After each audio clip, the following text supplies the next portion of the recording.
Good evening, everyone, and welcome back to Snowbound Blood, Volume 11. That's right, we got a full party tonight. This is a full cast read. I have brought many of my friends to join me on this funny little expedition tonight. So let's just go down the list really quickly. Yo, Diz, what's up? Hi. Hi. Hi, I'm Diz. You sure are! I didn't think of anything to say. And you were the one who was like, oh, I'm gonna say anything I want, and then you just say, I'm Diz. No. I just said I need to think of something funny, and I didn't think of something funny, so I'm just Diz.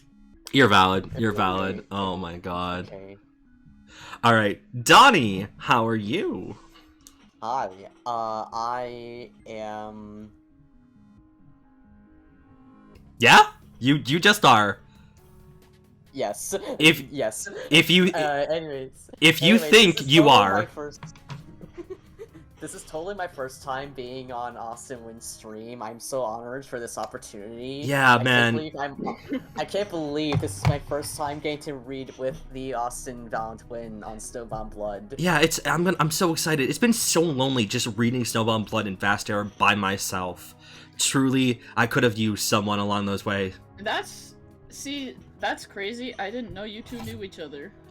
Whoa. You guys know each other? We've only known each other for like 5 days, but we clicked really well. We really do! We really did! Oh my god. Alright. Yeah, seriously, I am doing well, and I am happy to be a part of this. Glad to hear, glad to hear. Alright. Briar, aka Niblet, how you doing tonight? Niblet? Niblet? Niblet? Okay, alright, no, Niblet had to be muted, so that's fine. Tyson, how's it going? Hello, I'm Tyson. I'm doing well. I'm glad I was able to make it.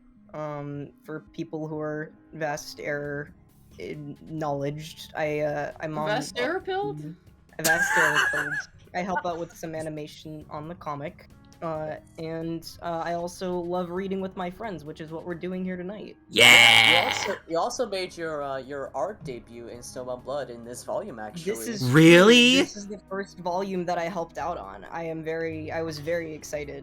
That's so exciting. You'll see it and you'll be in awe. Oh, thank you. I worked everyone worked so fucking hard. It's such a good fucking volume. I'm very, very excited to see what all of my funny little friends have done for this. Very excited. Hell yeah. I don't know if Veri needs an introduction. Well, you already I accidentally snuck on already. I've been here once. That's true. And, I have rights. Thank you. Okay. Not anymore. I will take them away. But I'll give them back. I'd love to see you try. Jesus. Alright, and finally, Yota, how are you doing tonight? I'm doing well. Thanks for having me. Yeah, thank you for joining us. I really appreciate it. Yeah. I like reading dramatically, and I like reading women, so... Oh, Yeah. you're completely valid. Oh my god. Oh my god. I can't believe it. You like women. Wow, that's What? crazy. Women likers in this chat? Yes. If you Oh don't like my women, god. fuck you.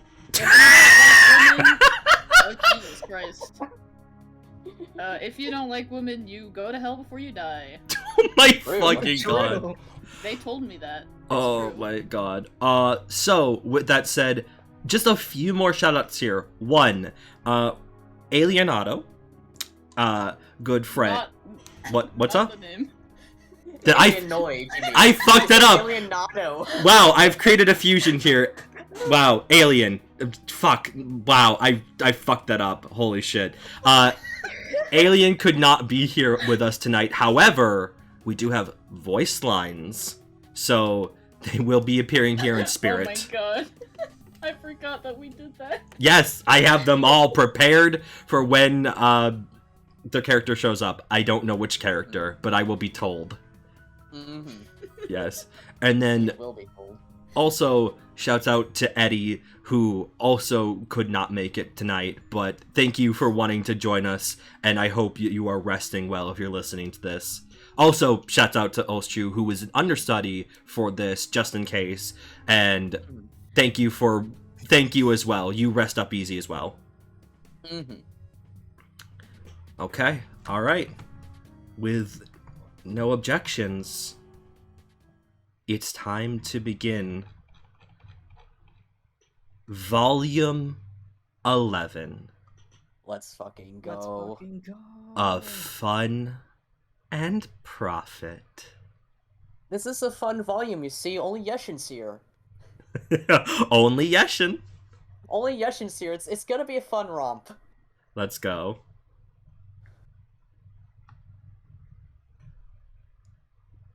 You can read the introduction prose if you want, Austin. Okay. Munzinant. Male. 8 sweeps old. Green-blooded. Olive. Sigil type. Sand to seed. Oh, yeah. Dissolve. Known aliases. Noxious. Obnoxious antidote. Confirmed to have been present at the corporate awards night where he purchased the information necessary to get the Vivifier's blood from an informant. An insider. Informants claim to have had past experiences with these sorts of transactions. The informant is... Your heart is pounding. Your chest feels tight. There's a longing inside you, an itch you have to refuse to scratch so far, growing more and more insistent the longer this case stretches before you. You need to see her. You need... Yeshin Lavis.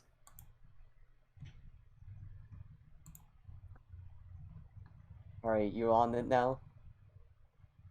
What's up? I'm guessing you're on the... Yeah, you're on. Yes. Okay. Alright, so... For the narration and prose of this section, I will be reading Yeshin's route. Content warning. This volume contains police brutality.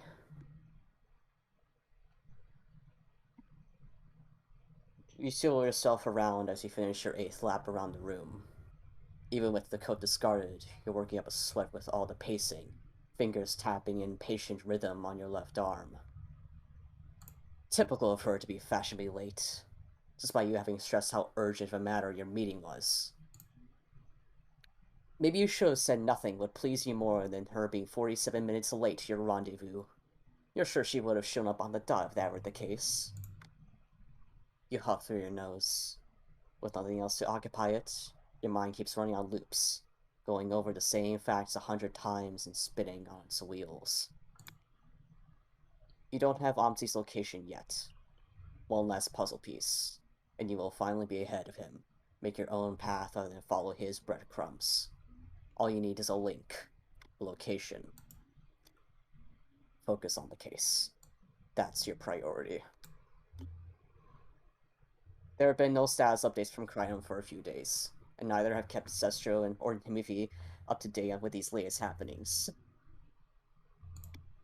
They have no idea how close you are, and you will keep it that way. The possibility of a leak is too high. You can't risk this, not until the information is secured. You'll apologize for keeping them in the dark once you come back to the Stronghold with a concrete plan of action, ready to be deployed. Give me a moment. Mm-hmm.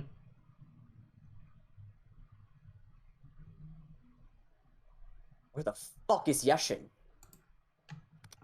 Recall Yeshin Lavis. Oh hey, I wonder who drew that.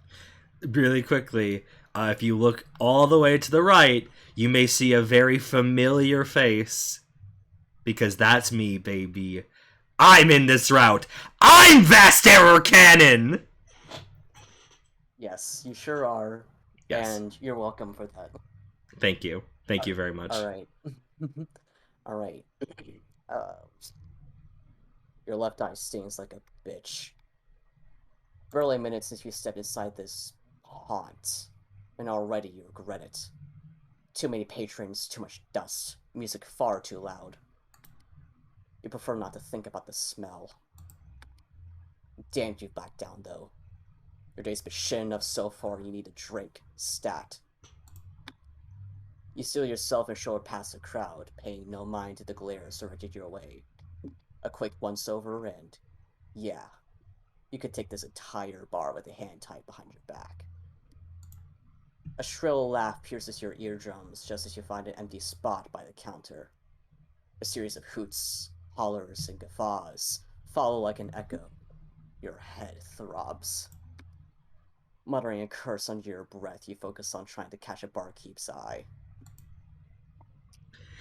That's a splendiferous brew that are carrying, honey.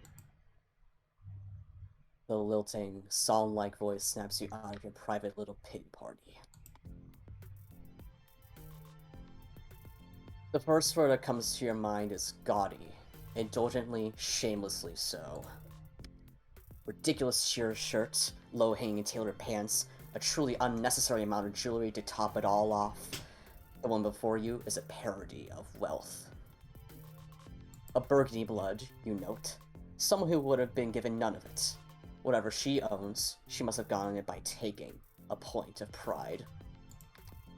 The second thing you notice is that her cane is not just for show. You catch her last steps before she stops by your side, lazily leaning against the bar. She favors the left leg.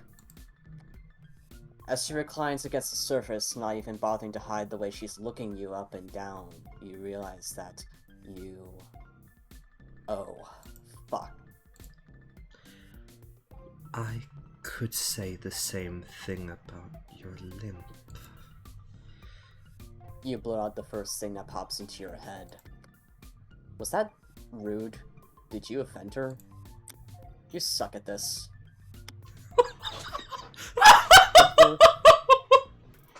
The burst of downright mirthful laughter catches you by surprise, and not only on account of how loud it is.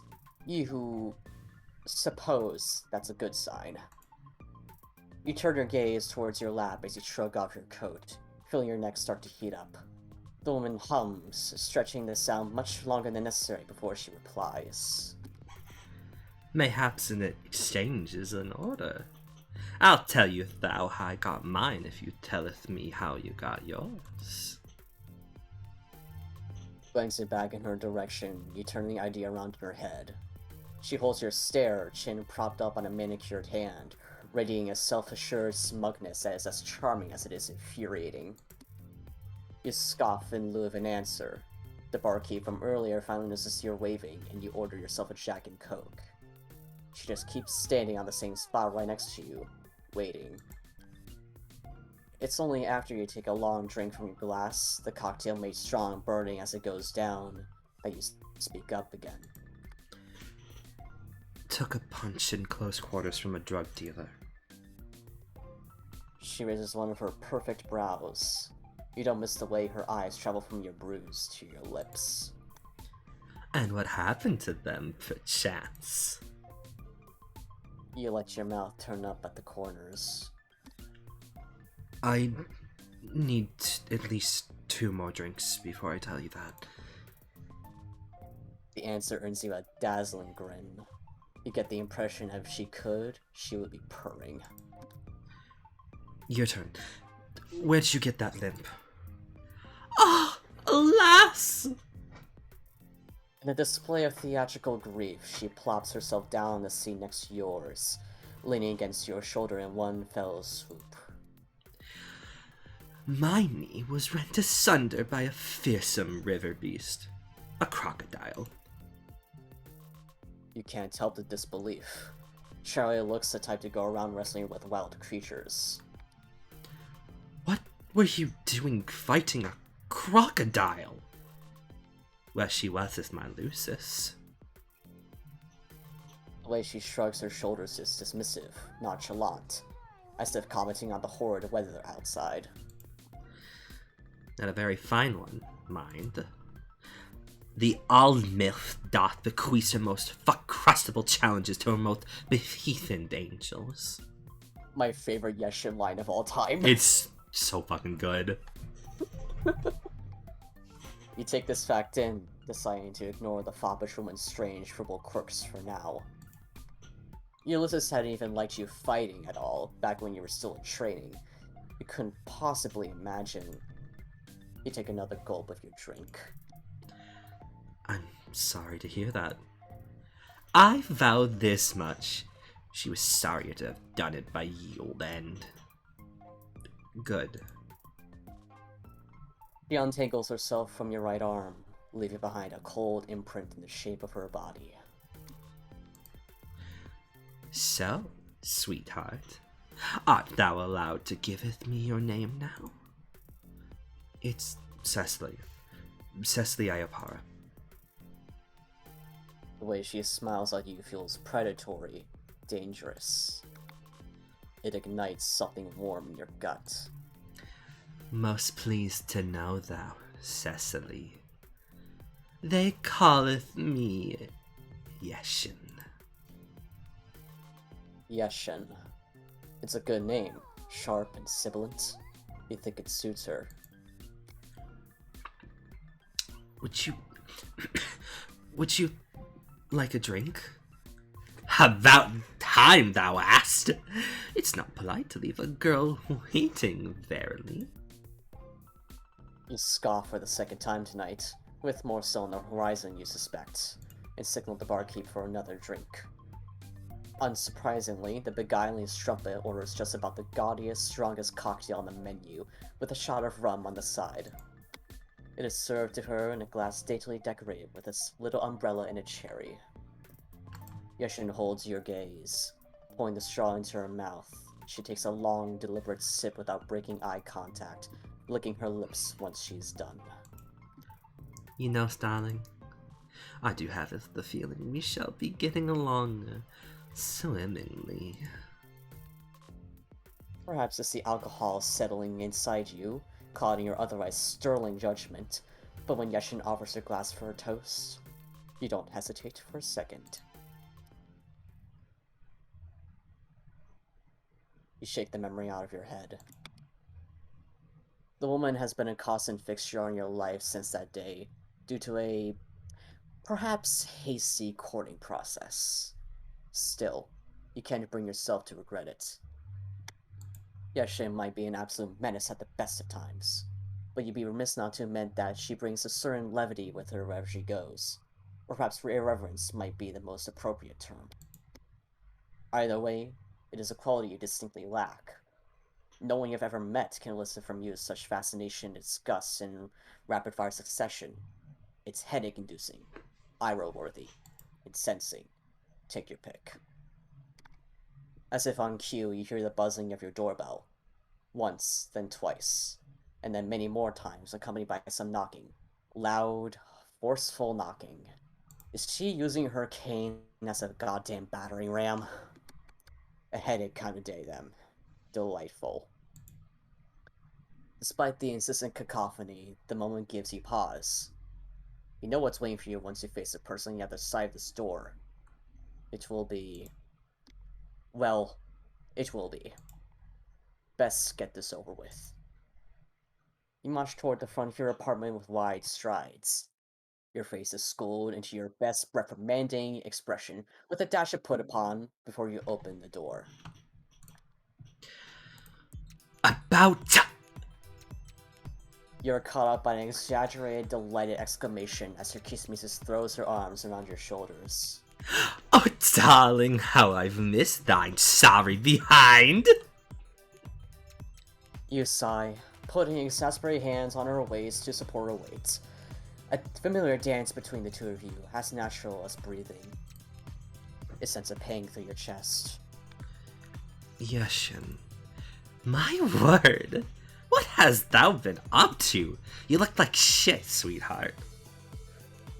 She says this as her right hand seizes your jaw, squeezing your cheeks together with the tips of her fingers.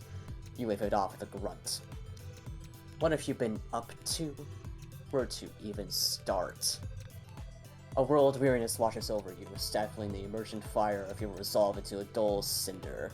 Your shoulders slump. There's been a case. One of utmost importance. Yeshin waves her hand, the picture of disinterest. Aren't they all mine, fair copper? I do declareth, hauling around the world's whole ass weight on thy robust shoulders must be quite burdensome. Would you just... Yeshin, there are things I must discuss. He cuts you off with a tisk, unimpressed. Oh, cheer up, wouldn't thou? You are no fun when you get in one of thy moods. I do not have moods. He has the nerve to boop you on the nose. Denial doth look so dashing on you. Methinks thou needs to relax, girl. He dances around you, quick as a fox, and wraps her arms around your torso. Maybe even have some fun. Her breath goes to the shell of your ear and goosebumps run down the length of your arms. If thou royal lawfulness hasn't forgotten the definition of the term in my extended absence, that is.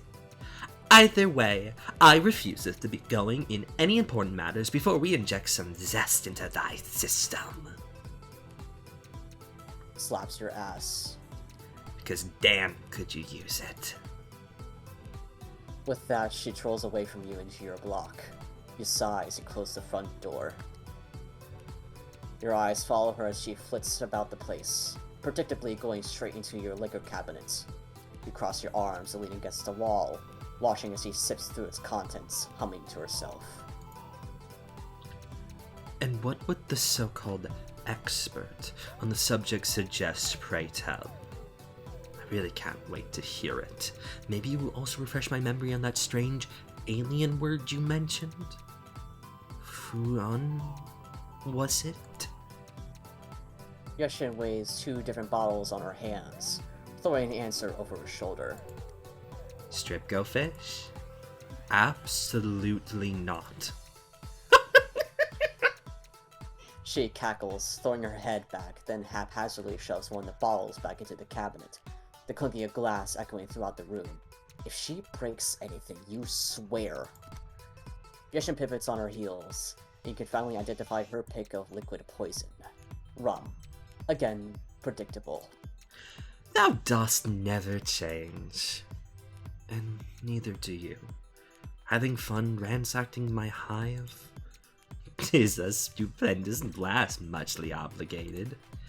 You should join me. Yeshin punctuates her last word with a flick, sending the bottle cap flying onto the floor.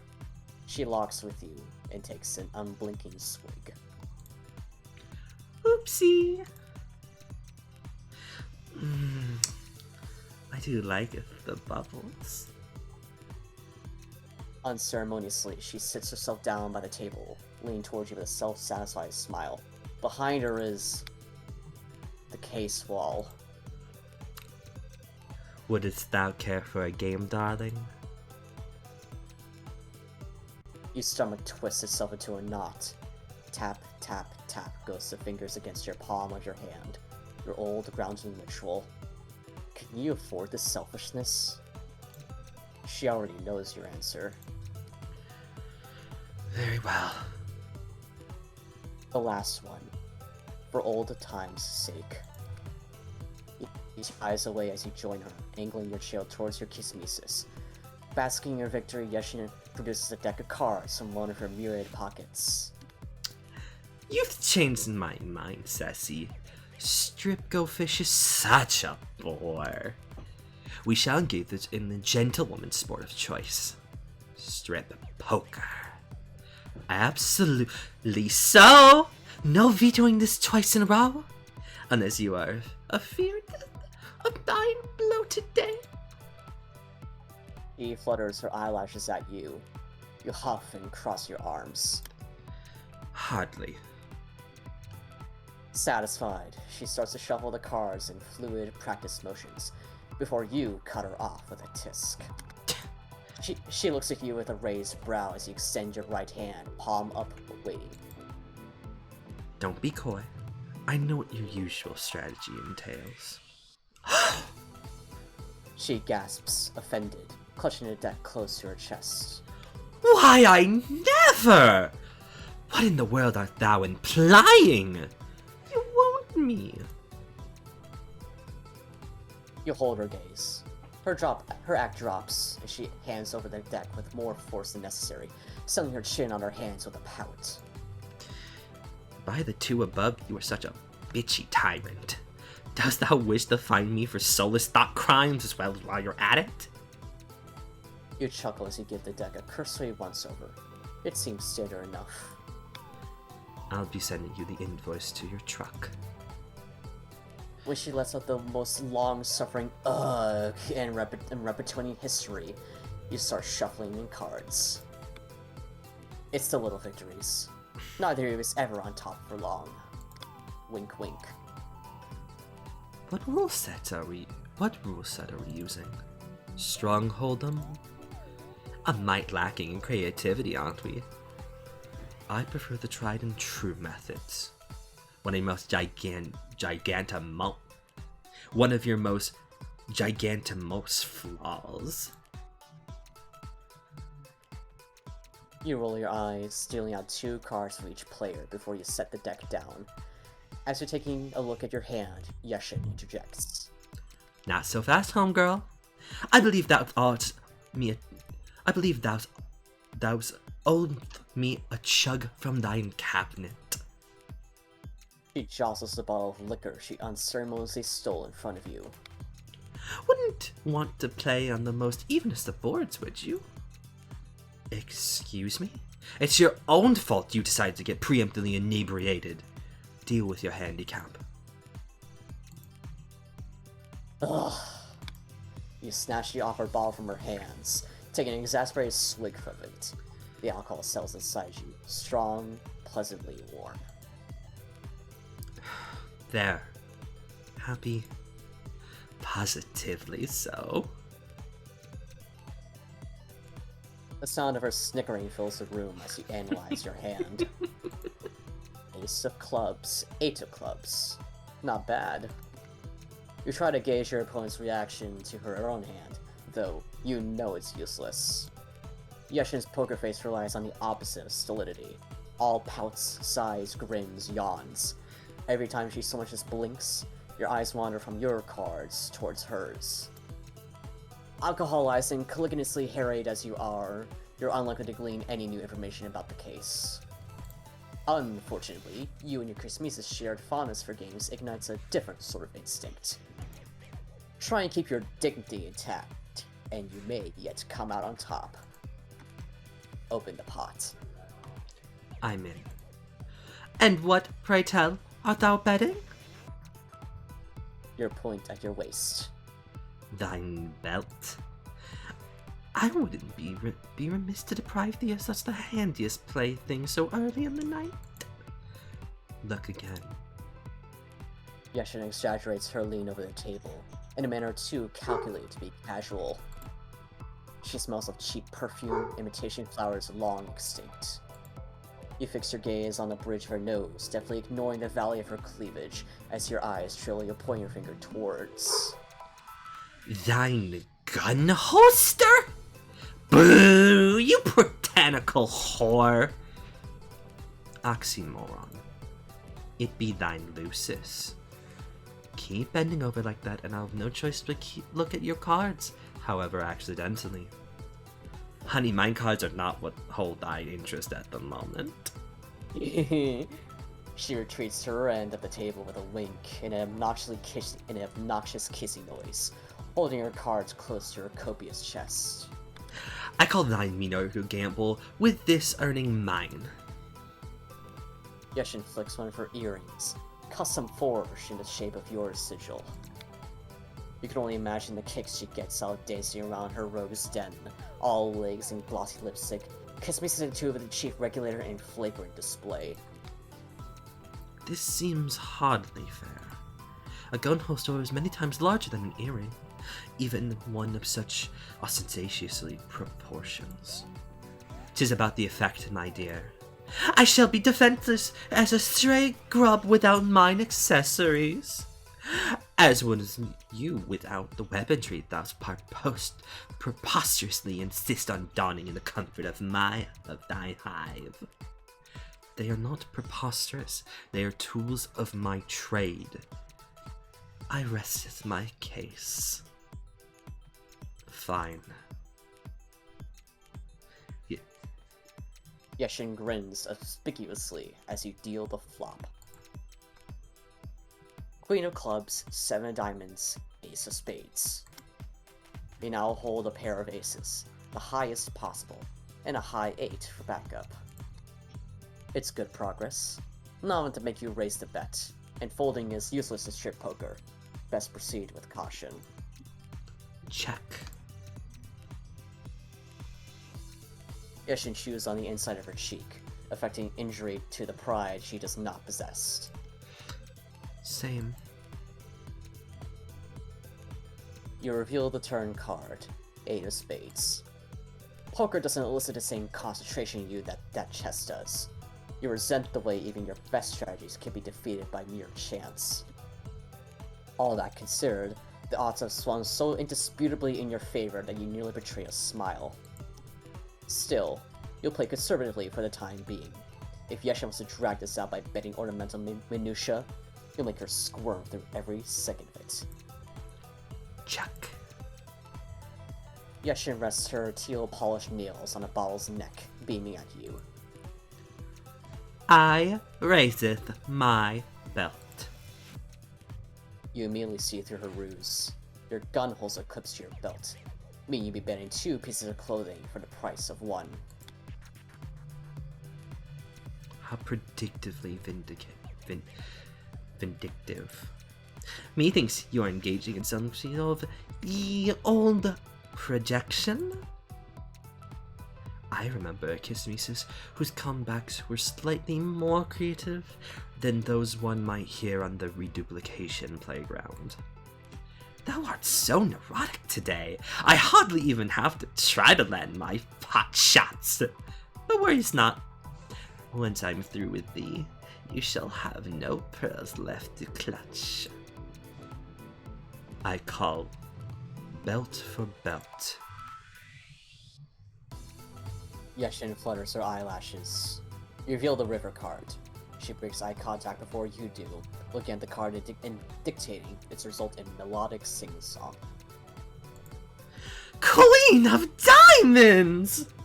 My second favorite! Your first being? Yeshin raps her knuckles on the table, signaling check. There's a 4-beat rhythm to it, a mockery of your grounding ritual. Shall we find out? You answer by drumming your fingertips on the table. You'll be damned if you let her take this from you. Allow me. If I wait for you to go first, we may be stuck here waiting for 47 minutes. You arm yourself with your cockiest grin, the kind you only express around Yeshin as you show her your cards. She hardly spares them a glance, more interested in deploying her verbal repulse than moving the game forward. Thou trackest my tardiness on the dot? OMG! If only Stronghold's 21 most bastardous criminals knew of the chief regular's hate-struck Bogbeast shenanigans! If her Kismesis continues dallying, she's likely to expire of old age before she gets to spread the word. 'Tis a shame thy hive-wrecking pale fiend's mindfulness advice has yet to pierce thine skull's plendiferous girth. Your smile sours into a snarl. Yeshin, unperturbed, spreads her hand on the table. Queen of spades and 8 of diamonds. Full hive. Perhaps I'll teach thee the basics of restraint once you've handed over that belt. With a sharp exhale, you reach for the gun holster and toss it over your shoulders. Fucking thing was empty anyway. your dignity takes a mild blow. You could try to take your belt off while sitting down. It requires some unrefined maneuvering, but you'll take that over giving Yeshin the luxury of admiring you as you undress. Your Kismisa's side eyes a spectacle as she chugs rum from the bottle. You hand over your belt, along with a considerable portion of your dignity. Thous remained tighter-assed than even the leatheriest of belts. Mayhaps partaken some liquid relaxation? As if she had to tell you to drink. It's basically an unofficial rule at this point.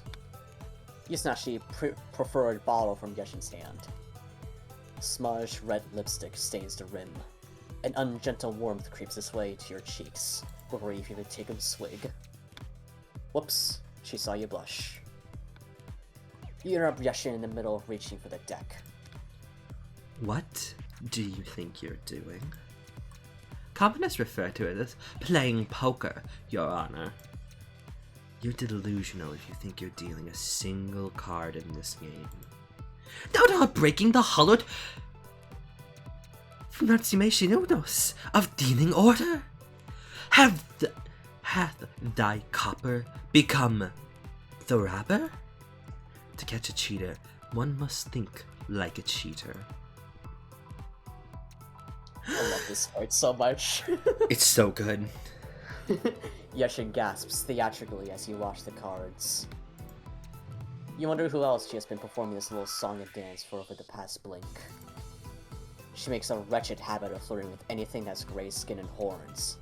It's all a ploy to make you jealous, even though you know she could never take it further than coquetry. You have to know, though. You glance at the case wall out the corner of your eye.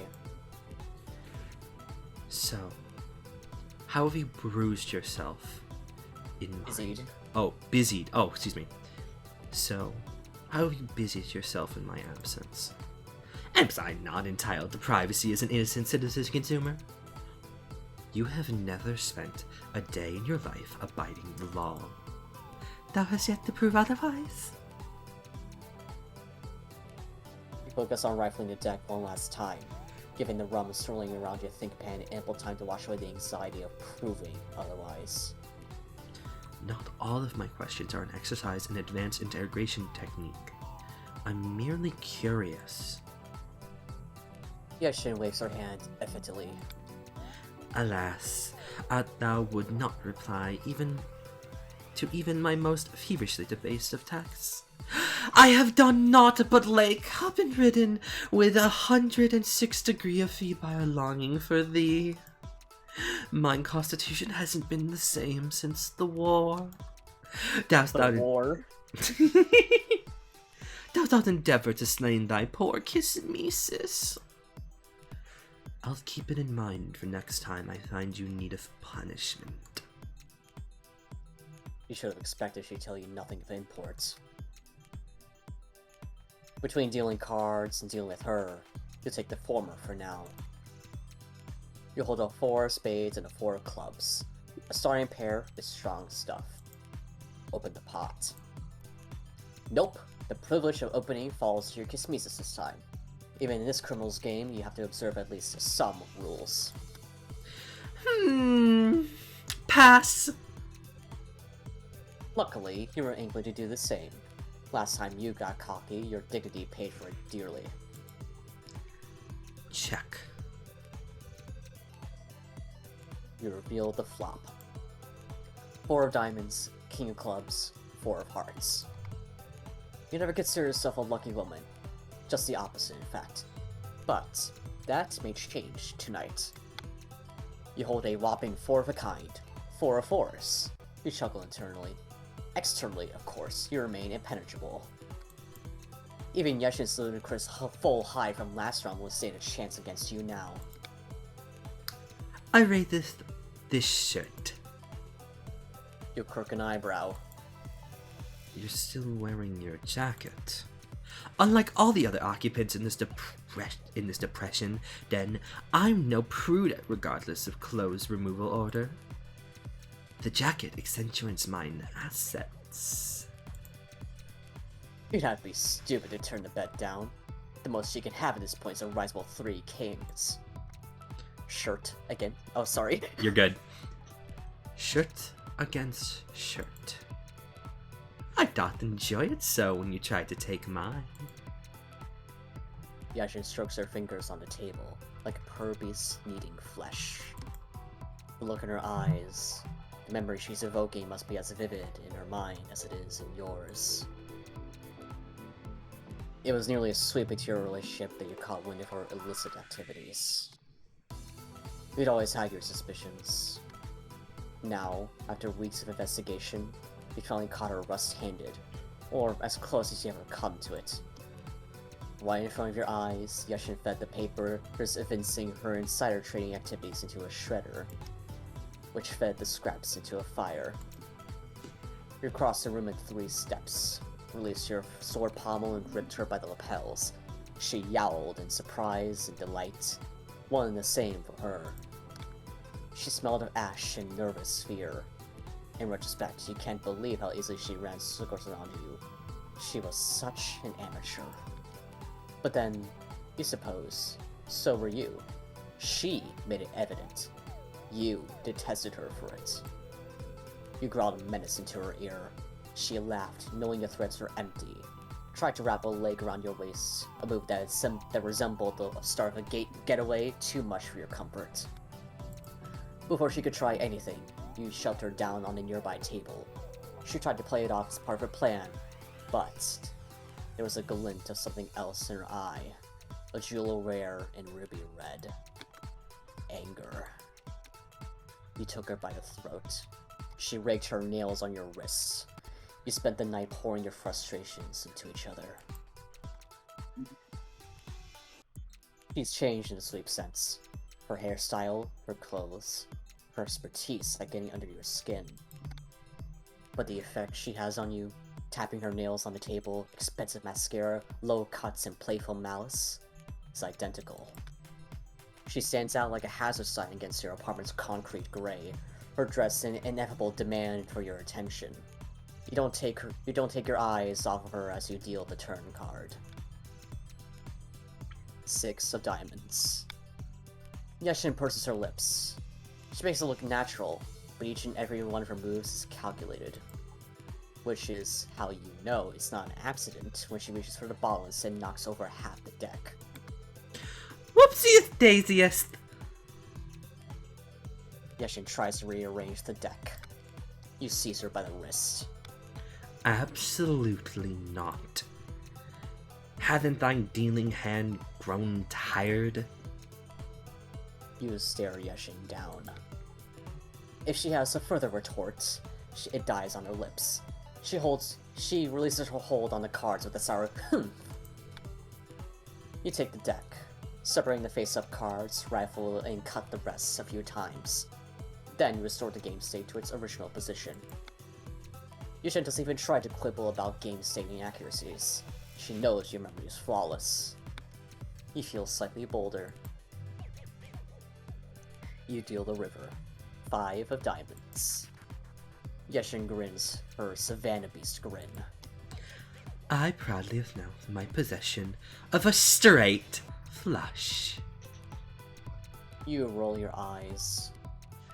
And I expect you believe I will discard my hand in response to that.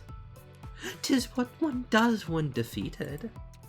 Unless thou hast a royal flush? Lol! Unfortunately for you, I'm familiar with the distinction between claiming a high hand and actually having one. Smiling, you reveal your 4 of a kind. Read them and weep. Oh, weep I shall. Yashin smiles immutable. You feel a pang of fear, but brush it away. She couldn't possibly have been. And yet, there it is. The 2 and 3 of diamonds. Straight fucking flush.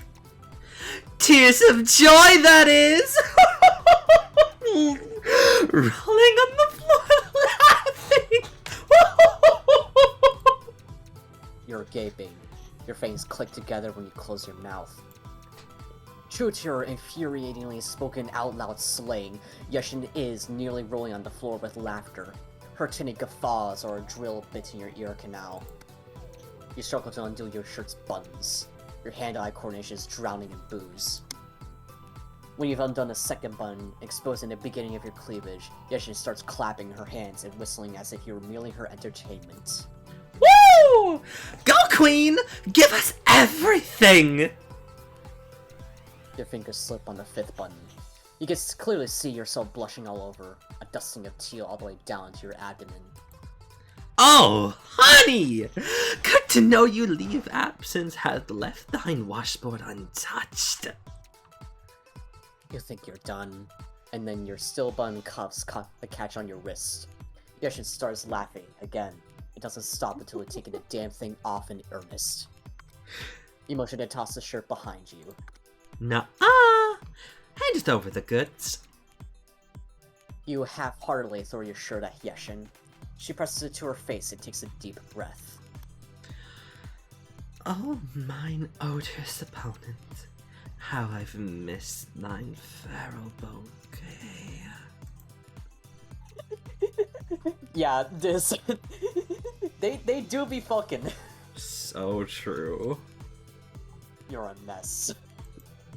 Yeshin's eyes flutter open, and you find it suddenly difficult to meet your gaze. She rakes her eyes hungrily up and down your arms as you shuffle the deck again. When's the last time you renewed your bond? You could easily answer that question, with your perfect recall intact despite the alcohol, but you'd rather not. Shall we go again? Or has thine thirst for humiliation been properly slaked? You're the one who proposed that damn... You're the one that proposed this damn game. And you agreed. 'Cause you hate me so much. Oh, I love your Yeshin voice, actually. You take a shot and deal the cards. That's a king of diamonds and a 7 of hearts for you. So you have a high king, as if it's availed you much thus far. Pass. Look out, everyone! She's on a rampage! You hesitate, deck in hand. You've been stopping Yeshin from shuffling all this time because you expect her to cheat. She never expected you to cheat. The power is yours, Secily. What will you do? Cheat or don't cheat? I think Secily would cheat. I actually think that she would cheat just to get underneath the skin. Because if she can win, she will do it against Yeshin. I agree. Look at you, brought to the level of a common criminal. No, you're worse. At least a criminal knows how to cheat. You, on the other hand, have been staring uselessly at the deck for a full second. Relax, Secily. It's just sleight of hand. You're as dexterous with your fingers as you are with your blade. As you cut the deck for another rifling, you subtly turn the deck towards you. Catch sight of a card below. Ace of Spades, you could use that. Reach for it, nibble as a feather beast, and... whoops, now it's on the table.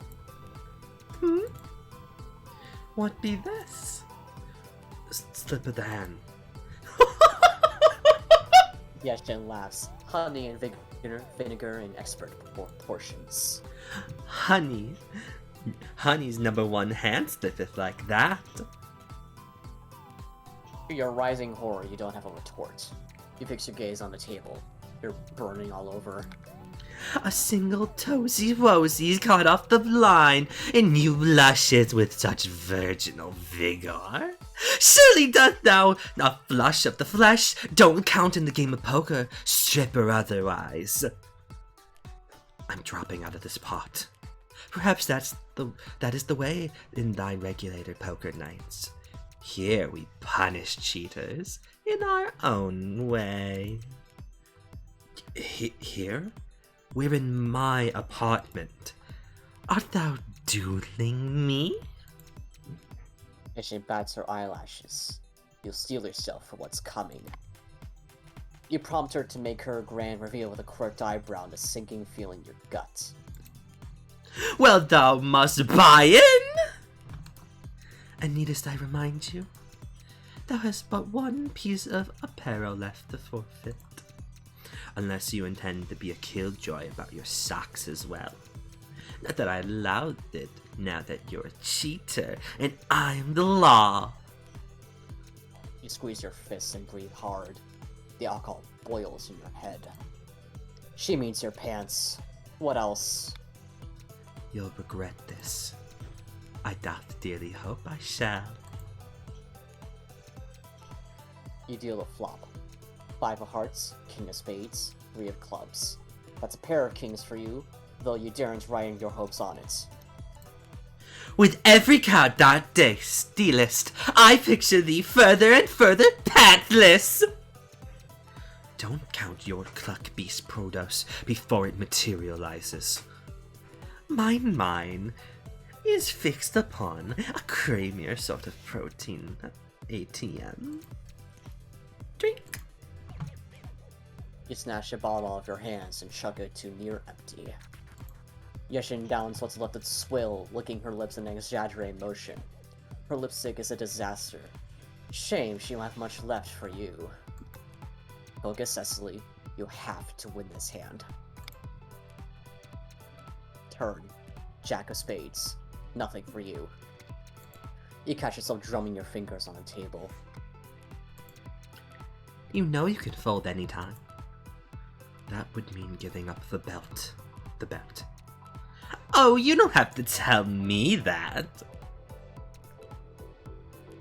You don't even have an eye roll for your kismesis. You just grit your teeth and slam the river card on the table. 10 of spades. You hardly lifted your gaze off the spread before Yeshin pushes her cards in your face. What was it thou accused me of earlier?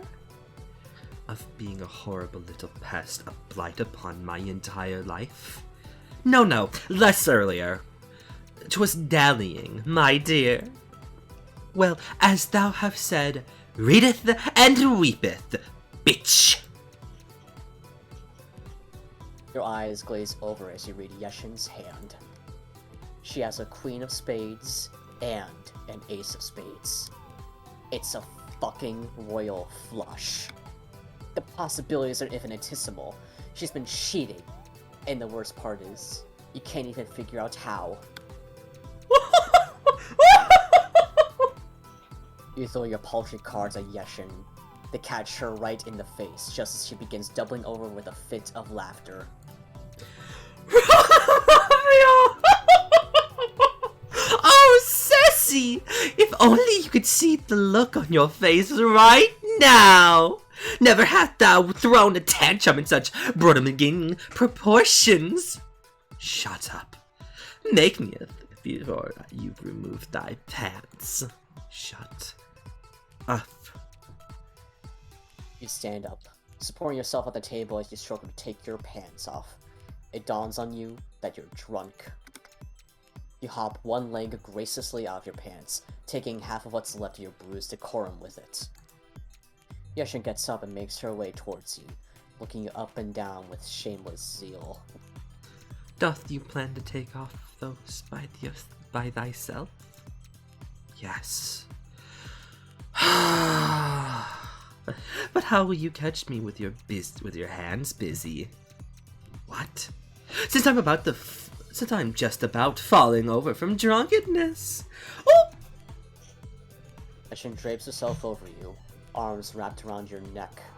She now smells of rum, cherry lipstick, and something that makes your soul dance. The gleam in her eyes betrays a lucidity far beyond your purported inebriation. She's feather light in your arms. Even with her weight in the way and the tingle of her nuzzling up to your sensitive crook of your neck, it's not terribly difficult to take your pants off. Your mortification is complete. Yeshin's still-clothed hips fall warm against your bare thighs. She places one finger under your chin and tilts your face towards her. You follow the lines of her collarbones down to the shadows gathering in her sternum's hollow, an invitation to the abyss. She radiates danger, the kind that makes the sound of your blood pusher pump in your ears. And the addictive kind. Eyes are up here, honey. That's not where you want me to look. Of all the delightful objects and organs thou could place in mine mouth, you choose words. Oh, my dear, sweet, stripped and saucy Ceci, I thought thou played to win. You seize Yeshin by the neck and run your thumb over her larynx. Your Queen of Spades sticks the tip of her nail into your jaw, carving a thin lifeline in teal. Curlicues of dead, shredded skin. The burn of a rope held onto in desperation. You slide your hands up her thighs, pull her closer, and breathe her in.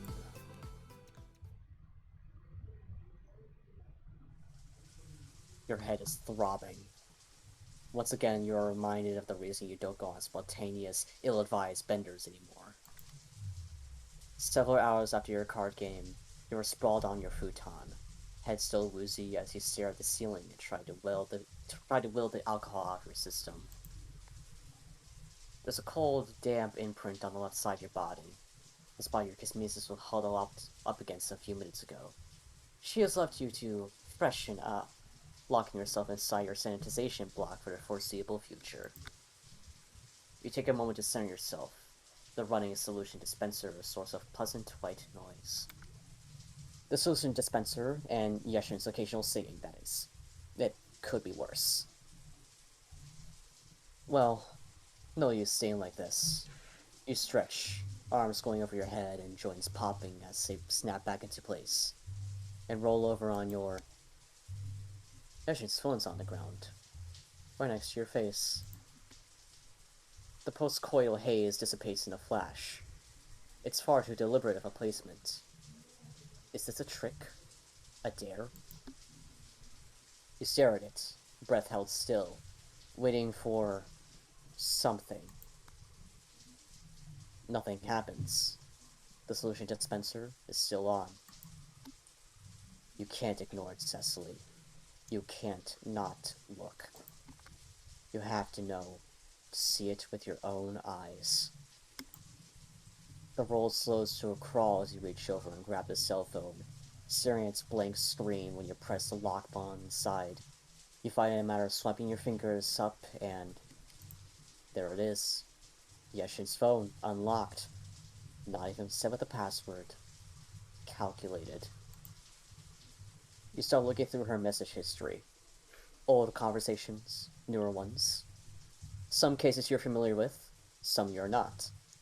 Some you pried out of her mouth yourself.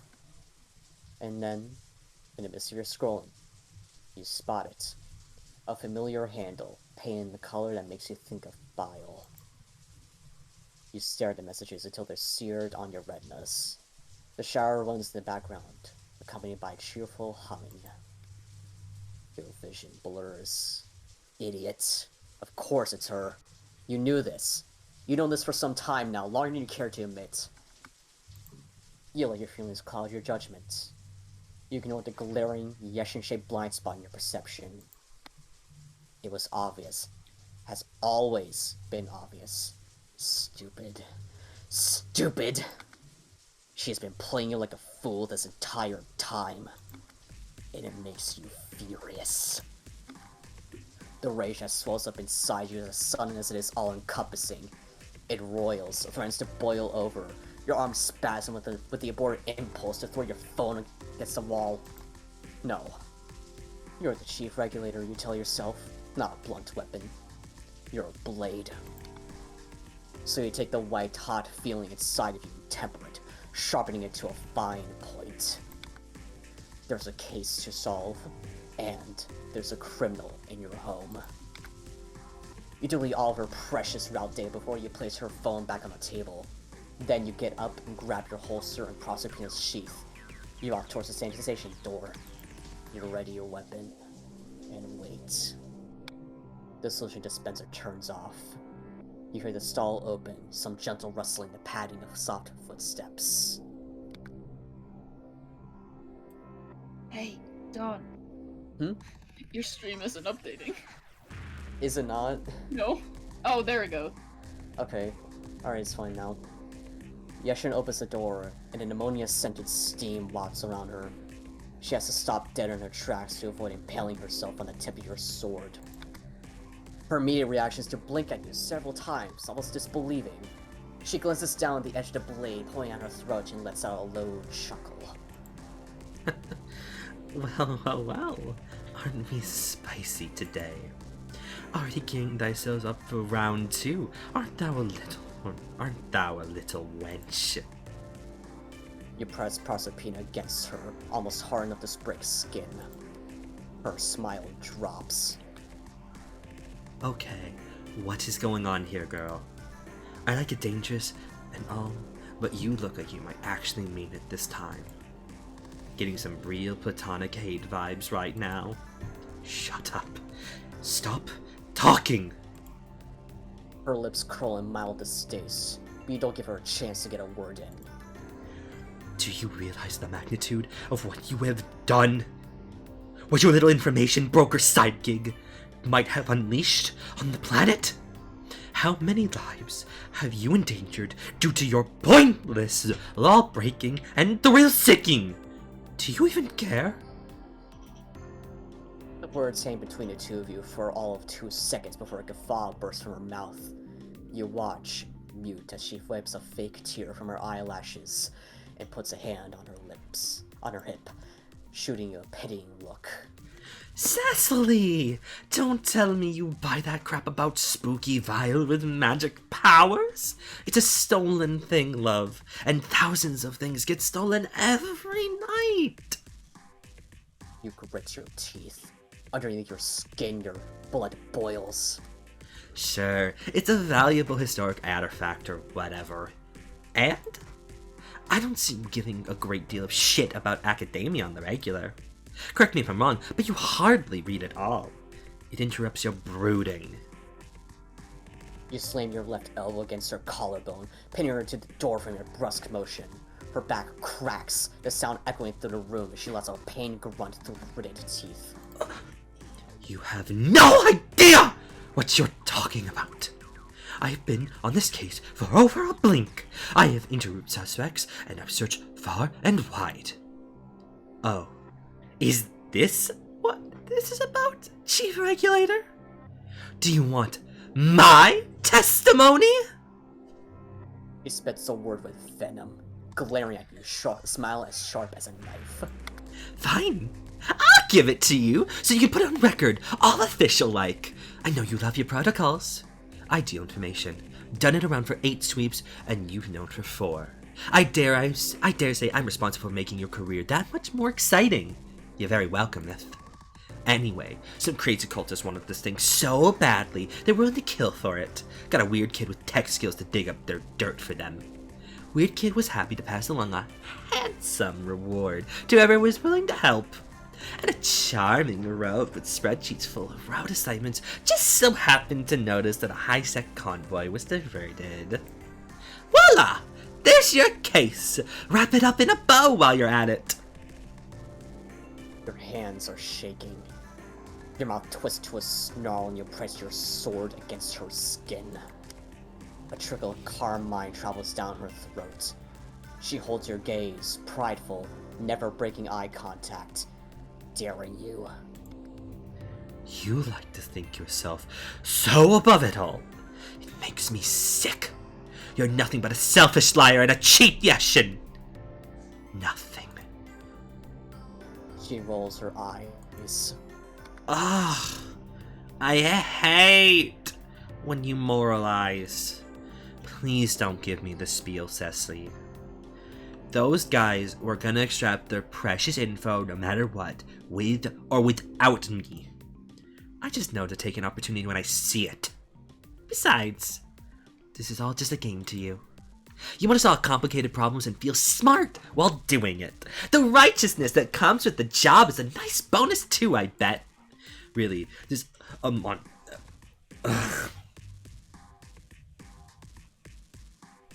What? His You okay, Austin? His pronunciation, please. The name. Righteousness? No. Aumtzi. Aumtzi. I keep Aumtzi. Really, this Aumtzi fucker is giving you everything you've ever wanted. You should be thanking him. So, how about you learn to do a little self-reflecting the next time you feel about throwing accusations at me? Don't you ever put your sword to my neck over shit like this again. Unless you want to work out a safe word first. You're not proud of this moment. You wouldn't want us to see it.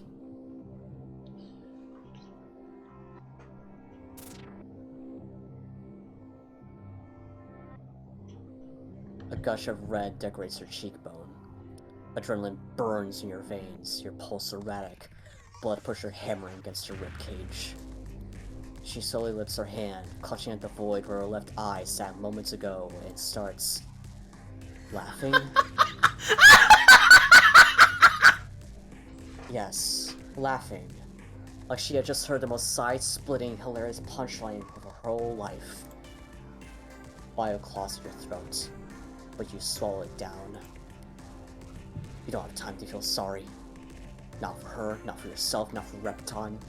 You have to find Aumtzi Mott. You have to focus on the case. You have to leave.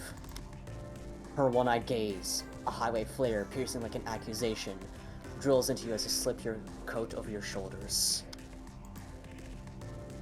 The lilting voice, Faux Saccharine, follows you as you exit through the door. Love thou, sweetheart.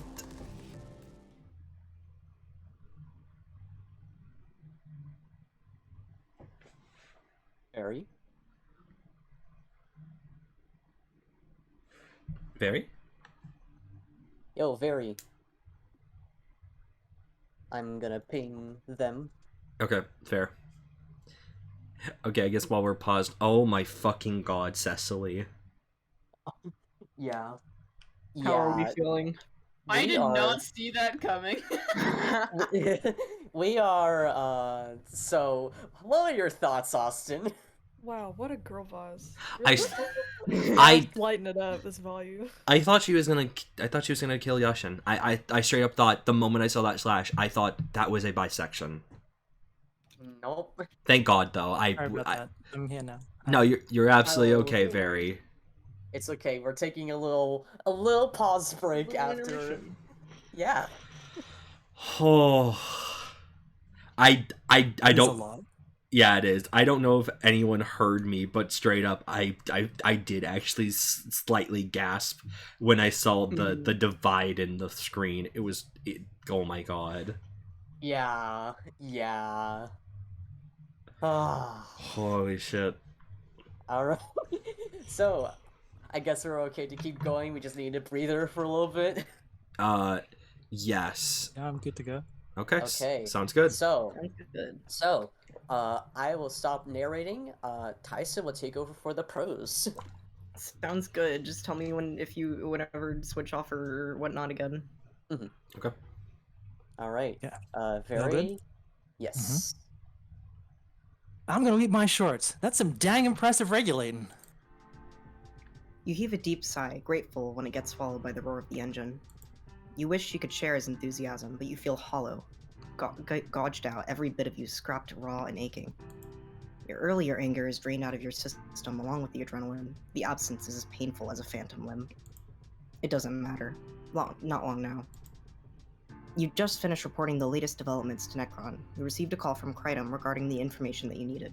You have Aumtzi's location. You try not to think about how stilted the call was, or how the tension was almost palpable. An almost palpable third participant in your conversation. There are a lot of things you try not to think about lately. You tell yourself that you were in the right.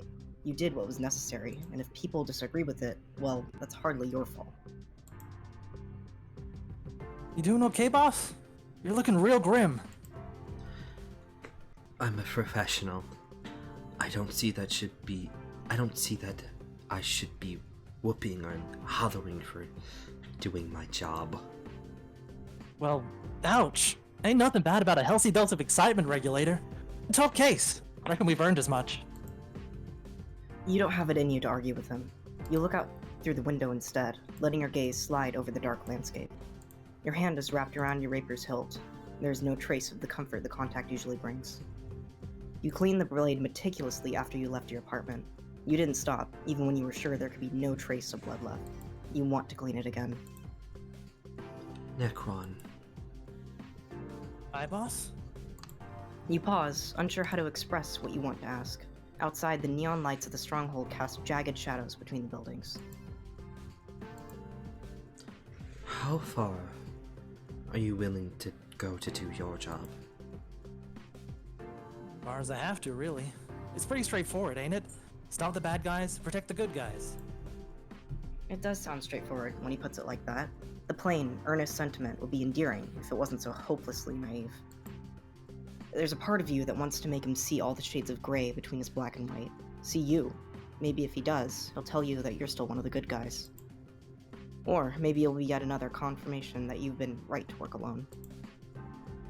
How do you tell them apart? He opens his mouth to answer, pauses, closes it again. He lets out a brief chuckle as he mulls over the question. Real quick, there's a bit of an animation error when Necron sprites here. From this point on, he just nods forever. Good, he's just bouncing. So yeah, I just wanted to point that out before it gets too distracting. It's a very bumpy road that they're on right now. Yeah! It's demonstrating the car movement. You know, I'd have thought there'd be a simple answer to that one. But there's always a lot of ifs and buts, ain't there? There sure are. At the end of the day, I reckon it's a matter of how many people you hurt and why. Everyone ends up hurting others at some point, but if it's a lot of hurt and they do it on purpose, they're obviously not very good, right? Hurting people for fun, that kind of shit, it's a no-no. What about the people who end up hurting others as part of their duty to protect the vast majority? He casts you a long, sideways look. You pretend not to notice. I'd say if someone uses their duty as an excuse to hurt others, they're not very good at fulfilling said duty. Protecting the vast majority is all well and dandy, but you can't go around hurting people who are also part of that majority. That make sense? Yes. He's much too young to realize how impossible this is to put into practice. It's a lofty ideal, to be sure, but lofty ideals only get in the way when you need to make tough decisions. When all's said and done, I try to make the sort of decisions that'll keep me at peace with myself, you know? If I ever fall short of what I believe in, it'll be because I wasn't strong or fast or smart enough to do it, not because I compromised what I thought was right. I see. It's easy to let yourself believe that you and Necron are similar, that you can see your younger self reflected in him, but you're not. It's clear that, at your core, you're very different people. A meaningful, lasting understanding of any sort is inherently impossible. The rest of the ride passes in silence. A hot gust greets you into Reperton's corporation's halls. Conditioned air creeps around your exposed face and doesn't quite reach the back of your neck. Colossal temperature regulation systems battle to the season to a calculated lukewarm. Maintenance drones live longer. Bureaucrats can pull triple shifts without collapsing. Summer or winter, here your coat is always comfortable. It feels like it's been briefs since your last debriefing. In truth, only a little over a week has passed since you reported to Gertie incident. You were hardly awake then, perched for balance on the shoulders of a rambunctiously victorious Necron. The corporation's antiseptic ambiance breached. It's been blinks since you've had a normal debriefing. The uninterruptible din of office life harmonizes the clacking of your boots against tile. Ring binders snap open. Chairs squeak. Some poor distracted soul spills soda straight from the boiler onto their slacks. Fresh death pours into the abandoned masonry beyond city limits. 2 murders floating on a river of countless suicides. The warmth of ebbing life scalds a rainbow wound across Stronghold 21's blanket of snow. Corporation HQ towers hundreds of floors above street level. From this vantage point, Stronghold 21 is a panoply of nightlife color. No details to make out, no corpses gone cold in the snow. The city bleeds. Its blood pressure, none the wiser, keeps beating. You ensure its steady rhythm from the shadows, the invincibility of your work, the mark of its efficiency. You take pride in efficiency. Welcome, Secily.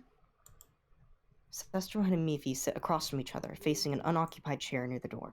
That's a surprise. Usually, your debriefings entail Hamifi alone. Please, have a seat. You don't have the words to inform him that you prefer to stand without sounding snide. You hope yet this will be a normal debriefing. Irritating your superiors is highly unlikely to help with that.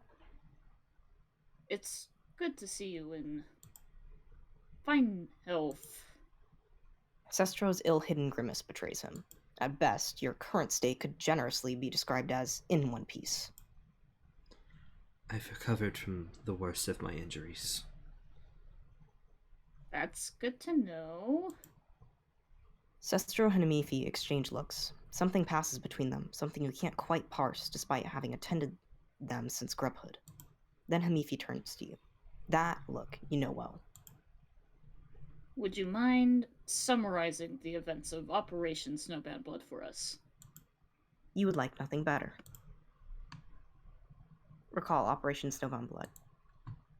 You close your eyes and sink into the dark.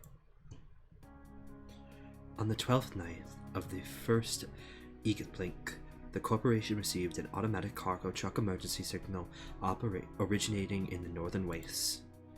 The truck driver and both of its guards were found executed, with no signs of struggle. Only one item was missing: a filter of the Vivifier's blood. Nothing else was disturbed, suggesting the burglars were aided by insider information. On the way from the crime scene to corporation headquarters, I received a call from an unidentified figure. He implied my personal involvement with the case was not a coincidence, and provided me with an address to visit in 2 days. During the interim, I interrogated suspects from a list provided by Miss Hectrix, Right Pipe Colden, and Siraj Feltry. You consider informing them of Feltry's criminal past. Siraj has entrenched herself in a perfectly middling management position, content with making her matespert happy. Ripite would be quite lost without her.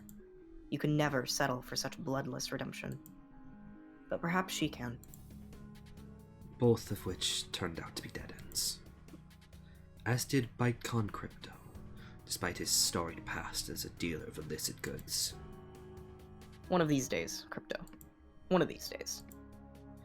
2 days after receiving the anonymous call, I headed to the Edelic Acres, a farm hosting a small group of children led by one husky maze. Here I received another anonymous taunt, this one aimed at a personal acquaintance, Oricka Roust. Having received ultimatums of her own, Roust equipped her hive entrance with an automated defense system, which unwittingly turned upon me. The threat ostensibly leveled at Rorsk had in fact been an elaborate ploy to eliminate me. I avoided sustaining anything worse than moderate injuries, and received first aid once I assured Roust's safety. Best not tell them about the band-aid. I verified Crypto's alibi with his matesprit in Dari Vernier, who revealed a history with the purported disbanded cults known as the Mora. According to him, former Mora members have vested interest in obtaining life-extending artifacts such as the Vivifier's blood. I secured more extensive health care from my Moirel, Mshiri, Liberta, as well as a series of potential leads to pursue. On Ms. Hectrix's orders, I paid a visit to Osius Koliad, a hematologist under the corporation's employ. And matesprit to Elsie Rains, the Vivifier's only descendant, whose birth marked her ancestor's death. 2 lives irrevocably intertwined, one whose protection that you've been tasked with. Upon them hinges the fate of all Repeton. So the executive told you. But you are not acting on his word alone. Under your protection, Rains and Koliad will receive what every bond deserves. Freedom from the turmoil of corporate politicking. To not be a pawn in somebody else's game. To go off the record. Dr. Koliad's life's extensive research, though specific at glance, is unrelated to the case. In fact, the tip suggesting he be investigated came from none other than my anonymous harasser, who contacted me as I left the doctor's hives. I followed his directions to Catalyst Raincore's hive. Raincore styled himself as a seller of potions, none of which had held a drop of the Vivifier's blood. However, he supplied me with a name for my pursuer, Noxious. It was at this point I recalled overhearing an exchange of information during the latest Awards for All celebration, and questioned Rahu Derzal, the head chef in charge of the night's catering. I was hoping he'd fill the gaps left by an unfortunate interruption, but he had little to add. I'm just gonna pause here. Yeshin jump scare. Yeshin jump scare. Yeshin jump scare. Wars connected me with amazement. A vigilante by the name of Necron Exmort. We discovered that the Harbingers had struck an alliance with the Mirthamaniacs. We ambushed a group of cultists, including a woman who had spotted stalking me during my interview with Vernier. This woman referred to herself as Talad, and one of her Mirthamaniac companions, presumably the leader, as Pozzol. Talad and Pozzol escaped with a book Exmort claims is of great importance. As far as I could glean, said book grants some sort of extranatural control over space. Gurbat Batrov commune was a false alarm.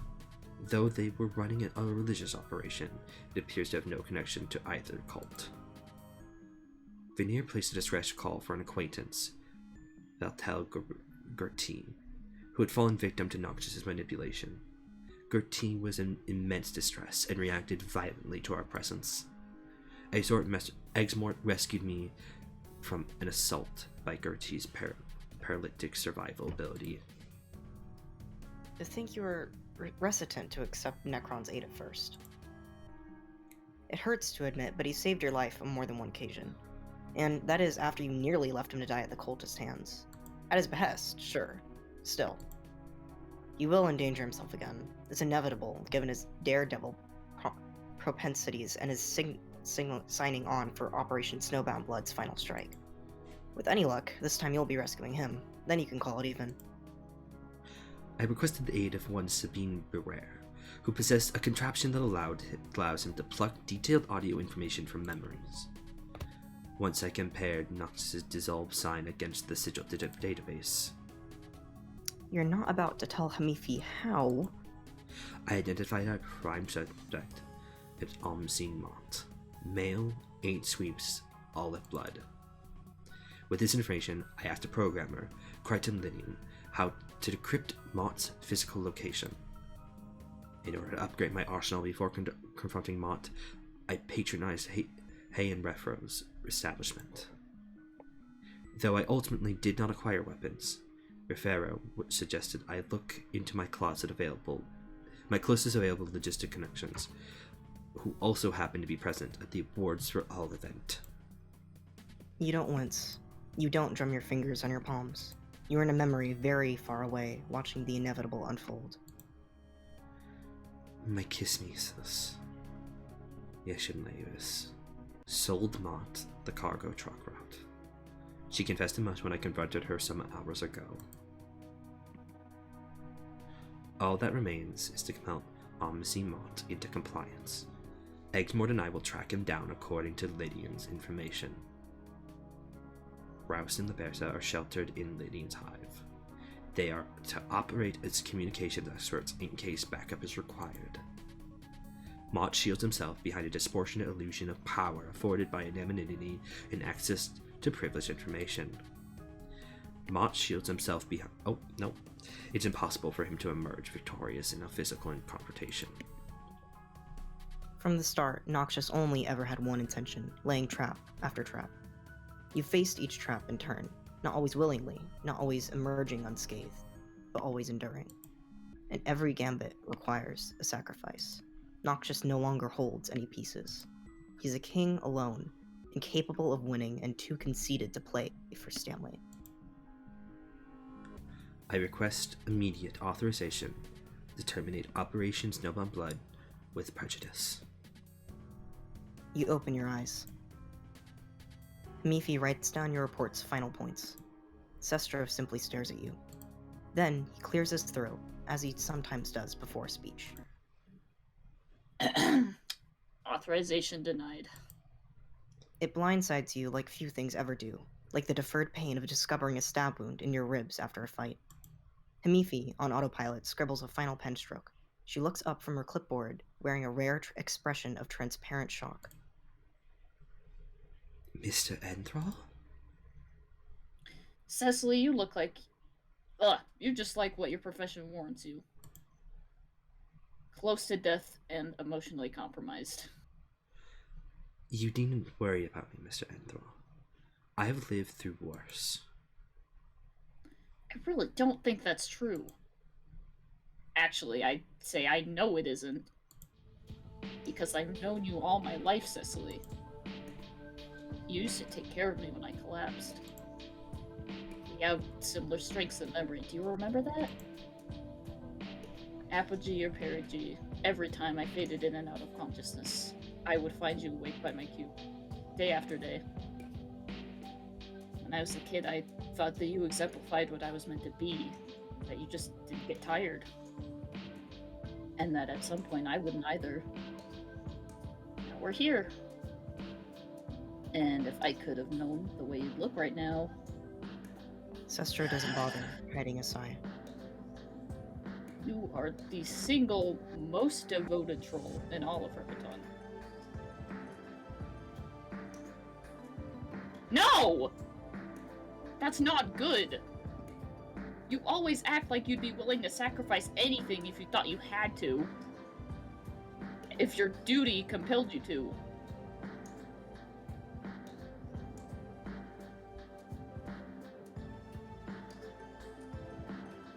Please don't pretend that you're invincible. Especially when I know you're not. An icy pit of anger gathers in your chest. Your shoulders are tense. You are trying very, very hard not to ball your hands into fists.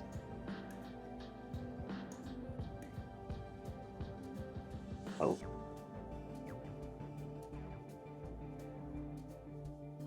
Austin, real quick, I think you accidentally muted yourself. I wanted to drink I wanted to drink water. That's my bad.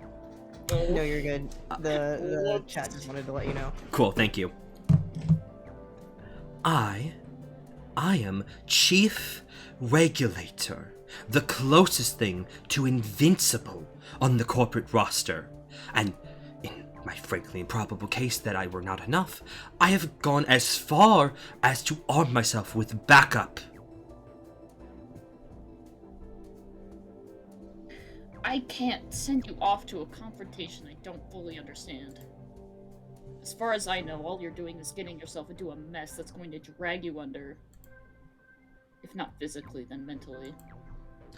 With all due respect, Mr. Enthrall, all that matters is that I know what I'm getting into.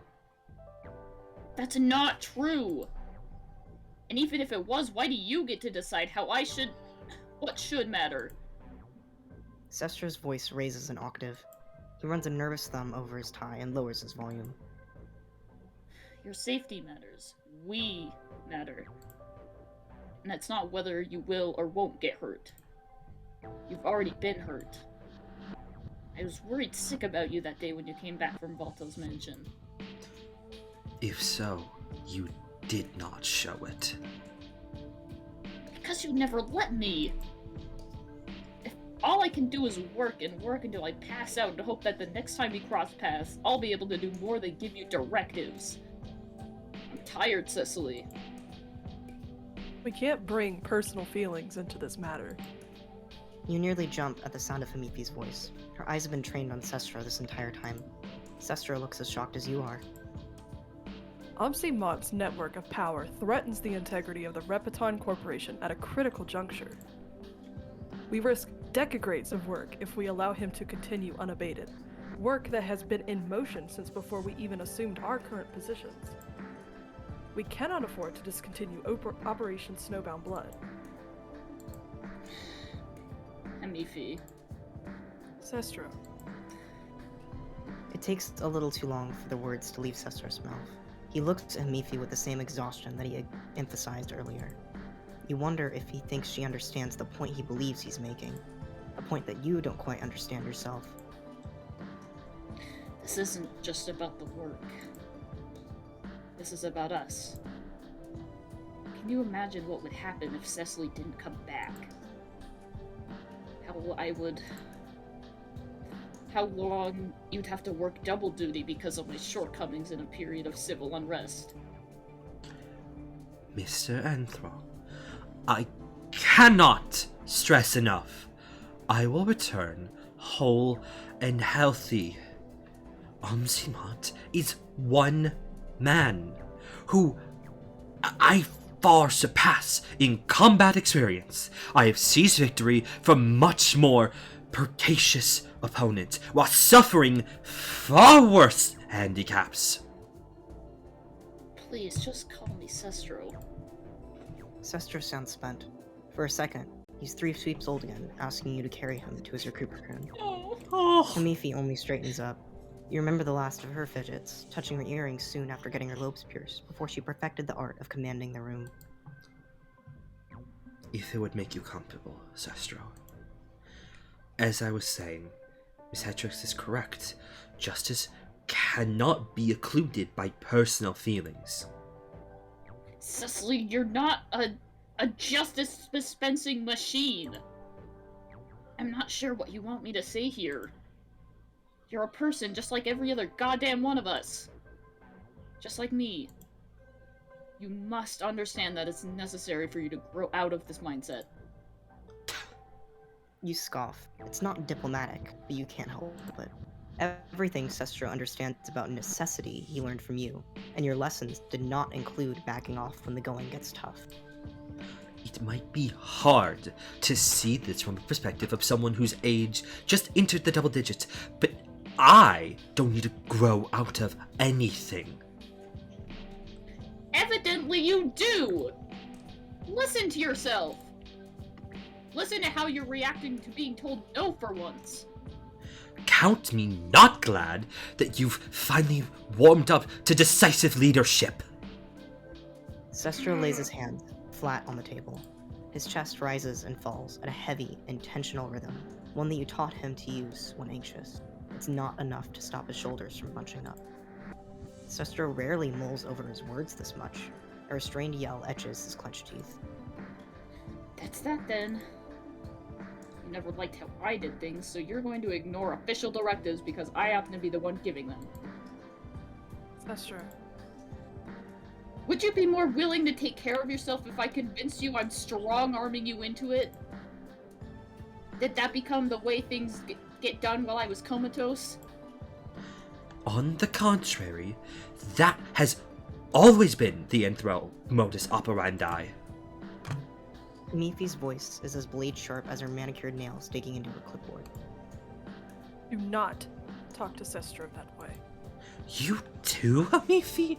Here, I thought I had taught you to act as the voice of reason.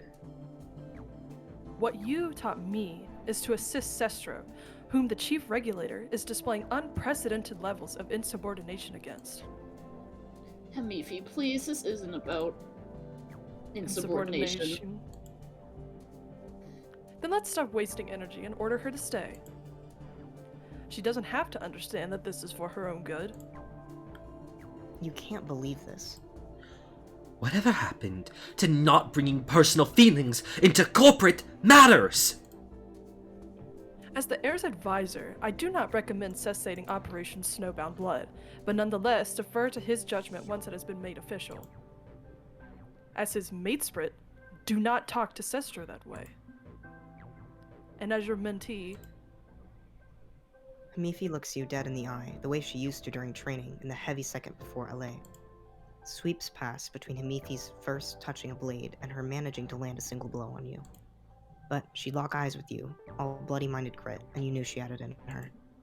The eyeshadow was new. You were never one for having makeup. She learned that herself. I know that you would never approve of this behavior, were you in a reasonable state of mind. This is a farce! I busy myself for half a blink, and you go soft? I have worked tirelessly to protect the people I care about, including you. Your orders put me in harm's way over and over! As did your disobedience of my orders. I warned you against following Noxus's instructions. By her own admission, following them nearly got you killed more than once. glaring at me isn't warning me. And if I had communicated more clearly, would you have been more cautious? Action over apology, Hamifi. We've been over this. I acted according to available information. You would never have allowed me to be any more explicit with my concern. Not without a plan. There are ways to do this that don't require you to face an unknown opponent with just your judgment clouded by emotional overinvestment. Ways that won't have you coming back to us in pieces. Because that's worked so fucking well for me in the past. Your solar plexus burns cold. Every muscle in your body is locked helpless, stretched apart atom to atom by the inexorable weight of memory pulling you into the ground. Hamifi reels. Her grip on the clipboard relaxes millimetrically as she processes the immensity of what she has said. You bring a hand down on the table before Sestro is done opening his mouth. I have stood by your negligence as your negligence kills people I care about one too many times. And yes, I mean your negligence, Mr. Enthal. I will abandon my tenure as Chief Raven upon the completion of Operation Snowbound Blood. If I must exercise my resignation in order to operate unhampered by the morass of your indecision, I will. The Repeton Corporation has taken Alina, has taken 12 streets of my loyalty, and more pounds of flesh than I can count. But you have yet to take Proserpina. Sestro swallows through a massive knot in his throat. His hands are wrapped tight in a fist. His nerve isn't so easily found in a sea of factual outcome. Never has he raised his voice to you before tonight, more content to soak in what those without your similar penchant for knowledge would take as sociable inui. He used to tell you all about what he learned while rigorously studying tomes inscrutable to those not destined for them. You were there when he finally unlocked his Kapora. You laughed when he showed you crafted projections of your working schedule on a week-long pass because he memorized it for you, and there were only so many people he could show his pride to. This is not the same boy you once knew. Secily, I didn't kill Alina. Please don't do this to yourself. Don't do this to us. This isn't about... This is about Alina. Every pierced blood pusher, every case closed. A lifetime of blood and thunder in her name.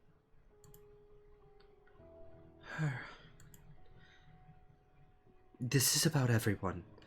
Everyone who could be receiving their loved ones in a body bag tomorrow, so some faceless, self-important hacker gets his kicks. It's about everyone who thinks that they have a right to trade life for money. It's about everyone. Concern for my health is secondary. I am built to bear the blows others cannot. And I could not have done that. I could not even do that thoroughly. My own actions this blink have brought many into the radius of danger. I must make right for the damage inflicted upon them. There is no making right for the damage inflicted upon me. But if stopping Noxious now saves even a single innocent life, then it will have been worth it. I have to see this through myself. For Alina. For good. Sestro buries his face in his hands. Hamifi moves closer to him, rests her hand on his arm. The fight doesn't quite leave you so much as crash into a catastrophic wave of regret. You vowed to protect them, to teach them to be strong. You think Sestro might cry, but his face is dry when he lifts it. He unscrews his eyes. There's no convincing you, is there? No. Every word Sestro speaks deflates him. Of course not. You've been convincing yourself you have to do this since before I was hatched. Whatever this is. Everything, I guess. The whole of it. You're so stubborn. It's so hard to reach. I only want you to keep being those things. I wish I could have done more, but it's up to you now. Like it always is. Please come back alive. I will. Promise it. You wish you could kneel and scoop both of them up into one great hug, the way you used to. A desert of cold, burnished metal separates you. Promise. You rest your eyes on the dead air between Sestro and Hamifi. I promise to make things right. And I always keep my promises. Hamifi looks at you, downcast. Sestro takes a heaving sigh. Good luck then. Fuck.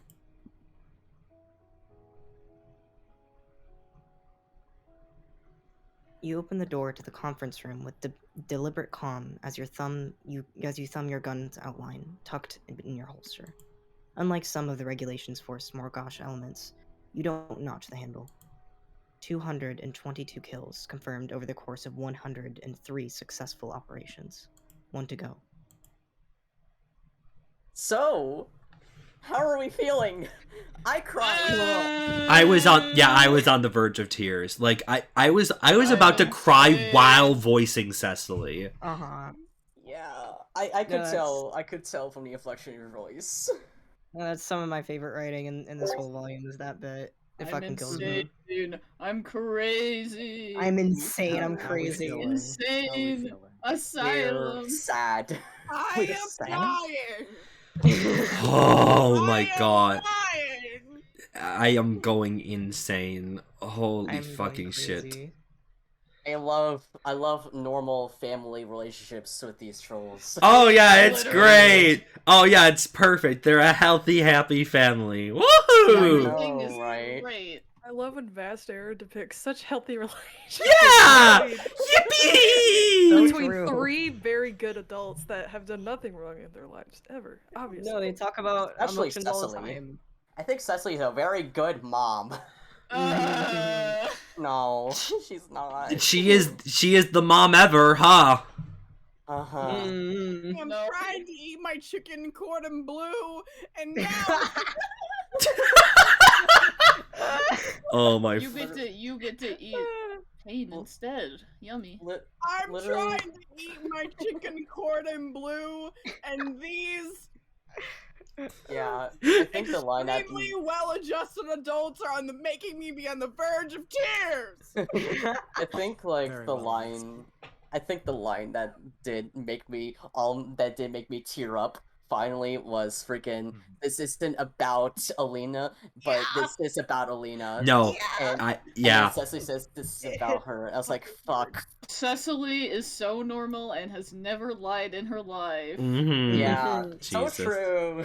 Um, Okay. Please get better coping mechanisms. I do want to. So really quickly here. So I didn't know that Dids hadn't read Volume 11 before, but I knew for a fact that for myself and Briar, aka Niblet here, we were both going into this blind. So I love that 3 of us just don't know fucking shit. Yeah. It's really funny you say that because when I first played this route, I played it with Tyson and Veri, also Yes, voicing we it. did. So it's really fun to go was back so again with fun. other people. Yes. Yeah. Dang. All right. Bro. So I have never heard my name be pronounced as Briar in my I life. apologize, Briar. Briar. Briar. Did I? Oh, I'm stream No, I'm just bullying you. stream over. Stream over. No, come back. no. No. but yeah, so No. from this point on, Austin, you're gonna be reading the prose. Yes. Oh yeah, So- switching. So I'm guessing ready when you are. I think it's ready when I am. That is the Yeah, case. true. So true. Nothing inside that I can see. Necron peeks across the dunes with a pair of binoculars sprung fully formed from his mechanical hand. He never ceases to amaze. Shall we move in then? Might be aces if we check in with the team first, make sure we're all square. You glance over to the decrepit apartment building Mott is hidden in. The facade is crumbling. The lights are off. It may not even have electricity. You nod to Necron and click your radio on. This is Porker. Come in, Onion. Hi, Porker. Is everyone alright over there? Question poll.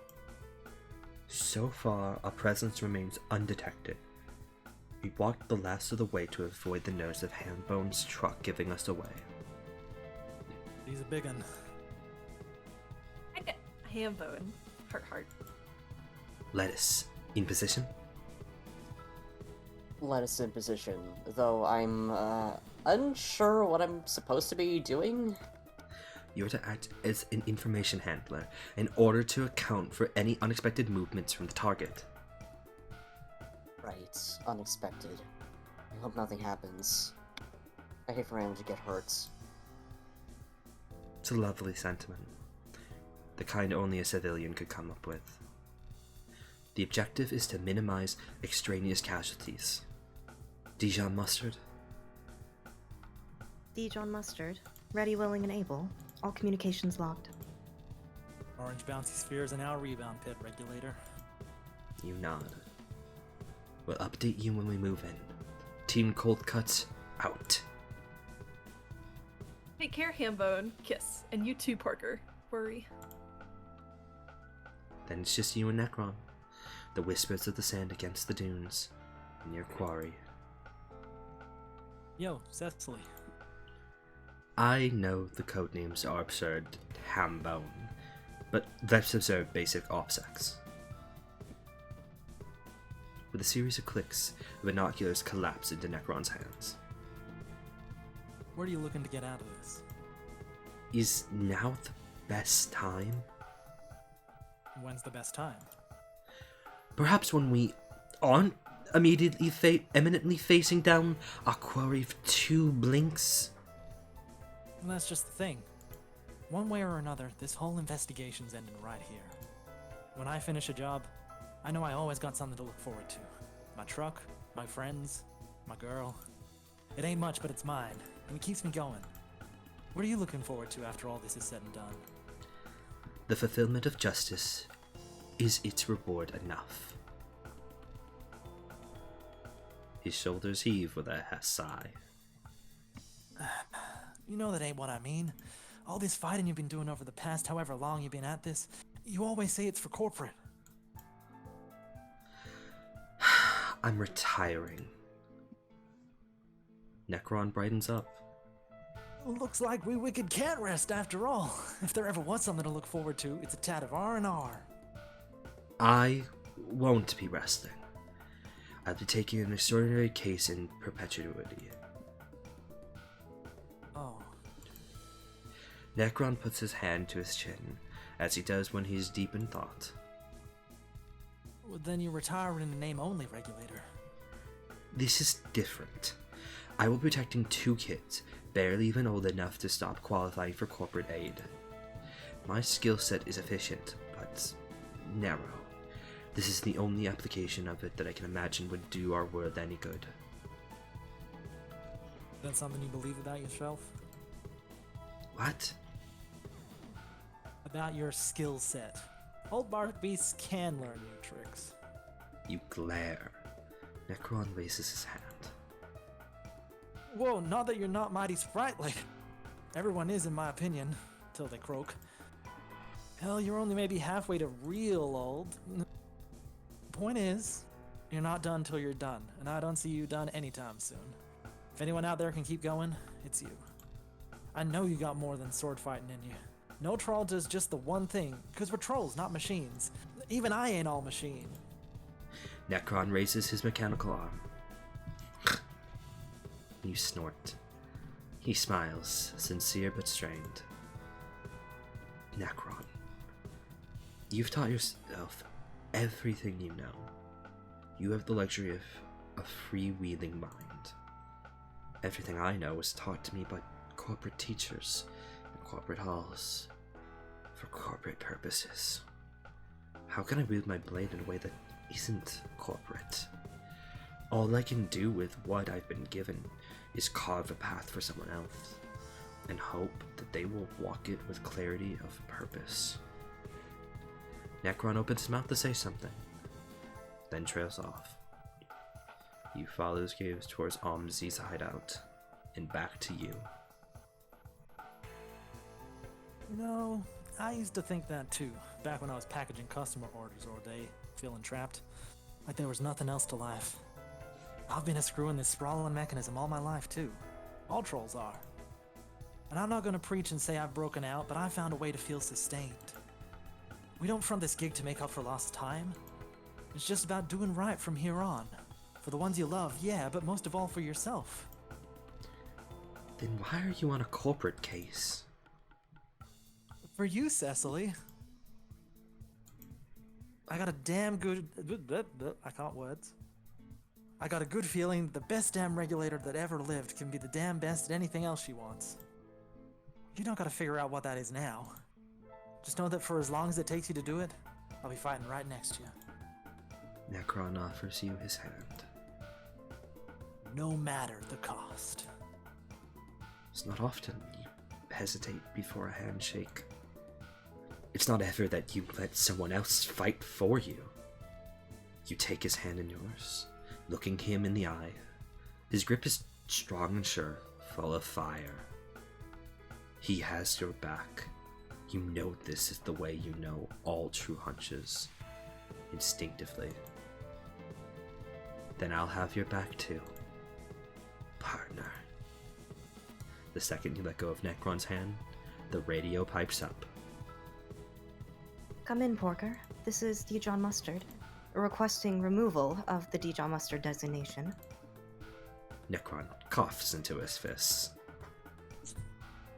Granted. Might still be lettuce. I've always wanted a code name. You are lettuce until further notice. To be honest, not sure about onion myself. Kind of stinky. Onion. This is not pertinent to the mission. What seemed ham would be complete without the onion? Ew, I always take them out. Keep this channel clear Secily. for essential communication. A moment. In private, if you will. The call hushes. Necron shoves his hand in his pockets, conspicuously inconspicuous, and walks out of earshot. Granted. Oh, 1 second. Crytum handles setting up a private channel. Miss Libetta will let us know when you've signed off. Let us over and out. Then it's just the two of you. You keep your hand off the talk button, unsure what this is about. How have you been? Preoccupied. Your capability for understatement remains unchallenged, but we already knew that. It's hard to focus on anything other than the mission, considering our current juncture. Yes, I expected you would want to clear your thoughts in private, for much the same reason. You can hear Mshiri smile through the speakers. Even if you could forget faces, hers would be one of the last to go. This is a mission unlike any other, Mshiri. I'll be in and out before you know it.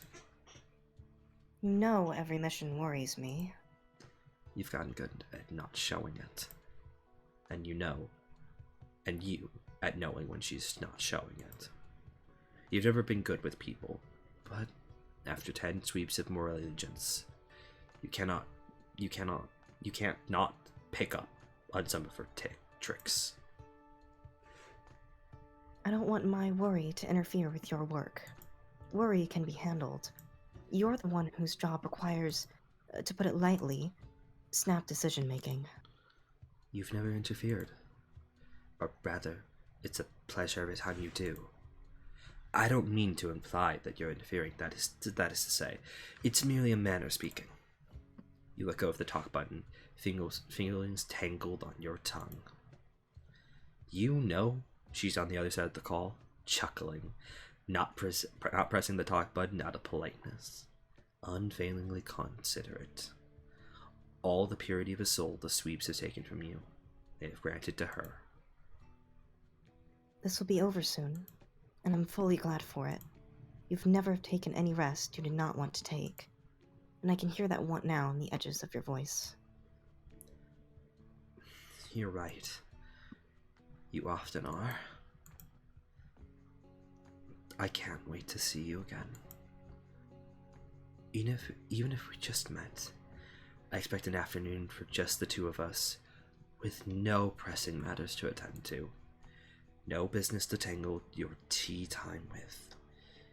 Mea culpa in that regard. The radio crackles with an ever-present static. You will always have a home in me, Lily. The radio beeps, letting you know Mshiri has signed off.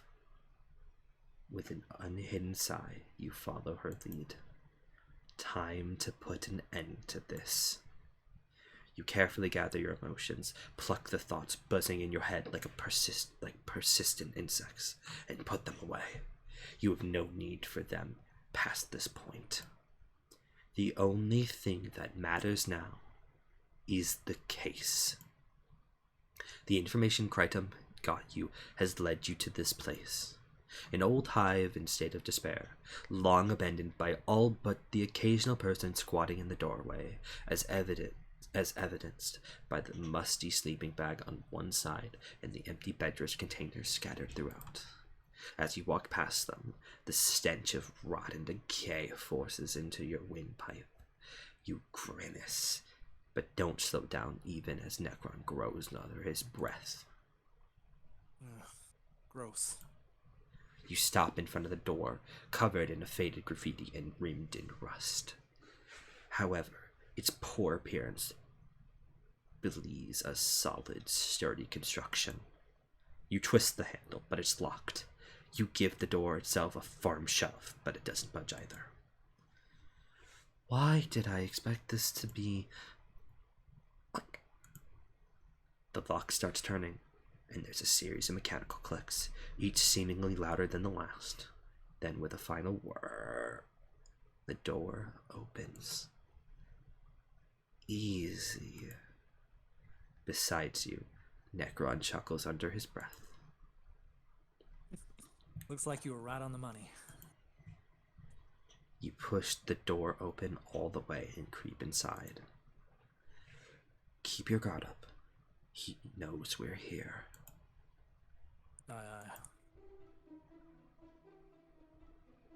You find yourself in a dark, narrow entryway. The ceiling hangs low above your head, and the air is cold and thick with the smell of chemicals. Blech. Plain floors, plain walls. Something used to hang on the wall to your left, but it's long gone. Only a few holes remaining where there used to be bolts. A few steps further in, there's a door to the left, but it's melted shut. The only way forward is a steep, narrow staircase to the front. You approach it. At the base of it, you lift your foot up, but a metallic glint gives you pause. A thin string of metal is stretched just above the first step, taut and ready for the accidental first footfall. One of its ends disappears into a hole in the wall. You point it out to Necron.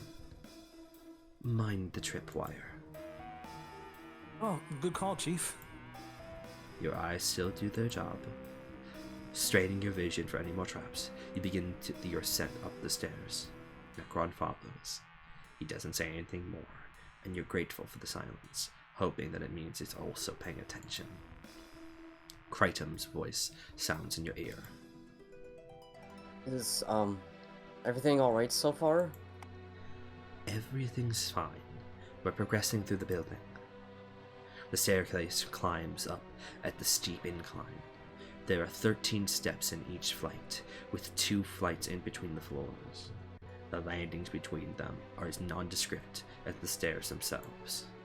You will go up one floor, then a second, then a third one. 78 steps, each one precise and measured. Slow, but only slow enough to scan each slab of concrete before you place your foot on it. You don't see any more traps and arrive at the top of the stairs unscathed.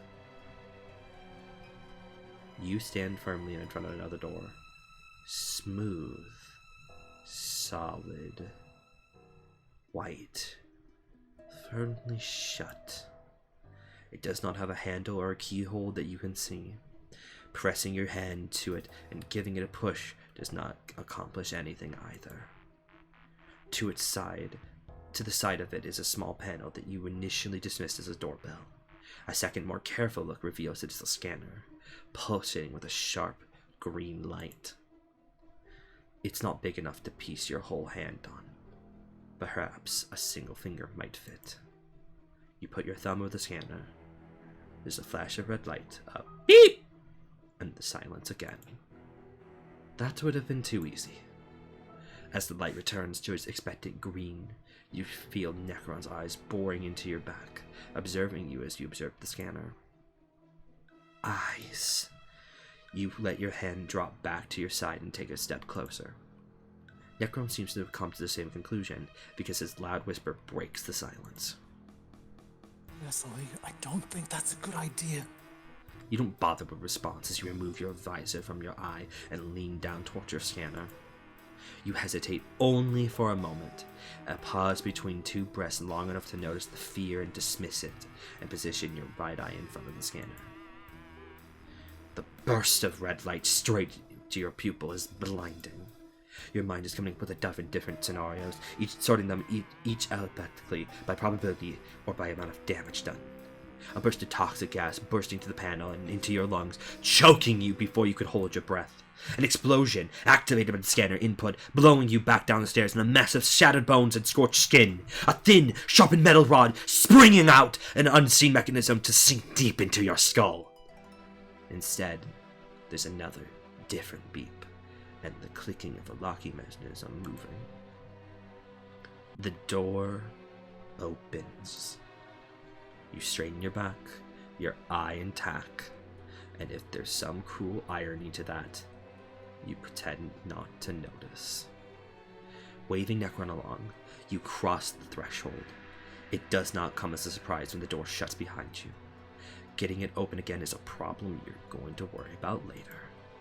The smell of bleach is stronger inside the unit. The chemical's so dense in the air that it makes your eyes throat burn. You blink the discomfort away to take stock of your new surroundings. You stand in the hallway, dark and empty, devoid of all furniture. There's nothing that stands out. For all you're able to see, this place has stood uninhabited since the construction of the building, or any sign of life has been meticulously stripped away.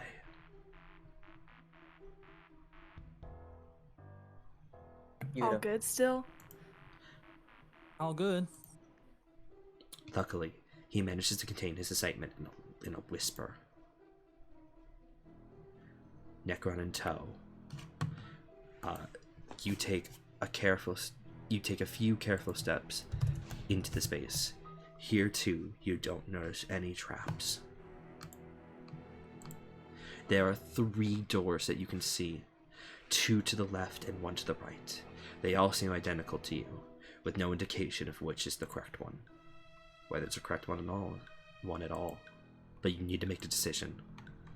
Take the first door on the left. You point towards the door. Let's look in there. Necron's already moving to open it. Part of you is giving certain that the handle won't budge, but it gives with a quiet sigh. Necron gives you a thumbs up over his shoulder. For a single moment, your stomach plummets into your heels as you think he's going to walk without looking, straight into the myriad of traps you can envision waiting on the other side. Then, thankfully, he turns back ahead and pushes the door open another notch.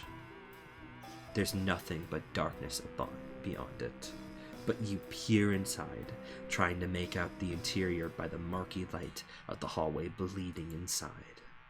All you see is barren floor and walls. Necron opens the door all the way.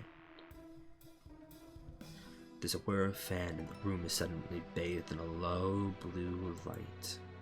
A singular laptop sits on the floor in the middle of the room, its screen angled towards the door, but too far for you to see anything on it. Alright, that's creepy. He's right, but you don't say that as you inch into the room to get a better look. Even for a technology neophyte such as you, it is clear that this device is neither new nor in particularly good shape. It's scratched up, the letters on the keyboard have faded, and the glow of the screen fades in and out like an old bulb. It seems to be on the verge of breaking down for good. You squat in front of it to get a look at the monitor. There only seems to be one program open, and you recognize the same chat client you've seen on others' computers. The window displays a series of handles, a chat history, line after line of colorful usernames composed in a similar pattern. You see Oricka's handle. You see another 20 handles, more of them as you scroll down. You don't bother counting them. You don't need to count them for the bile to make your mouth burn again. Aumtzi's victims listed out for your benefit and his sick amusement. How many of them were as lucky as Oricka and Crytum, able to protect themselves and resist his manipulation? You push back into an upright position. Your foot is aching to kick into the flickering screen, but you resist the urge. You keep the string of your rage drawn taut.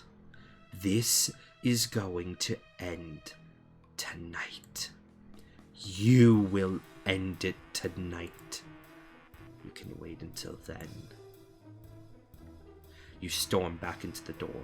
Whatever Necron sees in your face, it keeps him quiet. Let's try one of the other ones. Take the second door to the left. You motion a second door to the second door, and Necron confirms with a nod. The metal handle is cool against your skin when you reach out and grab it. It seems stiff with disuse, but turns once you apply more force. You open it a sliver and peer into the room beyond. In the dim light that makes it past you, you can make out outlines of a narrow cubicle space. Cabinets line the walls, and a rickety-looking old desk occupies most of the space in the middle. After you made sure there aren't any tripwires, you step inside. The space is clearly styled after the cubicles assigned to regulators, but it seems older, like something out of a vintage movie. There were several folders strewn across the desk, along with what looks to be pictures and cutouts. You pick one of them up and hold it to the light. Crytum's spectacled face is grinning at you from the picture. With a sinking feeling in your chest, you put it back down. In another picture, you can make out Siraj and ripe height. In another, Valtal standing next to one of his sculptures. It's the people you've interviewed to this case. Driven by morbid curiosity, you reach for one of the folders. Just before you touch it, you notice a shimmer running down its spine. A wire, almost imperceptibly thin. Its end disappears in one of the desk drawers. A closer look reveals more wires wrapped around the folders, the handles of drawers, the surface of the desk itself. It's sheared like you didn't touch one by accident. Cautiously, you take a step back. You will not risk touching anything else in here. Necron has lingered by the door and arches his brow at you in silent question. Bombs. Yikes. That sums it up quite well, yes.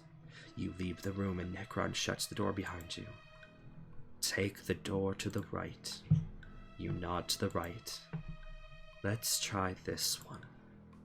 Necron complies, stepping up to the door to gingerly crack it open. He frowns. I reckon this is the one, Chief. You'd have been more surprised if it had been. You look over Necron's shoulder at whatever lies beyond. You expected another room, but you're looking into a long, narrow hallway. There seems to be a door on the other side of it. You can make a small you can make out a faint outline, like light pushing through the crack between door and frame. You aren't sure, however. Your vision is impeded by a web of laser beams crisscrossing from all directions down the length of the hallway. They glow a harsh, threatening red. When you blink, blots of green burn against your retinas. You stare into the hallway, straining to pinpoint a path between the lasers. They are very close together in a complex tangle. But maybe. Necron voices your conclusion before you can even admit it to yourself. Ain't no way we're getting through there. You gotta look somewhere else. Part of you wants to risk it. Surely, if you're careful, you'll find through to the other side. Surely, if you happen to touch one of the lasers, nothing is going to happen. Surely, this is all just an elaborate bluff. But you sigh, nodding to yourself as much as Necron, and step back. Somewhere else it is then. You only hope there's another way forward. You've exhausted all your options to no avail. There was nothing of worth behind any of the doors, and all that your attempts at investigating have yielded is the feeling of being stuck. You stand in the middle of the hallway, trying to determine what you've missed, what you can still do, when a hissing sound attracts your attention. It comes from the end of the hallway opposite to where you came from. The end that appeared empty. As you watch, a panel slides out of the way and sinks into the invisible slot to the left. You expect to see another wall beyond it, perhaps a door. But there's an empty space instead, a second half of a hallway that was previously hidden. Necron stares at the space the panel was, and then at you. That POS is fucking with us, ain't he? He's pathetic. Stay alert. For lack of a different option, you move down the path that was just opened for you. All of your instincts, honed over sweeps of fieldwork, scream at you to stop. That it's a trap, that you're going right where your adversary wants you. You don't doubt that's the case, yet you don't stop. You scan your surroundings as you go, but they're just as barren as the rest of the space has been. There are no more doors either. Rather, there is one more door. It's at the end of a hallway, a pillar of subdued blue light that looms into sight as you close the distance. The pillar widens. You realize that the door is open. From the other side of it, a low sound reaches your ears. Static. It makes the hairs on your neck stand on end. As if having the same misgivings. You probably do. You and Necron come to the halt outside of the aura of light streaming from the door. He looks at you, and there's no need for words. This is it. Give him a nod. It's time to get over this. It's time to get this over with. You press your communicator button and release it without speaking. You repeat that 3 times. That you agreed would meaning approach the target. Copy that. Her confirmation steals your resolve. You draw a single deep, slow breath. The bleach in the air burns its way down deep into your lungs and then lingers there. You suppress your need to cough it out, to try and get rid of the sting. It's not important now. Your hand tightens around Proserpina's handle. Her time has nearly come. You go through the door and Necron follows. The static swells and engulfs you like a thick, viscous liquid. For a moment, the singular sound, seemingly coming from all directions at once, overrides the rest of your senses. Then, several things happen at the same time. Your surroundings resolve into a wide, dark room. A U-shaped desk, covered with what seems to be a dozen monitors, takes up most of the space. Colors and movement flash on the monitors too quickly for you to make out anything. The door slams behind you. The shrill screech of audio feedback pierces your eardrums, so sudden and loud that you try to yank the earpods out, but the sound cuts off before you can. Necron's groan from beside you tells you the same thing happened to him. Finally, you have found your way to me, Cecily. I expected you to be faster. Matter. Did you enjoy the stage I set for you? It took quite a lot of effort to put together. You have made such a spectacle of chasing your own tail, so it seemed fitting to provide the decor. Now it's time for the final act to begin. You're scanning the room, turning this way and that, trying to locate the source of this voice. To no avail. It seems to come from all directions at once until you realize that there are speakers in every corner. Aumtzi's not here, only his grating, contemptuous jeer. Where are you, coward?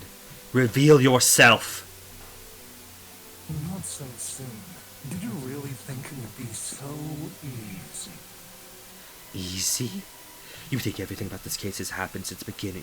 You think about everything that's happened since the beginning of this case. The insinuation that it's been easy makes you want to tear your hair. The flashing lights of the monitors bore into your brain. It feels as though your nervous system is about to short circuit. I am going to find you.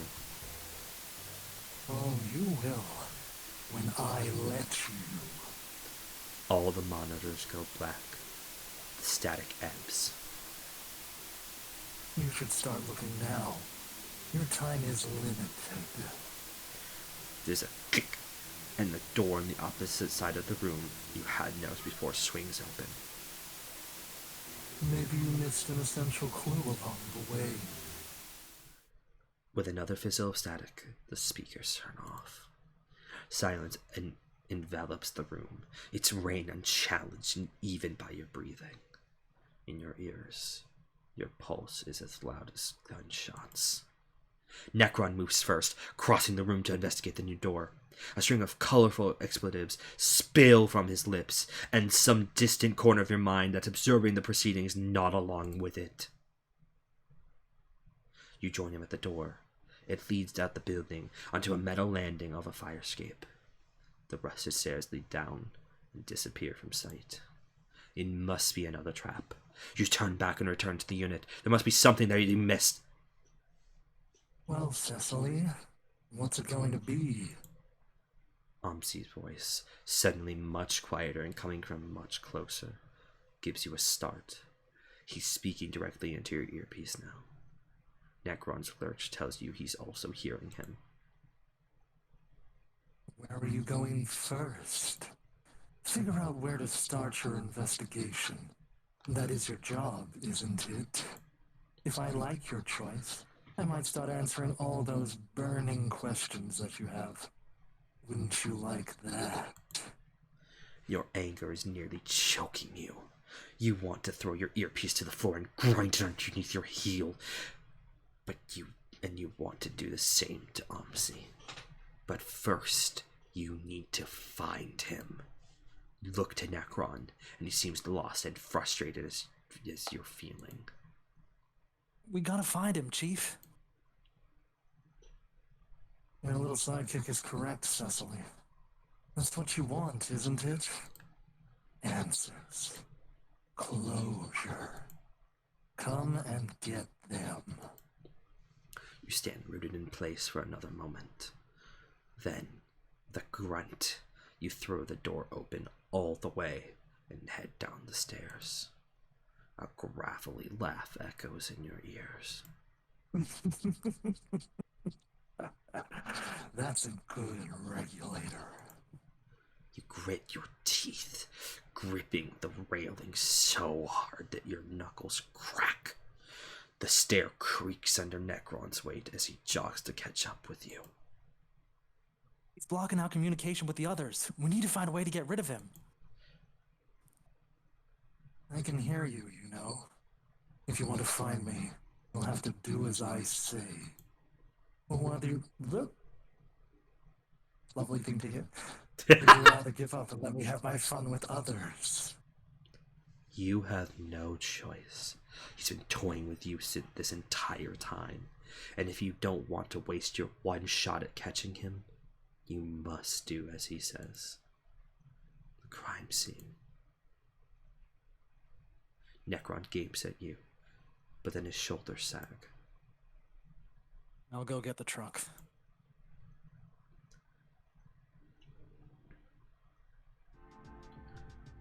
You remember your very first case. It was sweeps ago, when the world seemed like a different place. Or maybe like the same awful place, but one you could change if you tried hard enough. You still felt up to trying. You weren't perpetually tired, spreading yourself too thin between your nihilism and ego. That would come in time. No, during your first case, you were anxious. You would spend an entire trip to the crime scene wrapping your fingers against your palm. But even the rhythmic motion failed to dispel all the apprehension, making on your insides crawl. You had prepared for this, gone through your training, reviewed each procedure until you could recite the codes and paragraphs in your sleep. You had made a mental list of everything you needed to do in order of your importance. None of that mattered when you reached the location and your mind went completely blank. You had no idea where to begin. You feel the same way now as Necron's truck rolls into the spot you investigated so recently. The truck has been removed since the dead bodies bagged up and returned to the stronghold. You wonder, idly, if the funerals have already taken place. You climb out of the truck and walk off, leaving Necron to trail behind you again. You're in no mood for talking, and you do not want Aumtzi listening. However, you cannot walk away from the fact that there is nothing here worth seeing. So, have you put the details of how the theft occurred yet? I'm certain you have the broad strokes figured out, but perhaps I can fill in the blanks. You scan the snowy landscape with unseen eyes.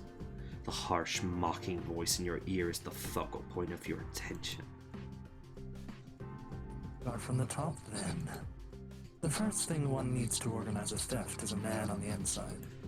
Or in this case, a woman. Luckily for me, I already knew who to look for. I only needed to find her contact information. You have already noticed that is something I excel at. You know who he's alluding to. Of course you know. But the next words still twist the blade that's already deep in your gut. Yeshin Lavis, a well-known weak link in corporate security. And yet you did nothing to stop her, did you, Secily? Did it excite you to have a tryst with someone who could, and did, compromise everything that you worked for? Shut up. The internal conflict of it all, the drama. That was the closest you ever came to rebellion, wasn't it? Shut up! You don't wish to learn how it all happened, then? When you grit your teeth and fail to respond, Aumtzi's sickening laugh fills your ear again. That's what I thought. Once I tracked down your darling Kisnessus, the rest was easy. Yeshin was very obliging. She seemed so eager to give me what I wanted. Your whole body itches with the itch to hit him, to tear into him and slowly bleed him dry. So I was now in possession of the shipment timetables. I knew when and where I could procure the curious little package I was after. The spot you're standing right now. The spot where you stood at the beginning of this, looking at the bodies of people who lost their lives because of Aumtzi's little twisted games. The next step was to actually do it. To find someone else to do it, you correct inwardly. I'm certain it comes as no surprise for the likes of you that it's very easy to make someone kill in your stead. As it was, I had the Mirthomaniacs for the job, to get their hands dirty, not for money, but simply as a matter of conviction. Isn't it funny that in this way, the four of them were more upstanding than Yeshin, who was so invested in her own profit? 4 Mirthomaniacs. The poor drivers hadn't stood a chance. For all their willingness, however, the Mirthomaniacs' notorious brutality was a point of some concern. A massacre would give up the game far too early. I found myself needing to devise a detailed plan for them to execute.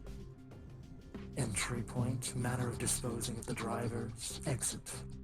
They were the most obedient pawns.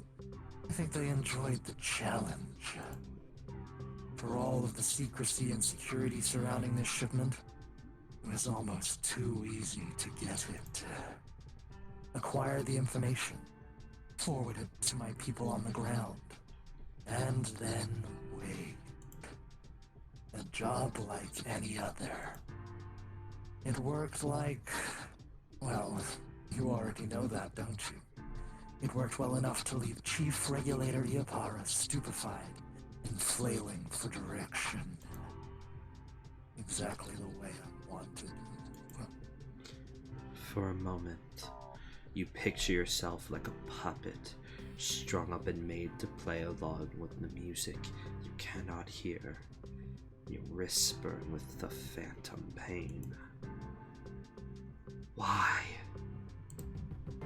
You spit the words out, though it's not directed at him. You aren't sure who it's directed at. Yourself? A world that cares as little about its reasons as it does about the well-being of its denizens? You don't expect an answer, but somehow that doesn't soften the blow of Aumtzi's vicious laugh. You're getting ahead of yourself, Secily. I believe you have nothing else to see at the crime scene. Do you? Time to look somewhere else. With an abrupt burst of static, the line cuts off. You're left in the desolation of snow and silence, alone with your own thoughts. A hand on your shoulder makes you snap out of your head. You turn to meet Necron's eyes, full of sympathy as well as the same anger that you know is smoldering in your own. Let's bounce. It's that anger that makes you listen. The smell of blood lingers on the factory floor. Maybe you're imagining it. The memory of the carnage that occurred here, the carnage you caused, is still far too fresh in your mind. You've come a long way since your first kill. You still remember it perfectly, of course. The rapier's handle in your hand, so familiar and yet heavier than ever. Your lunge, a coil snapping, and the realization in their eyes that they had no recourse. The briefest moment of hesitation stilling your hand before your blade found its purchase beneath their clavicle. The wet resistance of flesh giving away. Their blood was teal-colored, much like your own. It was that detail that stuck with you the longest. If the roles had been reversed and you had been on point at the end of the blade instead, would you have looked very different, lying in a puddle of teal? You don't regret it, nor do you regret what happened in this factory, but retreading the stained floor still sends a chill down your spine. You resist the urge to reach for Proserpina. it would have already been seen as a weakness, and you're already at a disadvantage. And as if on cue, Aumtzi's voice fuzzes in your ear. How fitting for you to return to this place, Secily. I was certain you would. Did you enjoy killing all those evil cultists? It must have felt so righteous. You did. Not because you revel in the bloodshed or the feeling of control that having someone else's life in your hands gives you, because it furthers your cause, claims another title on the chessboard. You don't say any of that. You'd rather die than give him the satisfaction. What are we looking for, Chief? Anything.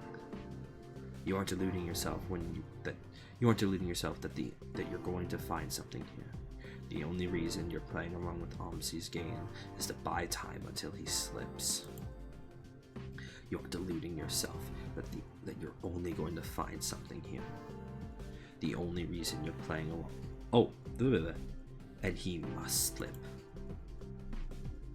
You must be wondering how I was able to make any cultist do my bidding. We all know they're not exactly cooperative. You're getting the distinct impression this man loves hearing himself talk. Well, as fate would have it, I had the upper hand. 2 sweeps ago, I happened upon a remote server that was part of corporate's infrastructure. It locked out of everyone's access. Well, almost everyone. Its contents were solely deleted information, waiting to be purged. The information pertained to a former member of the executive's inner circle, all traces of whose existence had been expunged since his disappearance. A former member of the executive's inner circle. The words send a shock through your system. The number of people who could be described as the inner circle of the executive is as limited as it is familiar to you. You are part of that circle in whatever capacity that serves his purposes, and as far as you're aware, there's only one person that disappeared from it. I was able to track this individual down to a certain prominent cult. As you can imagine, knowing about his history provided certain leverage. The same kind of leverage he attempted to use with Crytum, dredging up his history to taunt and blackmail. This resulted in a highly beneficial business arrangement. Through the Harbingers and their partnership with the Murthamaniacs, I had access to information that would otherwise be hard to come by, as well as to certain brute force whenever required. Very convenient to have them steal the limeblood for me. It spared me the effort of finding and vetting my own cronies. Can you believe I never even saw the group that I made kill for me? I know nothing about them aside from their cult associations. I suppose that means you'll never find out the identities of your perpetrators either. A shame. You refuse to rise to this bait. It doesn't matter who the hand that held the murder weapon was. Your real target remains the man who gave the order. But who knows? They might have even been among the cultists you encountered here. You might have already avenged those poor truck drivers. So I wonder if it counts as vengeance, if it's merely indiscriminate slaughter. You were ambushed. You want to say it. You were fighting for your lives. Necron's harrowed expression suggests he's thinking the same. Next destination, Secily. The line goes quiet. Your head's hazy, even as you give Necron directions. You aren't certain why this is the location you wanted to go. Call it a hunch. Relying on your hunches has often served you right over the sweeps. Your brain is capable of noticing very many things at the same time, and sometimes it makes connections you aren't conscious of. Though the assumption that that's the case right now seems too much like wishful thinking. it's much more likely that you're aware the choice doesn't matter.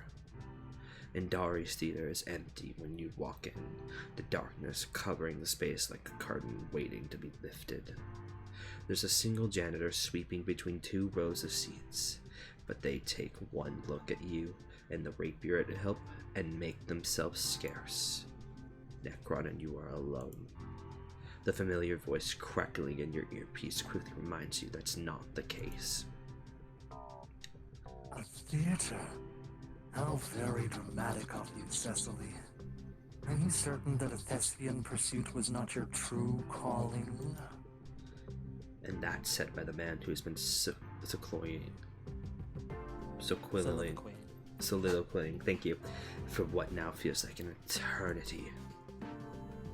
What is this place, Cess?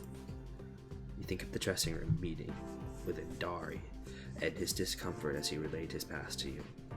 Somehow, you're reluctant to name him. I met someone who had cult experience here. Necron humph in a way that you interpret as fair enough.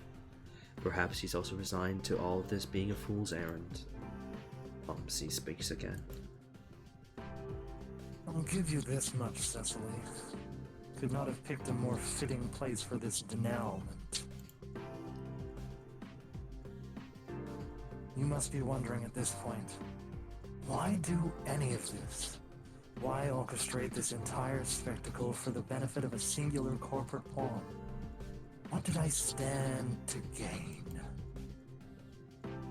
The world.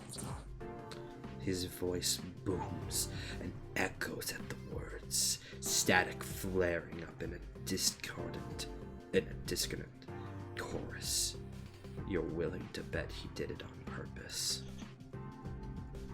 My objective was to enthrall you so thoroughly that you would stay out of another plot in play. One much larger in scope and in importance. A diversion. This was all a diversion? You can feel Necron's eyes on you. You refuse to meet them. You should feel special, Secily. The world is about to change, and you played one of the supporting roles. There must be something for you to say. But your thoughts fit together like the pieces of a mismatched jigsaw puzzle.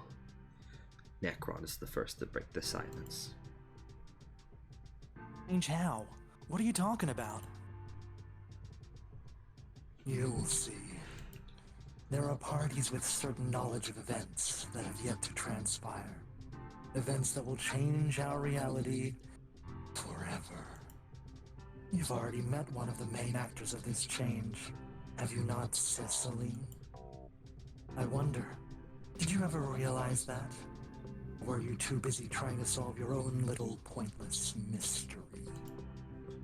Talad, you rewind back to your meeting. To all that was said, it wasn't. Could you have known? There was plenty of time for you to catch on, you know. I wondered if you might. My collaborators insisted on having contingencies in case you did.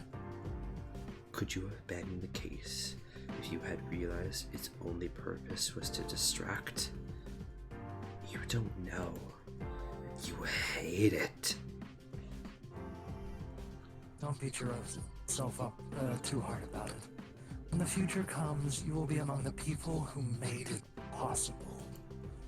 Among the prophecies and powers that can alter the course of the world. The regulator who did her job too well. It would almost be impressive if it wasn't so pathetic. Your time is almost up, Secily. A set of coordinates appears in your visor. Back to Stronghold 21, you believe. Go to this location to begin the final act. The nausea is settled in your stomach, both heavy and burning. Each lurch of the truck makes you feel as though you're about to throw up your insides. You're so tired of this back and forth. So tired. Necron's usual optimism has been tempered as well. There's tension in the way he grips the steering wheel, and he stares straight ahead. You reach the stronghold, and just as it hits rush hour,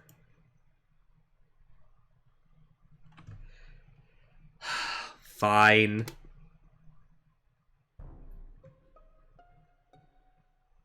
There, you all happy? You got it now. Trolls on the bed. Amogus. Trolls. Mogus?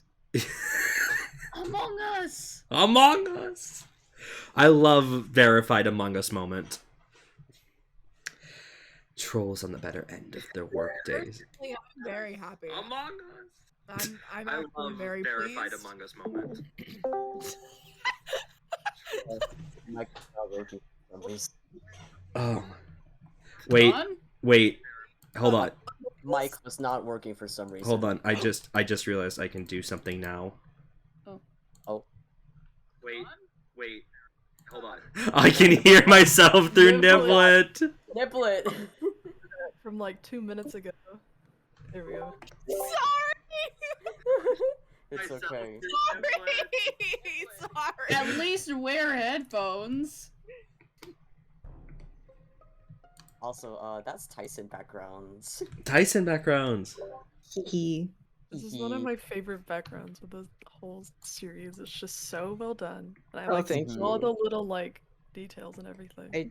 I stared at this for so long. Mm-hmm.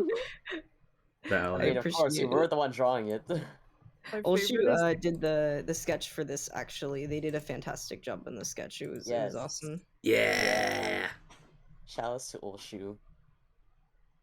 Oh, there is no Among Us on this screen.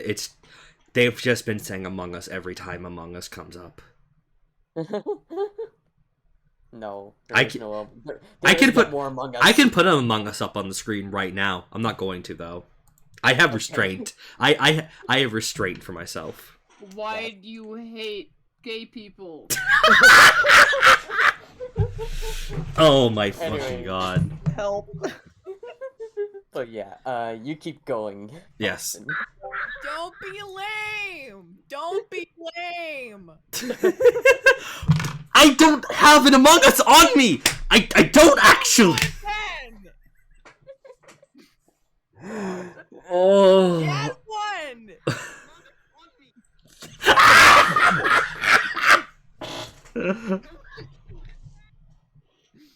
Get an Among Us!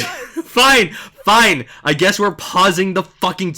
We really are pausing this just for an Among Us break. Oh my Yes! fucking god. We've been reading Wait, for a wait, while. We honestly, deserve a we- little Among Us. You know what? You know what? Fine. Okay. I agree. Where is he? Where's Mogus? Where is Bogus? Okay, I do have something actually. Mr. Amon Gus. Have you ever played Among Us? Aumtzi jump scare. Can someone Wait, please clip wait. that? You have to, Very, you have to say welcome to Tilted Towers.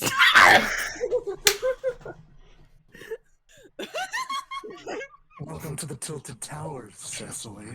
Yes! Yeah. Where I don't get respect. I can't fucking breathe! Kill! Kill. Kill.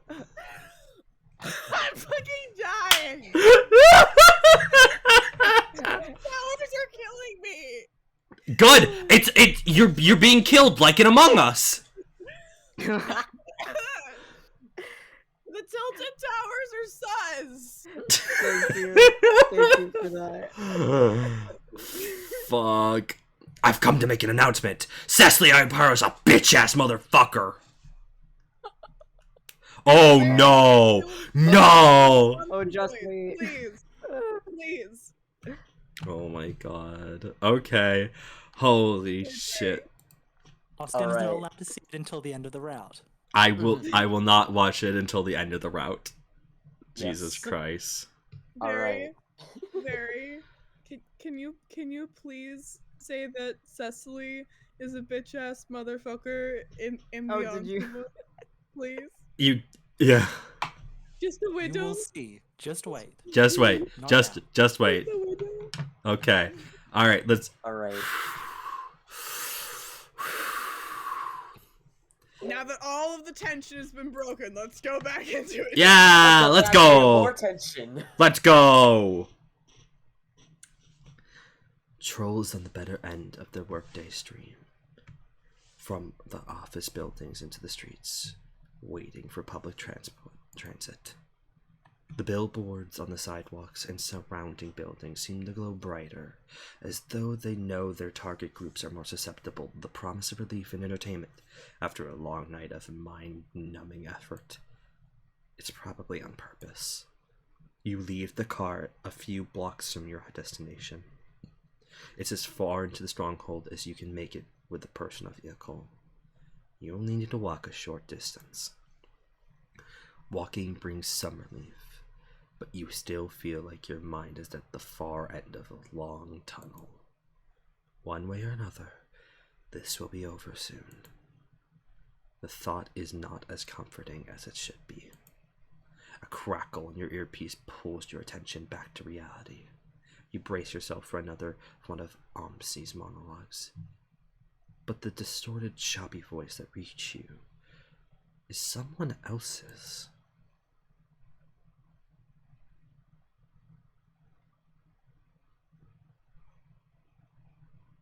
Billy, Necron, do either of you copy? Necron almost trips over his feet in the rush to respond. Oricka, you okay? That son of a bitch cut out comms.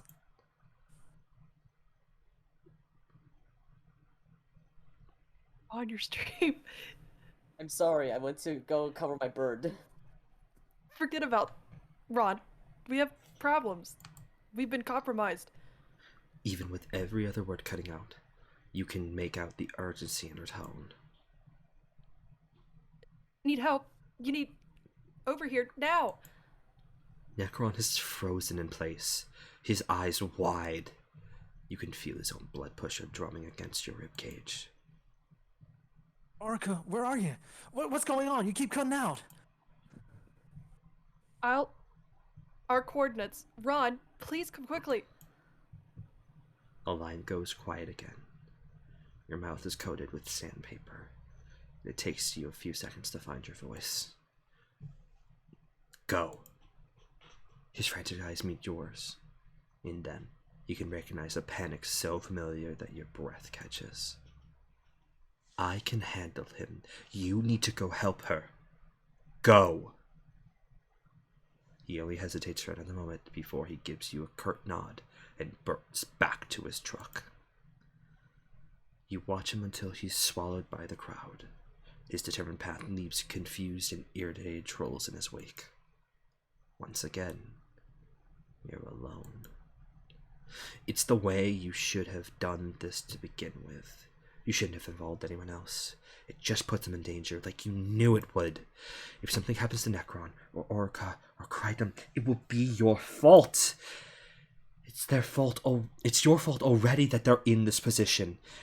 Think about what would be happening to your allies if it makes the bile in your stomach churn. Your hands are shaking, knuckles white as your nails leave the crescent marks on your palms. Without your objective to the anchor, you are the location Aumtzi gave you and a flashing reminder in your corner of your vision. This might have been too much. You're stretched to your breaking point, but you rally the remnants of your willpower and square your shoulders, and you march on. People part in your wake as though they recognize your urgency, or maybe they see something in your demeanor that makes them wary of getting in your way. Good. You're the chief regulator, and you will not be deterred anymore. You walk down another block, turn right, cross the street. Your destination is straight ahead. Without making a conscious decision, you break into a run. Nearly there. Finally, a chime in your ear informs you you've arrived at your given coordinates. You slow down again, craning your neck this way and that to scan your surroundings. You're standing in one of the stronghold's central squares, boxed in by a number of tall buildings. Each one has a glass facade that's polished to perfection. Each one boasts a massive, illuminated billboard. Your legs are slow to halt. Nothing in your environment stands out as possible objective you were meant to reach. You don't know where to go. You double-check your coordinates that you were given, but there's no doubt you're in the right place. Trolls mill around you, bound for their own destinations, passing by your towering presence in the middle of the square, paying you no mind. Your earpiece remains quiet. Panic begins to flood you like liquid rushing into a sealed container. It pools into the pit of your stomach and climbs, forcing the breath out of your own lungs with a cold, unyielding pressure. What is he expecting you to do? As if on cue, all the billboards go dark. Not everyone notices immediately.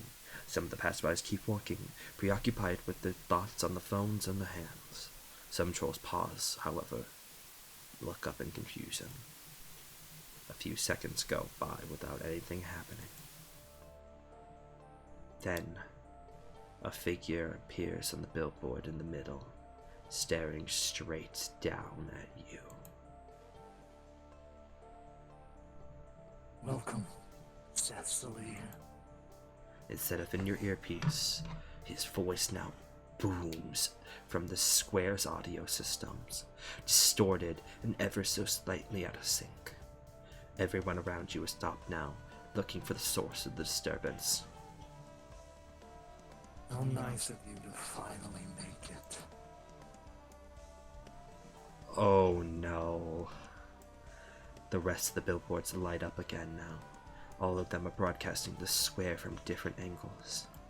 All of them slowly zoom in on a figure standing in the middle of it. On you. It's been a long, harrowing investigation, has it not, Chief Regulator? More people are turning to look at you now. All in the name of justice. All in the name of the safety and freedom of the people. A series of stills, grainy and dull like CCTV footage, replaces the broadcast on the billboards, too fast for you to make out anything but your own image. Or is it? The slideshow slows down and stops at a picture of an abandoned warehouse.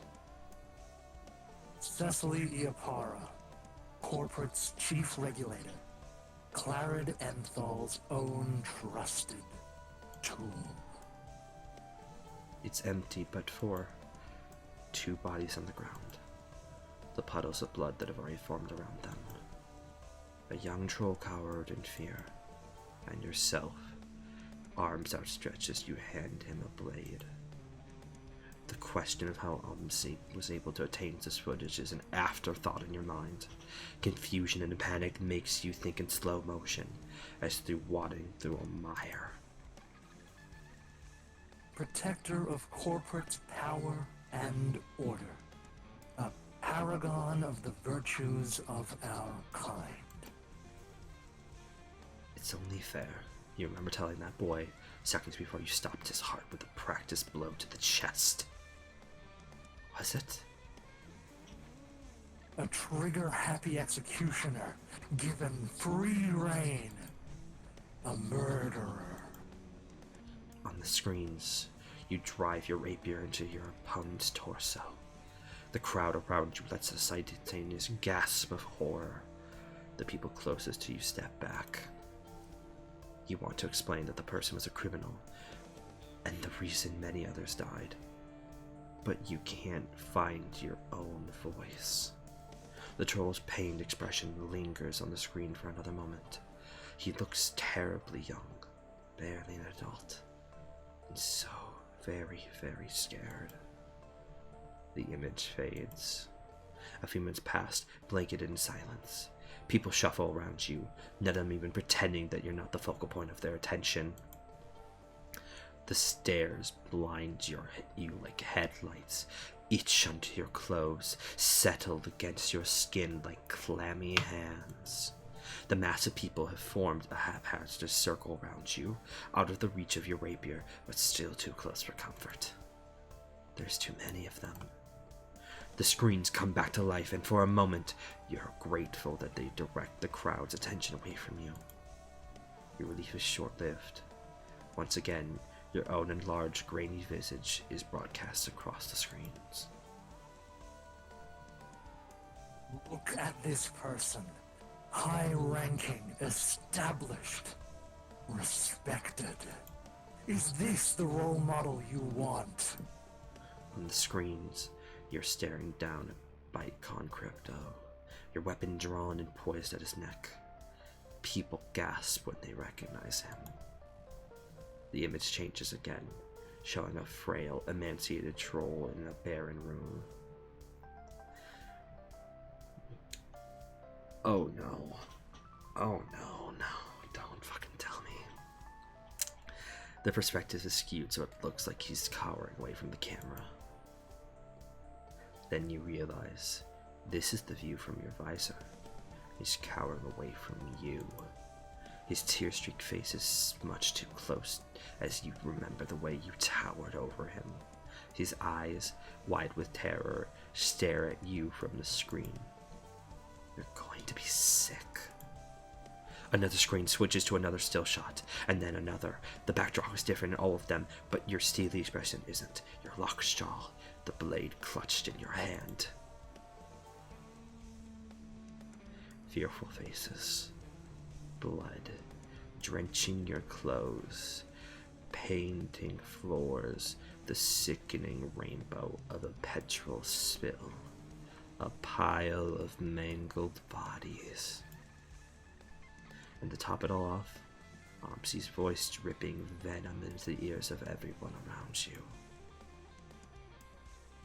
You watch these atrocities and feel anything but disgust for this person.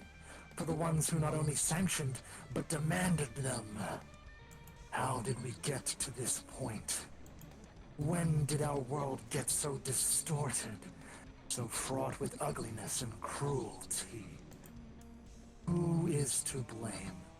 The executive and his entourage, hidden away in their ivory tower? Or the rest of you that let them keep their power? The crowd shifts with his words. It ebbs and flows, breaching the invisible divide between you, then receding again. Their looks have grown from curious to suspicious to disgusted. Each glare is sharp enough to cut. He's manipulating you, you want to say. He's twisting facts to make you look like a monster.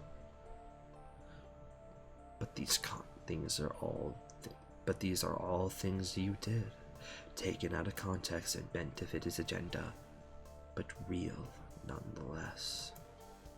You, nonetheless. You need to get away from here. You spin around, looking for the quickest way to leave the square, but when your vision blurs with the disrupting lights, wherever you look, the crowd takes a step back. You start walking and it parts in front of you. Your hand is balled into a fist, fingers tapping against your palm with your step. It's not helping. Just as you start running, a new notification pops up in your visor. Another set of coordinates. The glowing digits leave imprints in the negative on your corneas. You steer towards the given destination without thinking about it. You're past thinking. You're going to kill him. You're sprinting now, not bothering to avoid pedestrians, making them jump out of the way to a cacophony of gasps and yells. They don't slow you down. Soon, you reach your destination. Your footfalls echo like gunshots in the empty monorail station. You slow down to a jog, scanning your surroundings. Another trap. And then you see him. Aumtzi Mott is less imposing in person than you would have imagined. Thin, frail, with a slouch as someone who spends too much time in the front of a computer screen. Without the mask covering the bottom half of his face, he would be someone you'd pass by in the street without really noticing. Except for his eyes, glinting with malice and triumph as they observe your approach. Here you are at last, Beef Regulator. We were starting to worry you'd never show up. We? He turns to look behind him. With a sinking feeling, you follow his gaze. Necron is slumped up on the station chairs, rope coiled tight around his body and binding him to a backrest. Both his arms are tied to the armrests. In the middle of your panic, you forgot that Aumtzi can modulate his voice, just like he did when leading Hamifi about Kolyad, the same pedestrian tactic. You briefly wonder how he managed to seduce such an experienced brawler. Necron tenses against his restraints when your eyes meet, but the piece of rope around his mouth prevents him from talking more than an unintelligible grunt. His prosthetic arm stays limp, even as his whole body strains. Something is strapped to his chest, a bulky, rectangular object encased in wires. You see a timer. It's a bomb.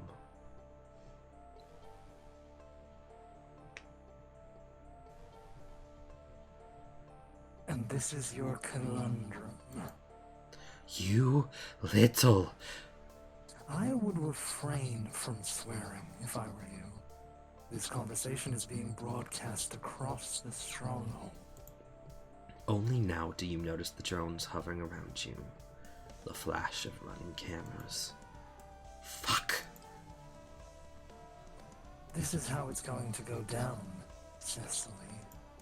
You have two options. One, you can do your job. Try to catch me, make me pay for all the harm I've caused people you care about, and all these innocent trolls whose names you won't ever learn. Close the case. That's what you want, isn't it? To carry out your alleged justice. But then there's the second option. He juts his chin out in Necron's direction. You can save your friend, brave, gullible Necron. So eager to believe you're a hero. But with enough camaraderie and gumption, the two of you can save the day. He chuckles to himself, the sound of like nails scraping against glass. How very adorable. Do you think his precious little maid Spirit is watching this? Perhaps once I'm done here, I'll have another chat with her. Necron grunts again, and you know it's one of his elaborative expletives.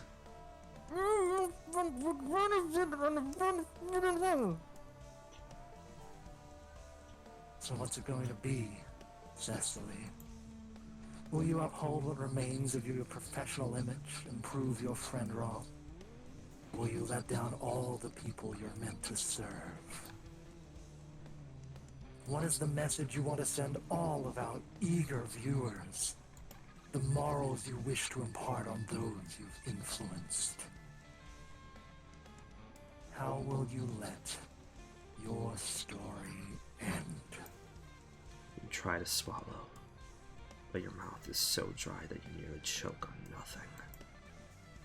There is a universe out there in which you've foreseen this development, in which you've come up with contingencies for exactly this outcome, in which you've done your job right. This is not that universe. In this universe, you're tired, underprepared, in way over your head. You're faced with an impossible decision, with two losing choices. In this universe, all you have is your anger. The scream that tears through the throat like a broken dull blade. You charge. You don't bother with your rapier, nor come up with a strategy. All you want to do is hurt him. You punch, inelegant but effective, lands on Aumtzi's chin, knocking off his mask. However, your satisfaction is short-lived. A shock of electricity courses up your arm from the point of impact, making your vision fritz and your body lock up. The next thing you know, you're on your knees, and Aumtzi's scrambling away. He's pressing his hand over his mouth, his wide eyes full of tears that are spilling down his cheeks. Over the buzzing in your ears, you can hear him sobbing, whimpering words you can't make out. Then, he's gone. You're left with your decision. Okay, so before you make your choice, Austin, Yeah? I implore you to choose Save Necron first, because this is the only route that has an actual split ending. I think given... Okay. I think given literally... I mean, here's the thing. I was probably always going to choose Save Necron for myself. Mm-hmm. But if I'm being real here, I think Save Necron is the only choice. Because I think Secily understands that Necron is someone she has promised to protect too. Mm-hmm. If she lets Necron die, that she has failed entirely. Mm-hmm. We'll come back to this later, so Save Necron. Save Necron. You watch Aumtzi for a moment that feels like an eternity. Your body is in a coil about to snap, your breath trapped in your throat like a bullet waiting to be expelled. You dodge desire to follow a case through all the way to its bloody end, the professionalism you take with so much pride in, the fury clouding your vision. They all compel you to go after him.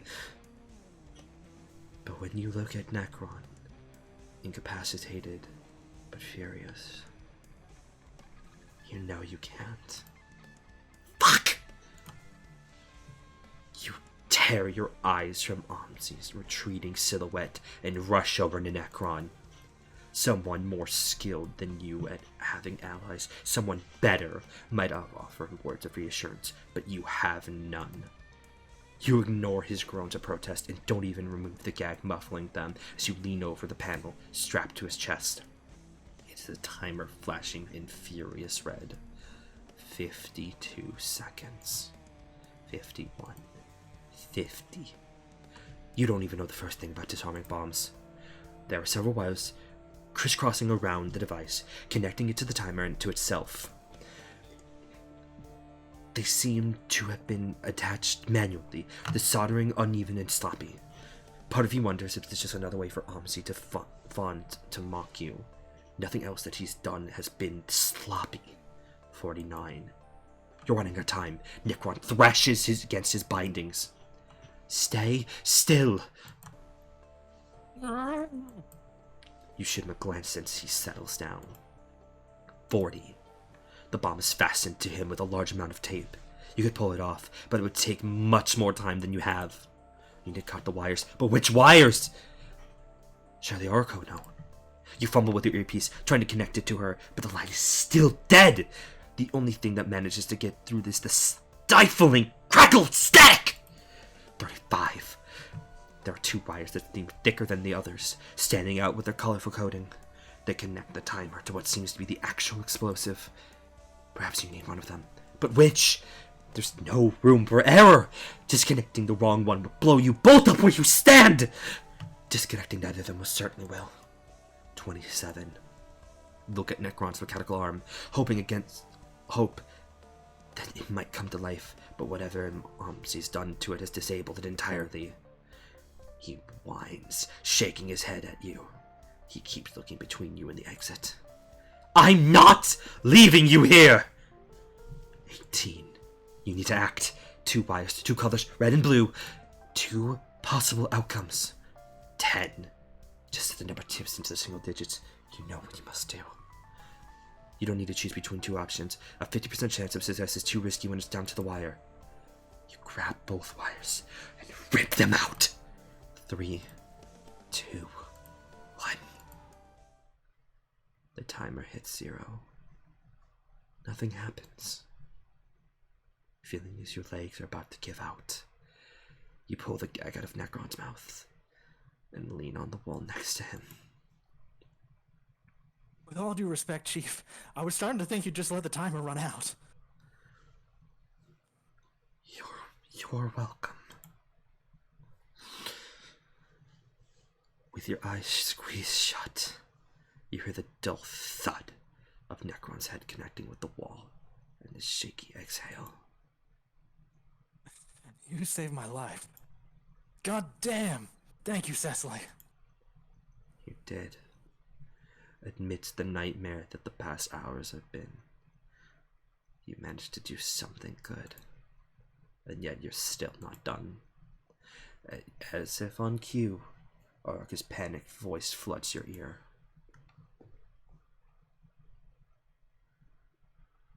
Yota.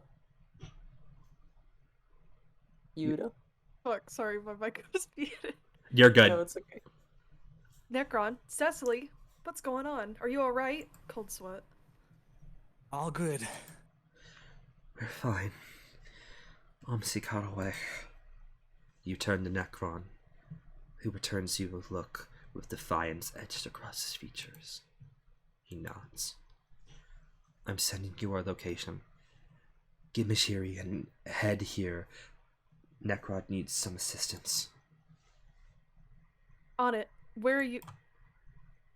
You cut off the line before she's finished speaking. You can explain everything in detail later. Necron knows that much. He gives you an encouraging smile. Go get him, boss. We'll catch up soon. And just like that, you're running again. You wasted a lot of time and you don't know where you need to go. Yet you have to try. You sprint across the monorail station and out a decrepit emergency exit. You come out a narrow alleyway between tall, windowless buildings. There's only one way he could have gone here. Your lungs are starting to burn, but you push the pain aside and barrel onwards. The alley turns left and right. You keep running. You take another turn. So this is where Alien's lines come up? Noted. Okay. Let me just get those ready.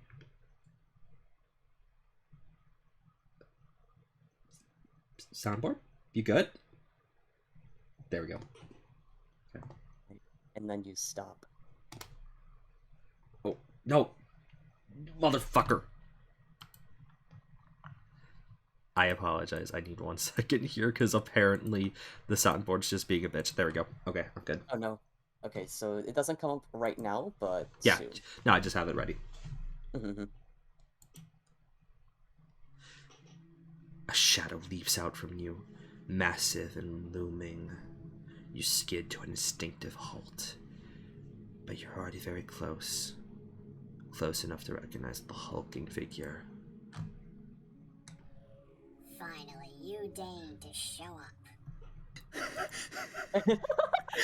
Okay. Okay. Alien! Alien! Alien! No fucking way!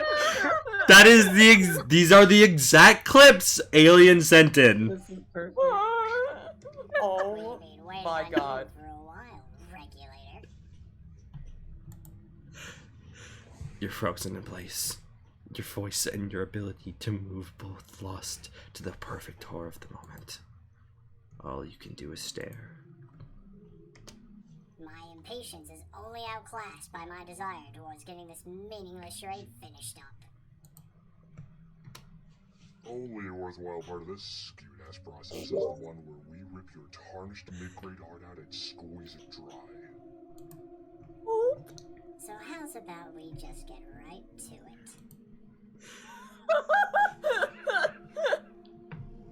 My fucking god. You need to act. Defend yourself before this massive muscle and violence crashes over you. He may be stronger, but you're fast and you can take him on. Just as you move to grab your rapier, 2 things happen.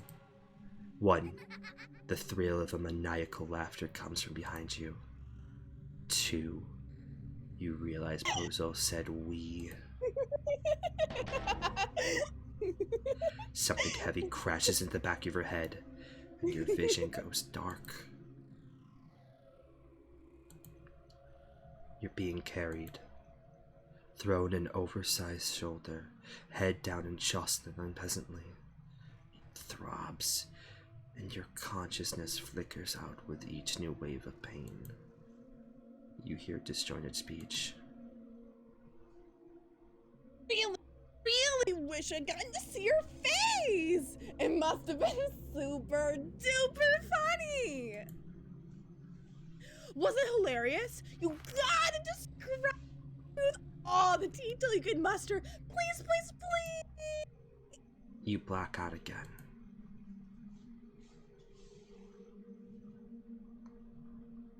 When you come to, you don't know how much time's passed.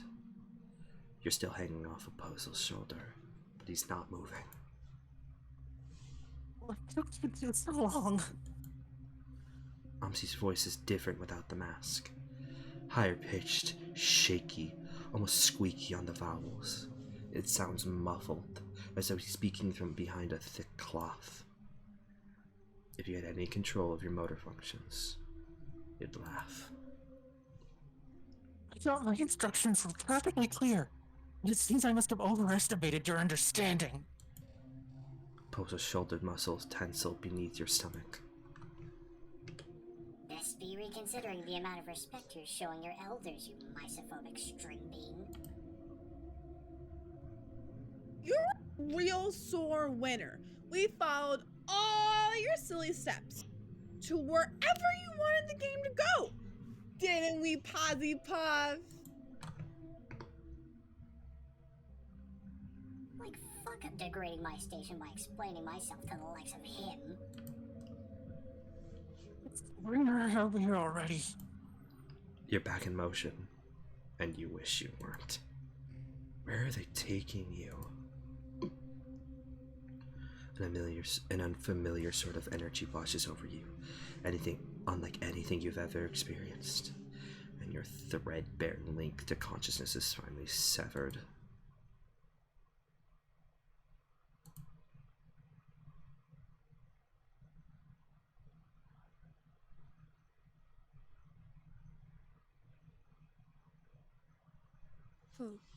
You're awake. Welcome to the end of all things, Regulator. Let's make your final hour your finest.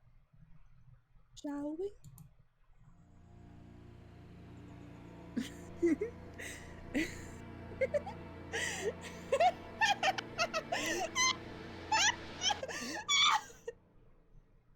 Goodbye. So!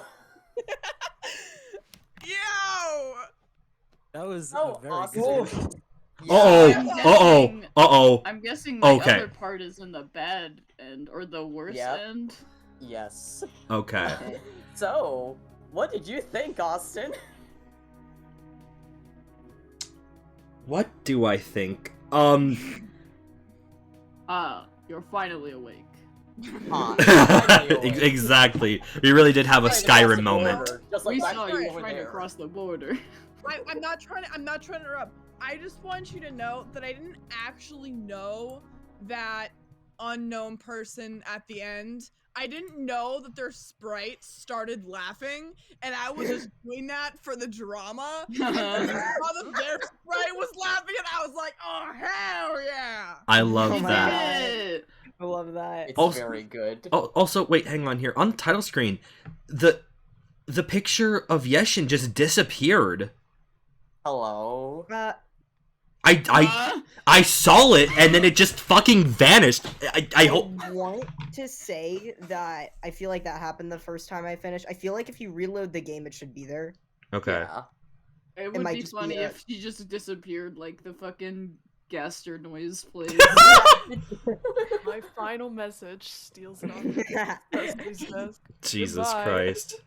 Oh my god, Yeshin, final- Yeshin is here. Proof? Proof?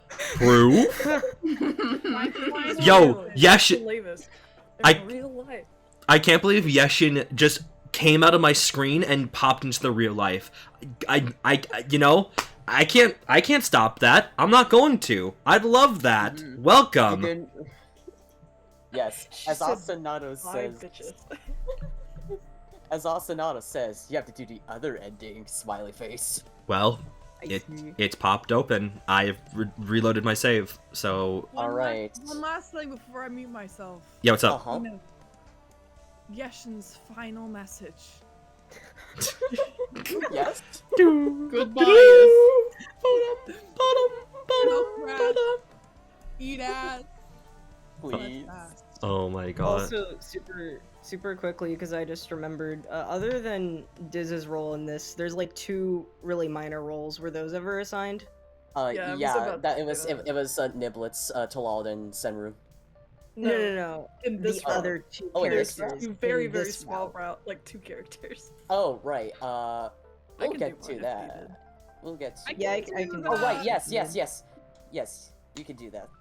Right. Alright. Wait, who's doing the one? Who is doing them? Yota and I guess. Happy to I do can the do other one. one. Yeah. I can- Okay. Veri and Yota. I briefly Okay. forgot about those background characters. No, I literally just remembered. That's why I brought it up. No, Okay, yeah. fair enough. I'm assuming then that this is your narration, Don? Yes. Okay. Hell yeah. Alright. Then after All it. right. All right. Follow after Aumtzi.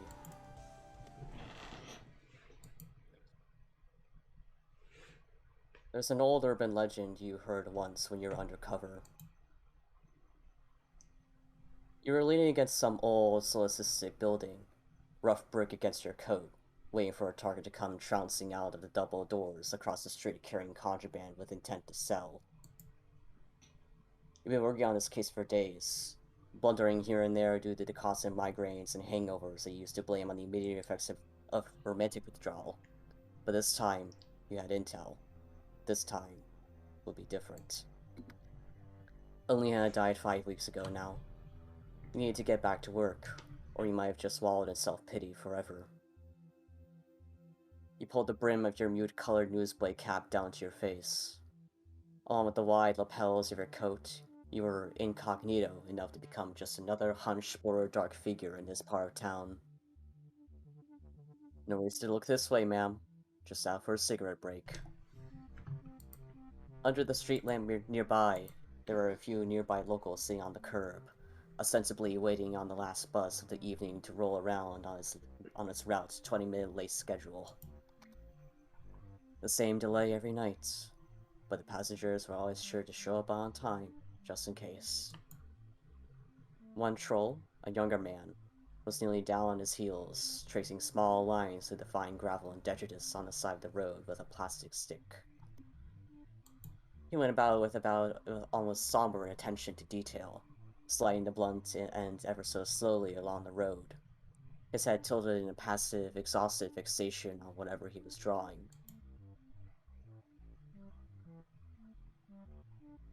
I've been thinking about paying the toll more and more lately. He let the words out as a hesitant afterthought, one he had clearly debated saying out loud. Not to say I'm falling apart or anything, just... Directionless? An older troll responded now, finishing the sentence. Exactly. Just directionless. Same thing every day. You'll find something to hold on to. Just let it come natural-like to you. Can't keep chasing it or you come across desperate. What if I am desperate? Like, what if it feels like I either need to fix something, anything, or I need to pay the toll and just disappear? Up at that. Sound like something illegal. The old troll laughed. Sound like his throat was filled with the gravel the young troll was drawing in. You'll be alright. We all feel that way from time to time. The young troll nodded. At the end of the street, the bus was rounding the corner 20 minutes late, right on time. You pulled yourself up from the wall.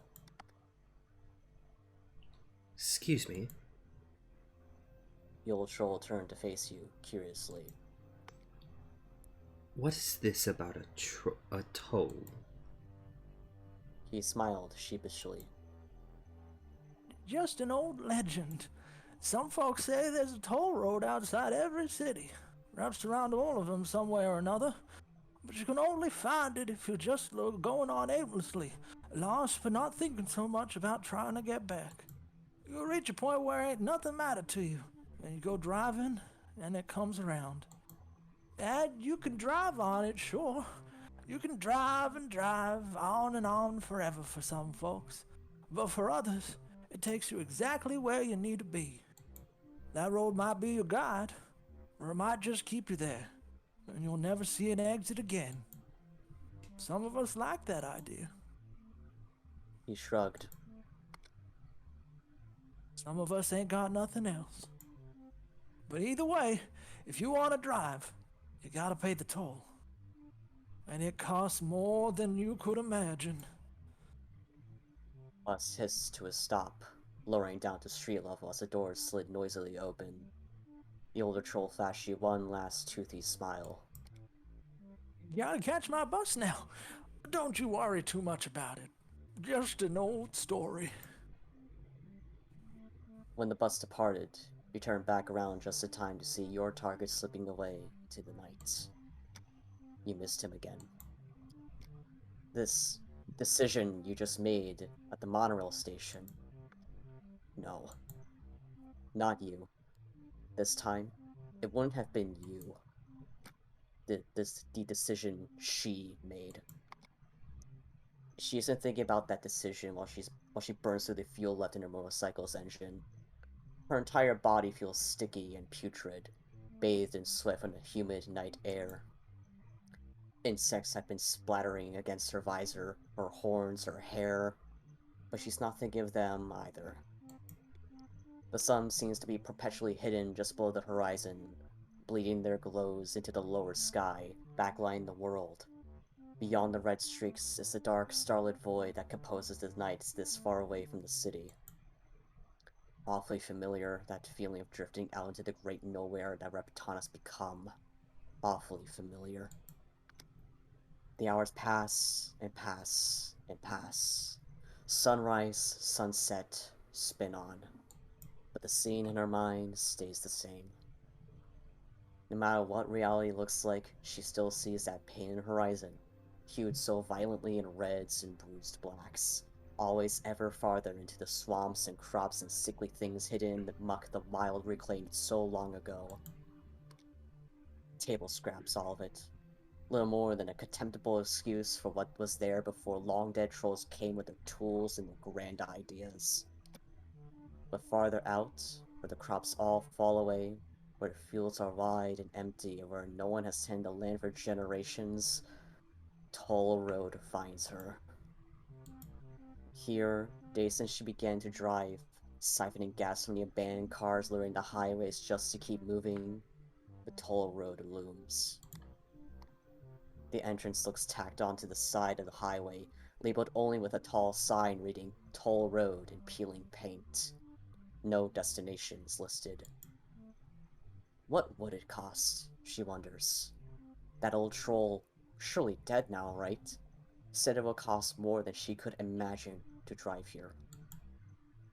There's an automatic arm blocking her path forward, seemingly operated by a mechanical box where she could deposit something. She leans forward to read the fine print. Thank you for visiting. The current toll is 3.57. Her brow wrinkles. 3.57? That's it. She reaches into her pocket, withdraws the required loops, and reaches to drop it into the collector.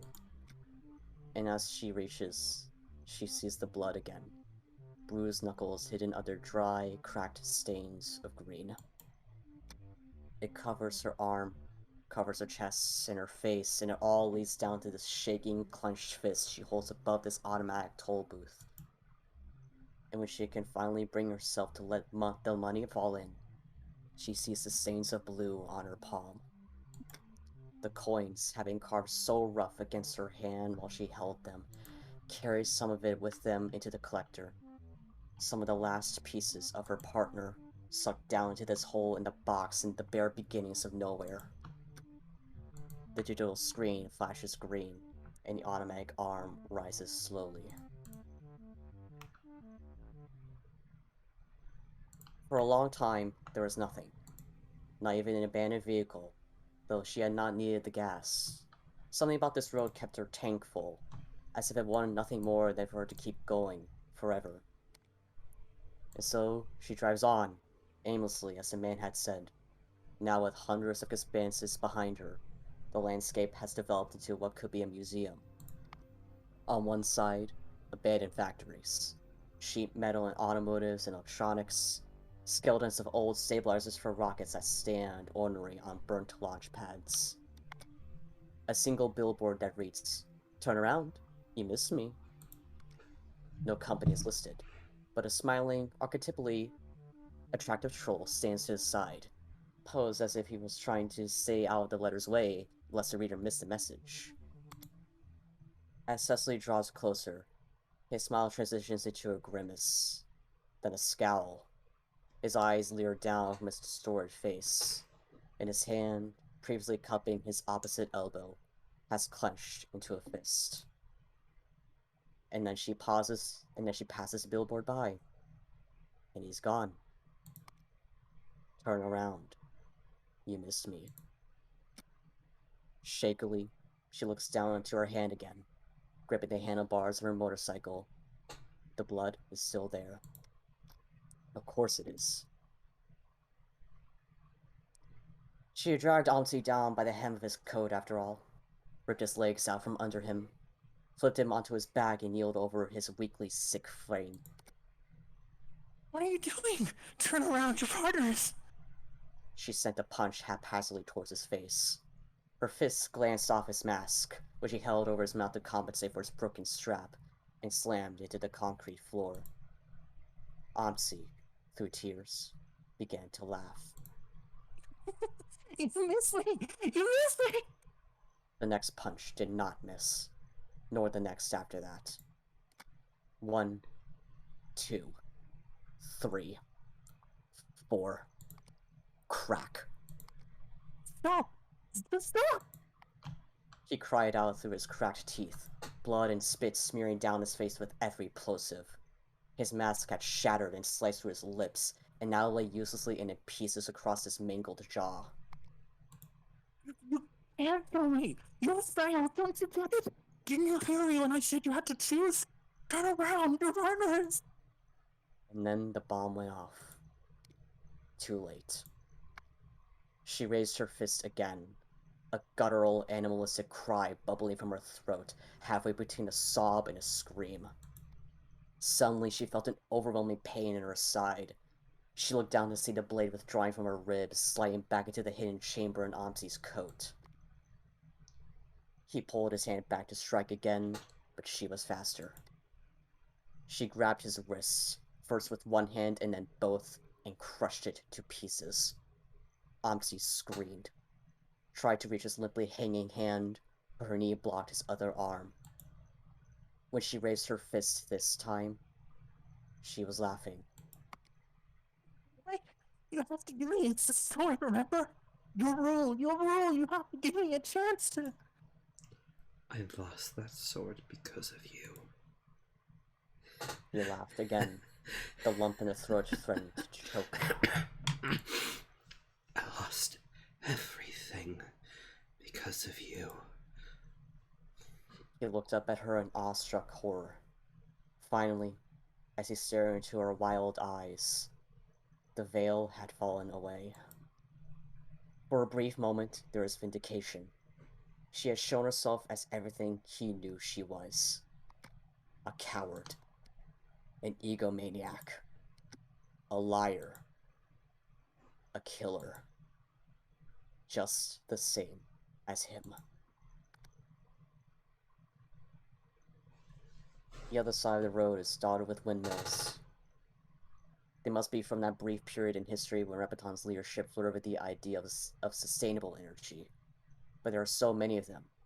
Too many to be a part of such a poorly executed campaign. The blades trace their lazy circles around and around. She falls into a trance watching them, all this motion no matter where she looks. Some of them have flashing red lights on the ends of their arms that still work after all these sweeps. Others have collapsed to the ground in expensive heaps.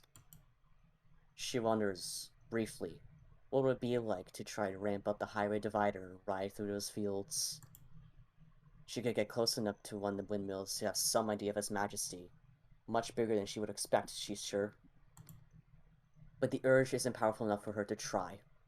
She's been on a toll road for what must have been weeks, but it seems impossible to tell. Every night seems just like the last. Every stretch of road carries the same consistency. Always factories on her left, windmills on her right. Completely, utterly, irrevocably alone. She had tried to recover what was left of Necron. She found bits and pieces of what must have been him, collected them into a small pile, stained her palms. What had she wanted? What had she hoped for? In those moments before all hell broke loose, and the world finally registered for what she had done. Did she think she could return those pieces to Oricka? She laughs bitterly. No. She was simply trying to feign responsibility for something for once in her life. A disposition she hadn't earned. Could never earn, especially now. She could never have been anything other than what she is, no matter how she tried. No, that's not true. She could never have been anything other than what she is, no matter how florally and profoundly she told herself she was going to try, lying to herself through her teeth. Pathetic. So pathetic. And now, she rides between factories and windmills built on dead land, and she may as well stay here forever. Her mouth tastes bitter. She not eaten or slept in weeks, but she hardly notices the difference. She closes her eyes. On the horizon, the first and only exit from the toll road rises to meet her. On all sides, the scenery shifts from industry to swamps and cornfields, same as it ever was back on the outskirts of Stronghold 21. When she opens her eyes, she is right where she needs to be. A young farmer stands in front of her, a child, one she recognizes.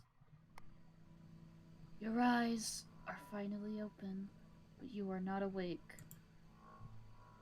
Her grip on Proserpina tightens. She hears the sound of wind between stalks of corn. It sounds like static. Do you remember when I said there is nothing here? How the adults came here and see nothing? And you were afraid of nothing? But now, nothing is in you. And you are afraid of yourself because you look inward and you see it there, gaping. Please, put down your sword. Her roll drifts into focus, then sways out again. She feels her head turning to look at her hands again. Streaked with blood, somehow fresher than it was when it was spilled. She could feel rot, spreading, gnawing, crawling up her throat to putrefy in her mouth. You found the sickness inside of you, but you found it too late. And now the lines between you and the sickness are blurred. There is no room for what-ifs anymore. This grief that has followed along in your footsteps, like gaseous agony or sweeps, it has finally caught up with you. And now your steps are a monster's steps. This emptiness, it scares me. You scare me. Drop the sword, please. She drops her sword. It clatters to the ground. Husk smiles cautiously. They lower their pickaxe to their side, and only now does she realize that they had been hiding behind it. So, you didn't come to kill us. That's good. But then, why are you here? Why is she here? Because she needs to be. Because there's something she has to see. She smiles, chokes on her own breath, thinks about what could have been, how badly she wanted to come back here someday and be something for these children who watch her now from the half-closed barn doors, terrified. She nods curtly, and like all that time ago, moves without thinking.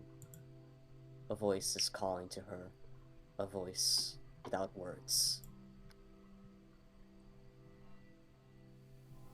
Over the sound of her motorcycle's dying engine, she can hear the sound of the radio channeling perfect white noise.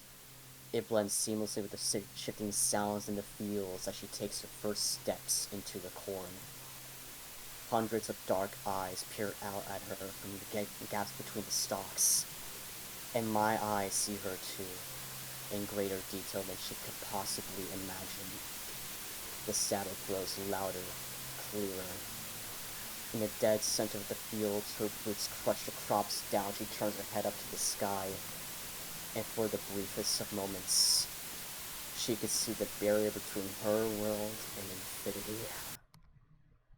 And then everything is gone.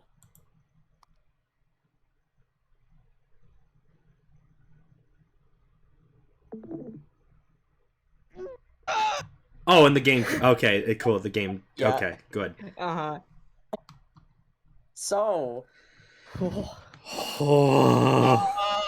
Which ending is canon? well, obviously it's the one where Necron's rescued because Oh, he yeah, yeah, alive. No, that's right. But that's right. regardless, Jesus wow. Christ! Yeah, oh my god. I sure love vast error, where totally normal things happen on a day-to-day basis. It's my favorite thing in the whole wide world. I missed Gaia-yon, I'm gonna be honest. Me too. He's having a nap in the my very, very divorced dad. He's having a nap, and all of a sudden this cop with blood on her hands shows up, and he's like, "Hello? Please go away." God. Please go away. Please go away. So my girlfriend is listening to this. Lacey, if you're hearing me, if you're watching, hi. So the only thing that she knows about this webcomic, Vasted Error, is that it has Weird Al and Hulk Hogan as the main antagonists. And so she was like, oh, so it's like a shitpost, right? And I was like, well, No. Not really. You could say that. Jesus. So, Austin, what did you think? It was very exciting to see Aumtzi's plan finally come to fruition. I'm very scared for whatever the next volume has, because my guess here is that they are doing some sort of ritual, and there's a reason why they brought the book back up, because oh boy, that is definitely 100% fucking Occam's, Osius's razor. Thank you, yes. Chekhov's book. Chekhov's book, exactly. Chekhov's book. Yes. Yes. Chekhov's book. Oh my god. Razor. But Jesus, Razor's a good fucking joke. God. I'm gonna say that forever now if it pertains to this comic. I'll tell you what though, like, this volume's Good. incredible. Good fucking volume. Some of my favorite art of the whole thing. That's I completely agree. The fucking the fucking cut shot between every other suspect up to this point, looking at the same TV, is so powerful. I also did that for this round. I say Yeah, we pop Tyson off with art. that. Thank you. So true. I tried very hard on it. It was one of the last assets to be done, and Dawn and Veri were up most of the night on call whenever I was doing it. Yeah, yeah. Whack. Yeah, it was a lot, and my personal favorite is the Bless you. My personal favorite is the one with the cityscape, and mostly because of like the other versions just transitioning so smoothly into the next. in that scene because oh my god, when the TV screens go dark, I love that moment so much. Chills. It's so fucking cool. The like music and the transitions and the sound effects tie it together so nicely. It makes me so excited. Also, Austin, Veri is reminding you to watch the video. Oh yeah. What video is it this? It says for end of stream up top. Cool, I will do that. Really quickly though. Oh my fucking god! Really quickly though, we do have someone who has joined the call. Yes, Heather. Hello, Heather. Hi. Welcome. I kept thinking about where I could like kind of squeeze in, but I didn't know. No worries. No, it's Hi, okay. Heather. Hi. Welcome. I missed you. Yeah. We all I'm glad you could join. Yeah, thank you for joining us. Very glad everyone enjoyed Now the the volume. TV screen is all filled up nicely on the stream. It's very nice. Oh my god. Oh yeah, really quickly here. Happy 1 year anniversary to me and Dawn reading Snowbound Blood and Vast Error. That's fucking insane. Has it really been that long? Yes. Vast Error actually. So- Not Snowbound Blood. Well, okay. I would say Still. I'd say for this whole project it's been 1 year. But yes, March 11th, 2021 we started. Let's fucking go. Yeah, real big pog. Yeah. Fucking insane that you're now at this point. You're caught up on Snowbound Blood. Everything's fucked up. Everything is not awesome. Freaking twisted. It's very unawesome, actually. I would even go so far to say that things are not cash money right now. So true. Don't worry, guys. I'm sure Secily will be okay. Yeah, she's fine. She's fine. Cecily found dead in Miami. That's what they're titling the next volume. I'm calling it. I don't know if this is possible. I can't believe you spoiled this on stream. Sorry guys. I know Damn. everything. That was classified information. Fucked up. This was most certainly unnecessary. But yeah. So, I guess going back from the top, what are your thoughts on the Yeshin route and what happened there, Austin? I love her so much. The Yeshin effect. You literally do not understand that Yeshin is like, I adore her. Literally everything about her is so much fun, and it was so much fun to read her again because there's just so much personality put into her, and she knows exactly how Secily ticks. It's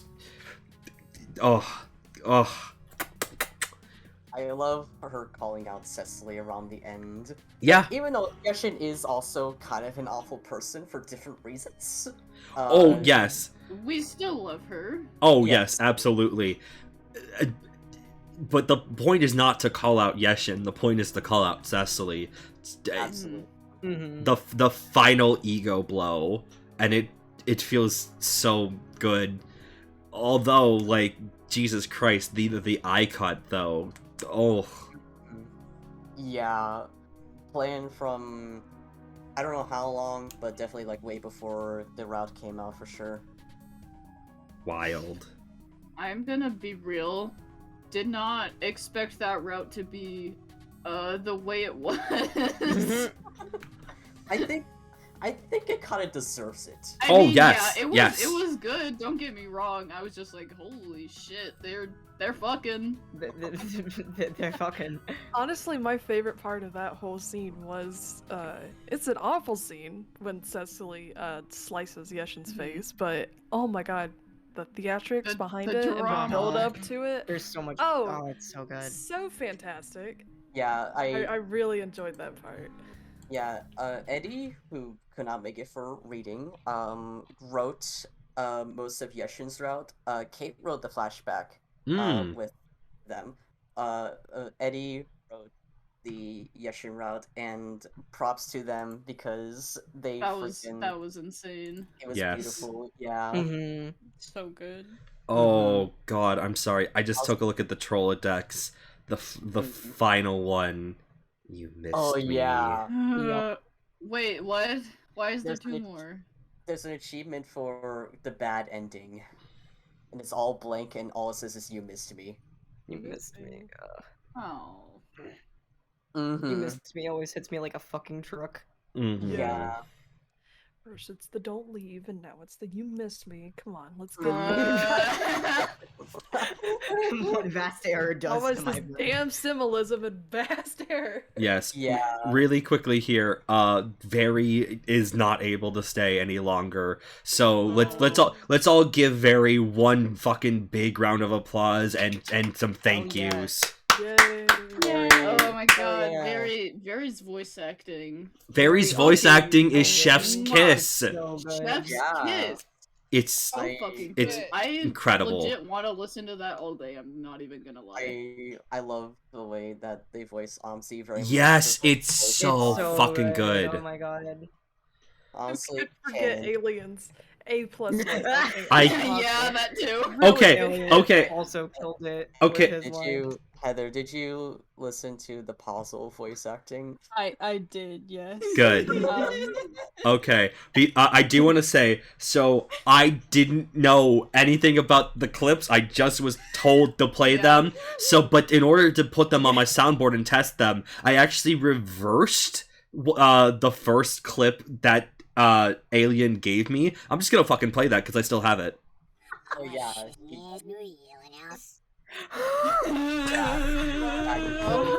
He did that.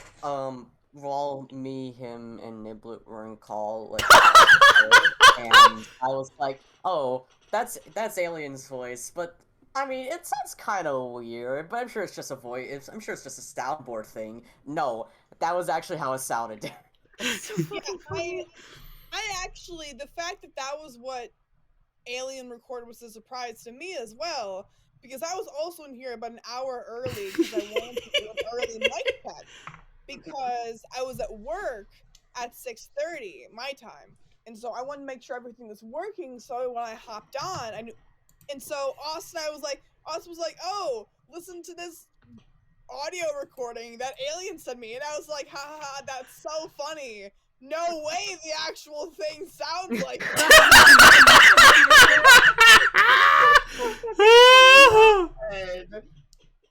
I just thought that, Alien just wanted a piece of audio as like a tester.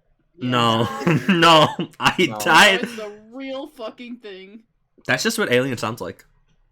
Yeah, it's Oh, true. yeah. I mean, because he's an alien. Oh, No, yeah, so exactly. true, so Wow. true.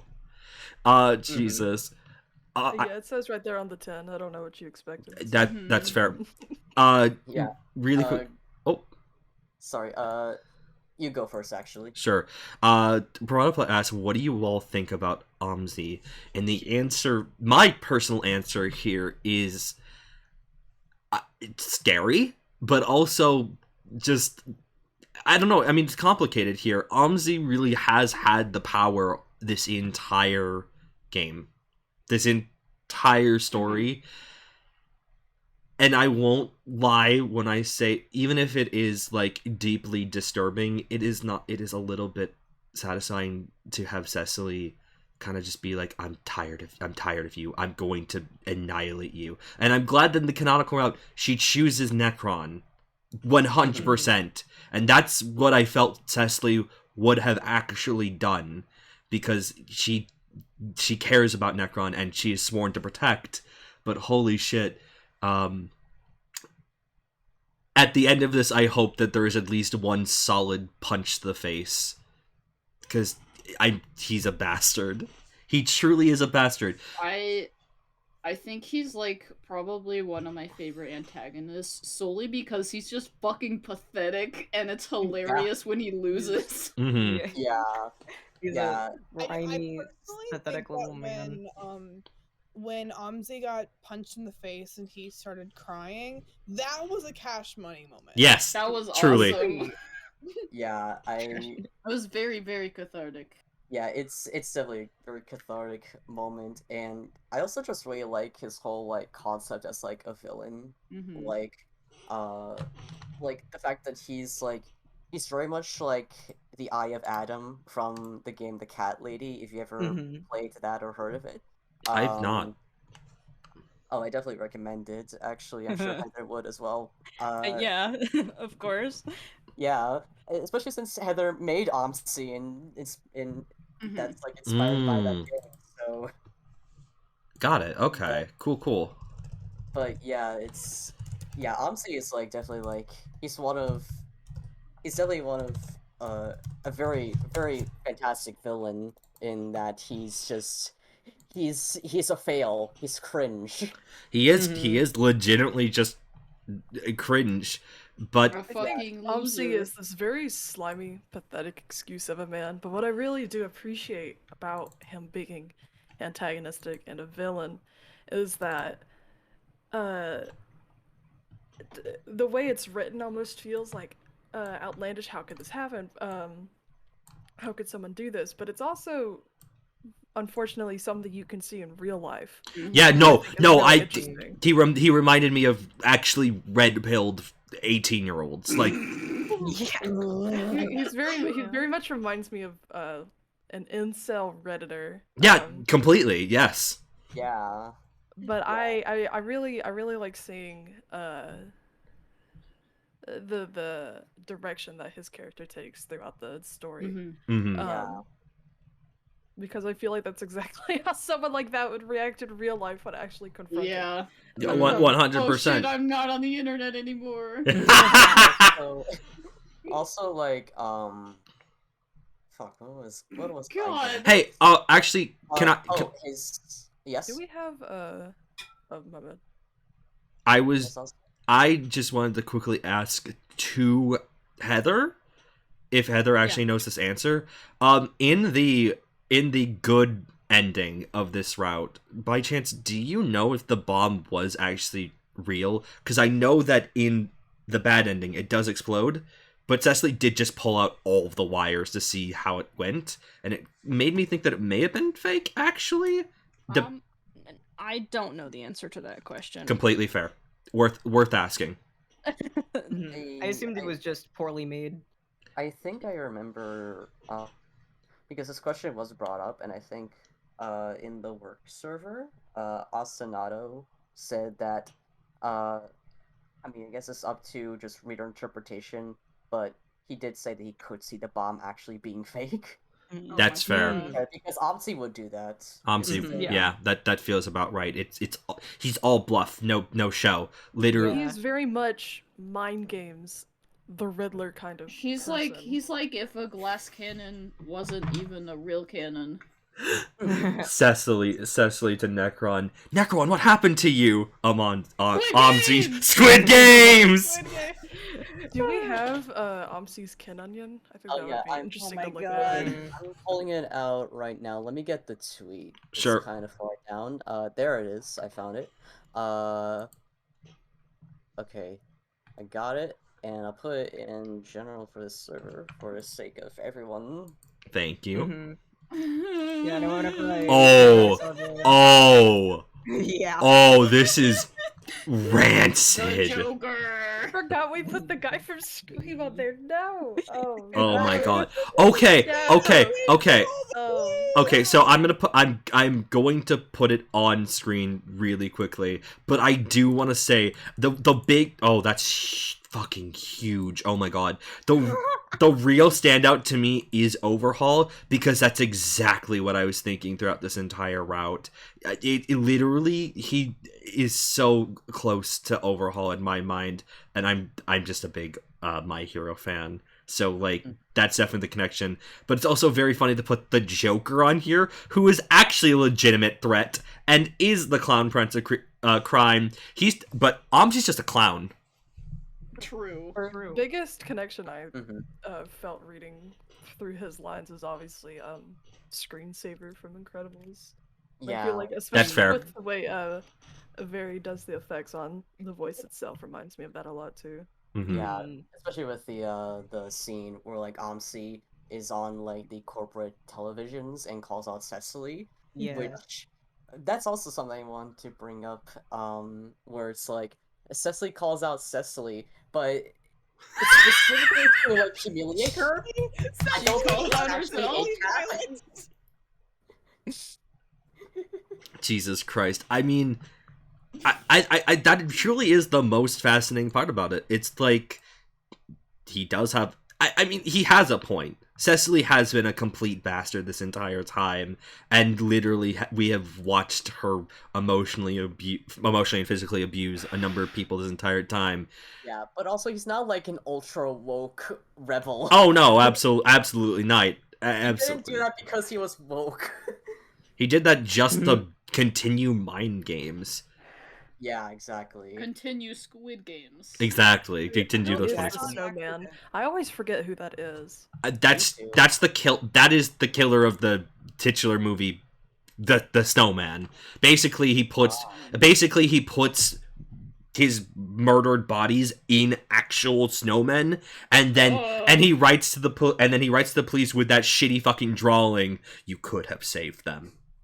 Damn. That straight up sounds like a fucking creepypasta. It is. It's a bad. It's not a. Wait, hold on. Austin, I think. Have I? Oh.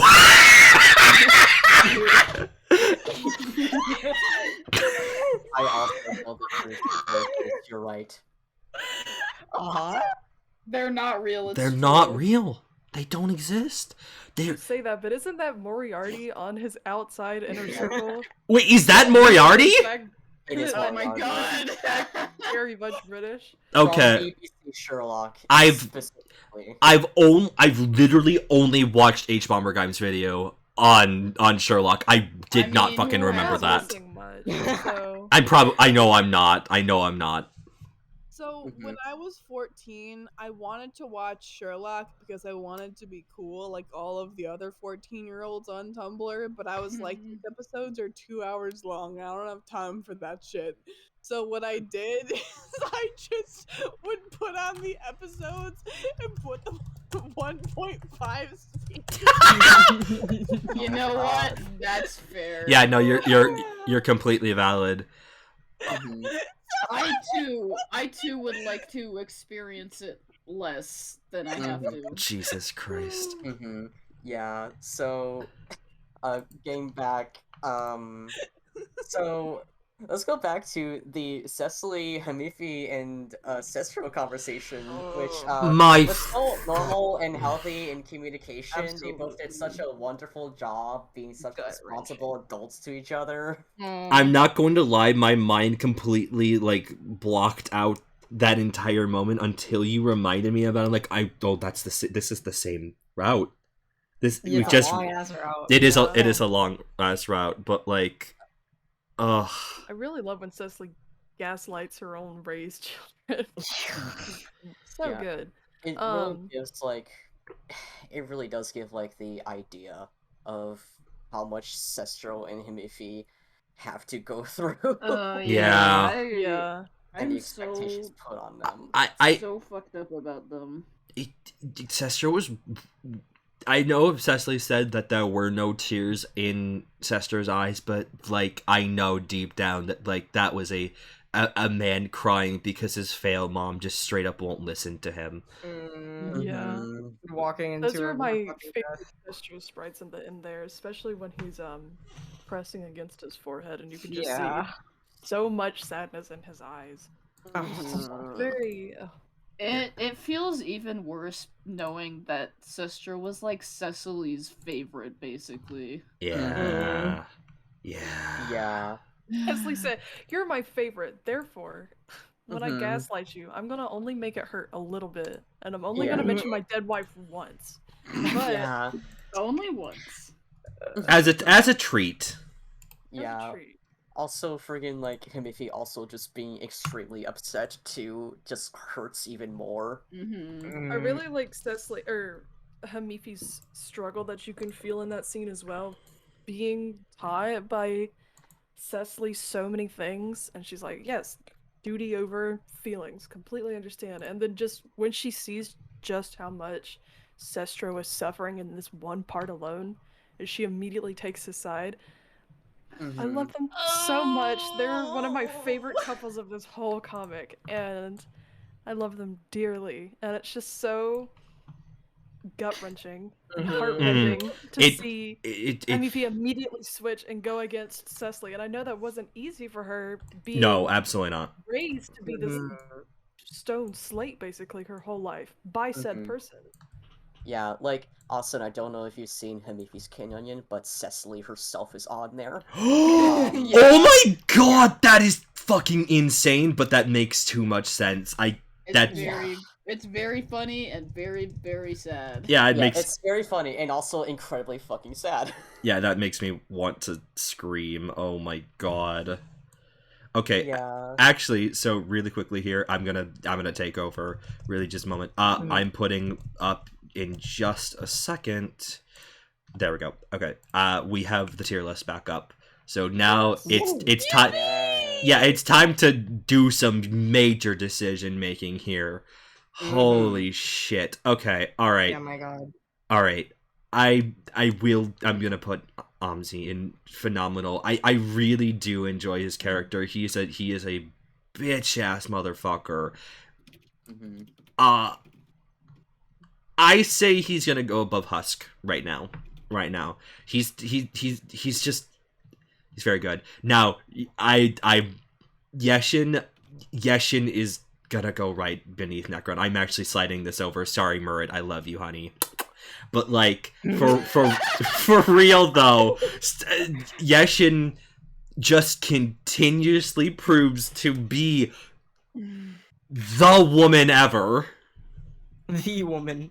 The woman ever. Yes. But speaking of Sestro gets a huge bump. A huge bump, actually. Thank God. I'm putting him. Yeah. I'm putting him Love underneath Serpais. Sestro so fucking much. This route really did prove to me that he is good. I enjoy him. I enjoy him a lot. He really deserved the chew out Secily like that. It was very sad. Is Hamifi gonna go from okay to above that? Yeah, I'm putting Hamifi at the bottom of great. Yeah. I still am Man. very look, I will not get I'm sorry. You will be Hamifi Pilgrim. The next thing that we do, by the way, this is the Errors of March. This is the catch-up marathon, or at least part of getting to that point of catching up to Vast Error. All this month, next week, next Thursday, 6:30 p.m. CST, we're doing Intermission 2, Side 2. So I know Hamifi and Sestro are the focus there, so we will see. But again, the big struggle for me with Hamifi is that I cannot get over her treating Glommer poorly. That really hurts me very deeply, because fuck, Glommer doesn't deserve that. No one deserves that kind of like that professional abuse. It sucks. So like The cycle repeats itself anew. so true though, so fucking true. Exactly. Yeah, It really- it's definitely understandable it's definitely understandable to not like Hamifi because of that specifically, because it's like, oh god. It's something. All right. It's definitely a moment ever in this. Especially if you like relate to Glommer in terms of like his work life. I think and his struggles there. it's extremely easy to. I think for most people in this current age, it's virtually impossible not to relate to Glommer in some way. It's Yeah. It's very universal. So, and because of that, it's very universal for me to feel that maybe Hamifi is doing the wrong thing in terms of this. Is there any other changes here? Because there was a lot of care. Yeah. Oh, Secily, that's a good point. Move her down one. You know what I'm gonna do? Down to no. You know what I'm gonna do? Secily tier. It's her own special hill. Yeah. Yeah. She's complicated.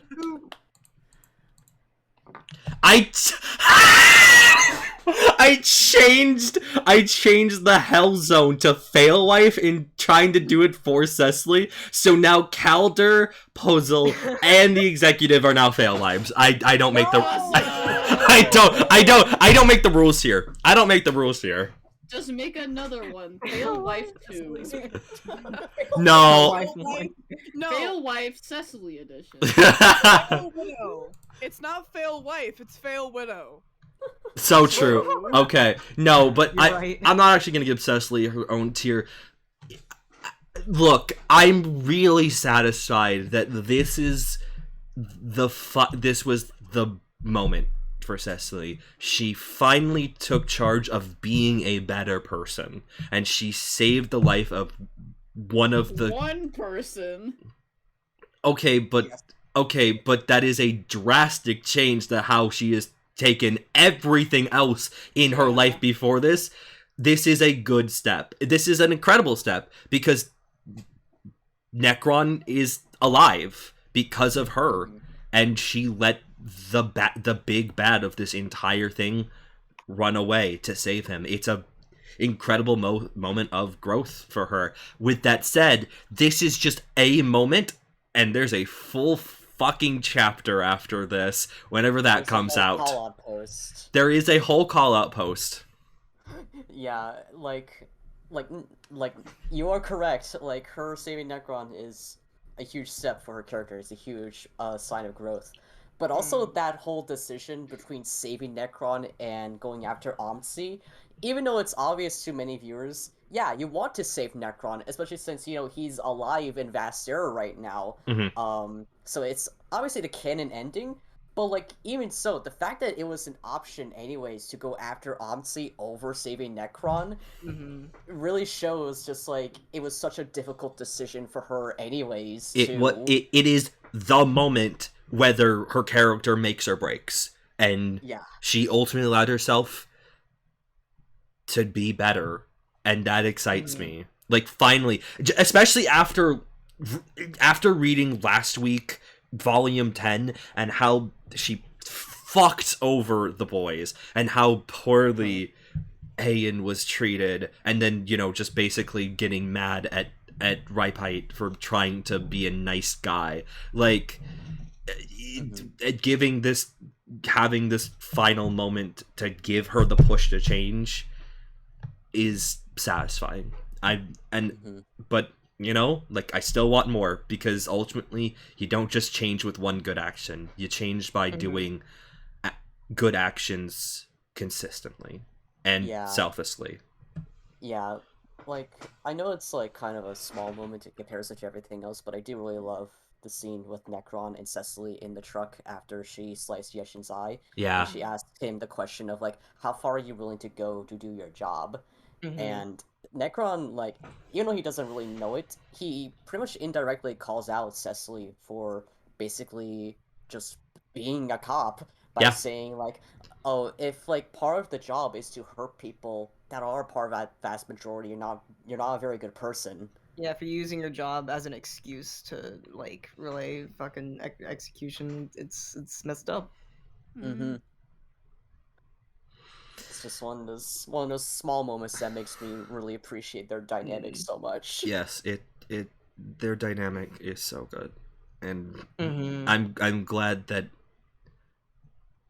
I really am glad that Secily allowed herself to have a friend like Necron.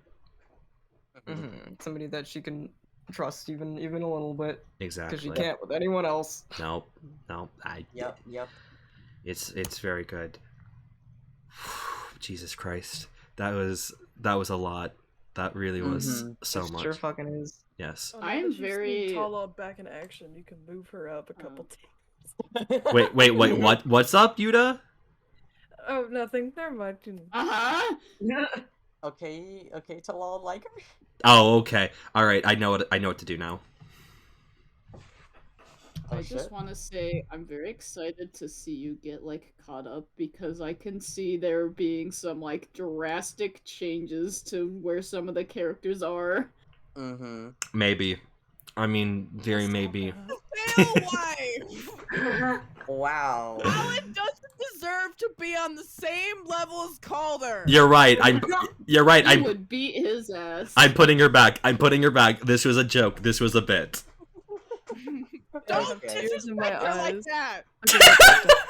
I'm so sorry. She might be an evil clown woman, but she's not Calder. She's your clown woman.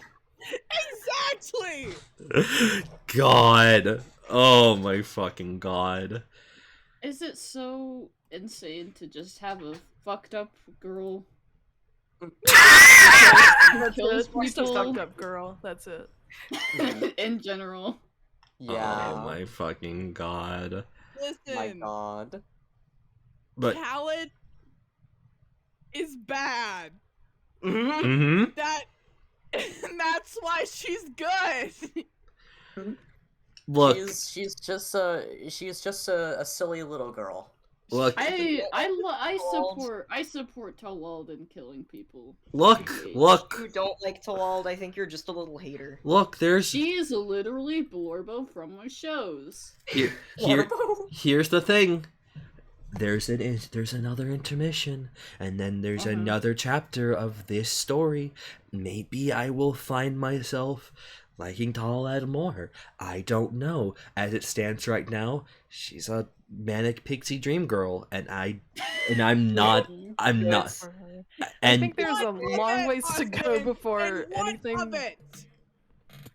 What? that's just not my vibe. Get No, better. I understand. Improve It's your taste. it's not for everybody. Yeah, not for everyone. Yeah. If you are a Talad enjoyer, I'm happy for you. You may have all the wonderful feelings about this special little woman.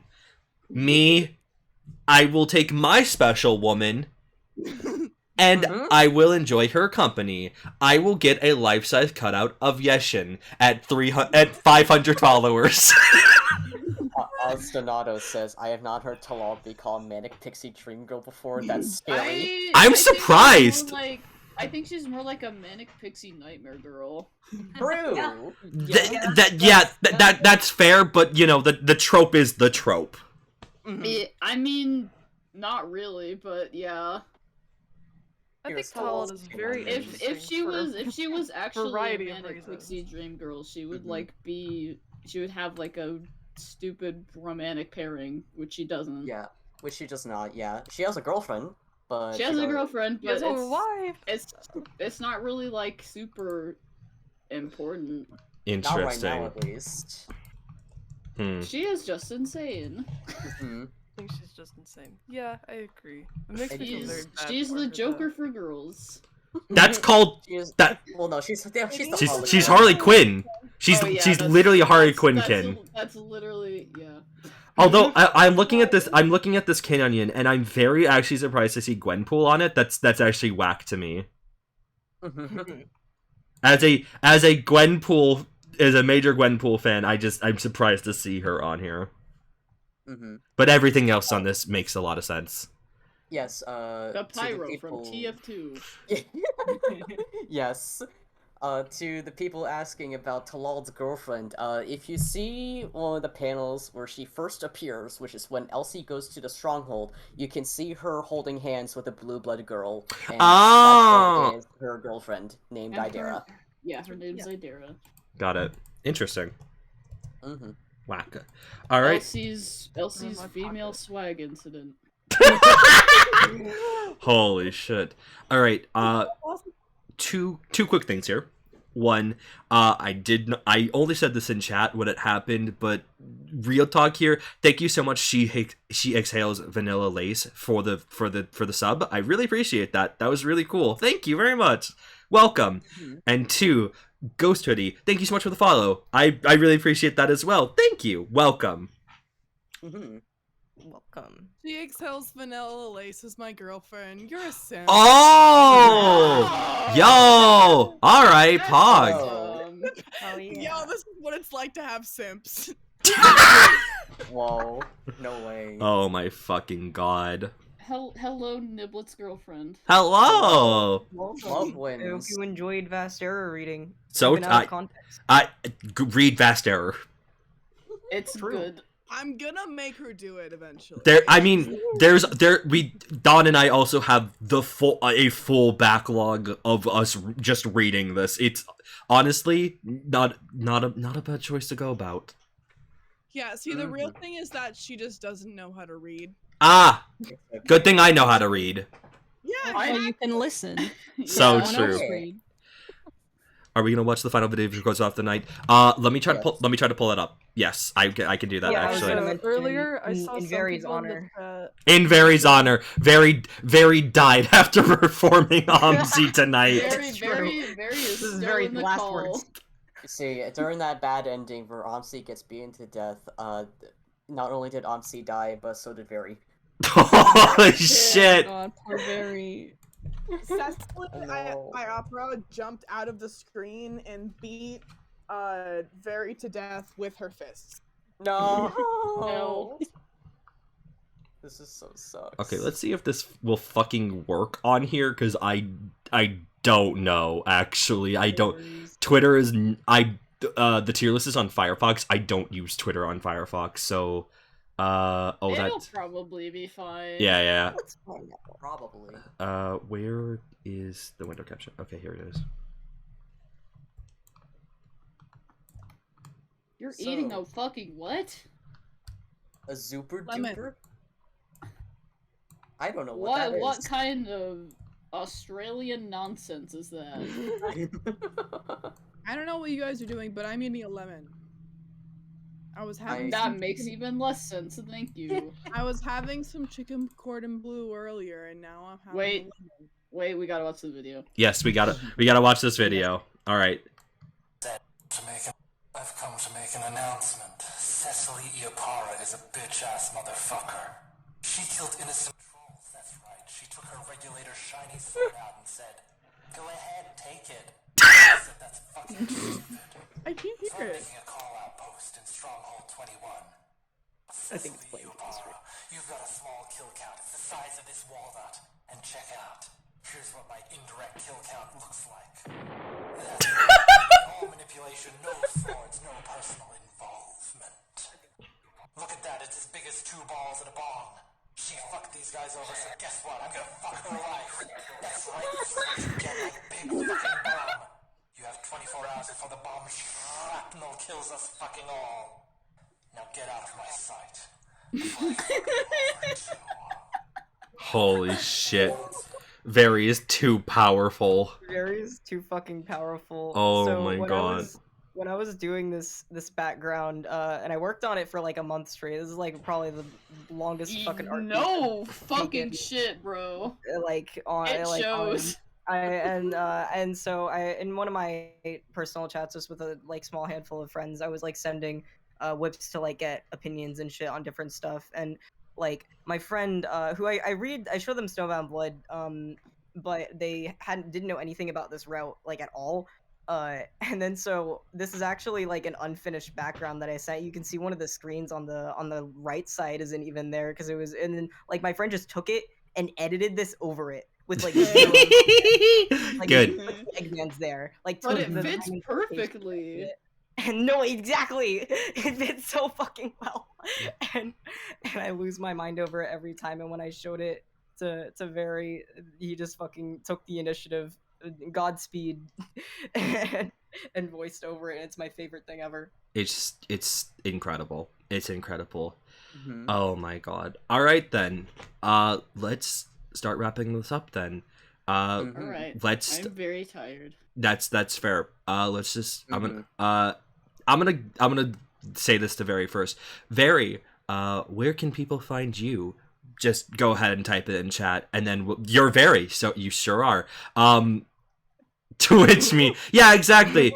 Please go to twitch.tv/VeritasUnit and have a great time. Unfortunately, Veri streams when I am asleep, but like very genuinely, go fucking watch him. Please. I beg you. Do it. I recommend it if you got the time, and also the sleep schedule. Exactly. Or Agreed. I don't know if he keeps his VODs, but if he does, go watch them. Diz, where can people find you? Don't find me, I'll kill you. Smile. You're valid. You're completely valid. Donnie, where can people find you? You can find me at Silent Neptune, I guess. But otherwise, I am simply here. It will appear in your walls whenever the time comes. That's completely fair. Niblet, is there anywhere that people can find you? I know we talked about this previously, but if you want to promo anything, go right ahead. People can find me when they need me. It's sort of like, you know, like the universe works where, like, you know, you find people at the right time, like in the right time, the right place. Yeah, I get that. Like that.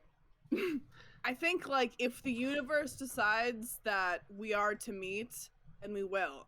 Otherwise, good fucking luck. That's fair. You can find Niblet just on the streets, anywhere. Yeah, just walk outside.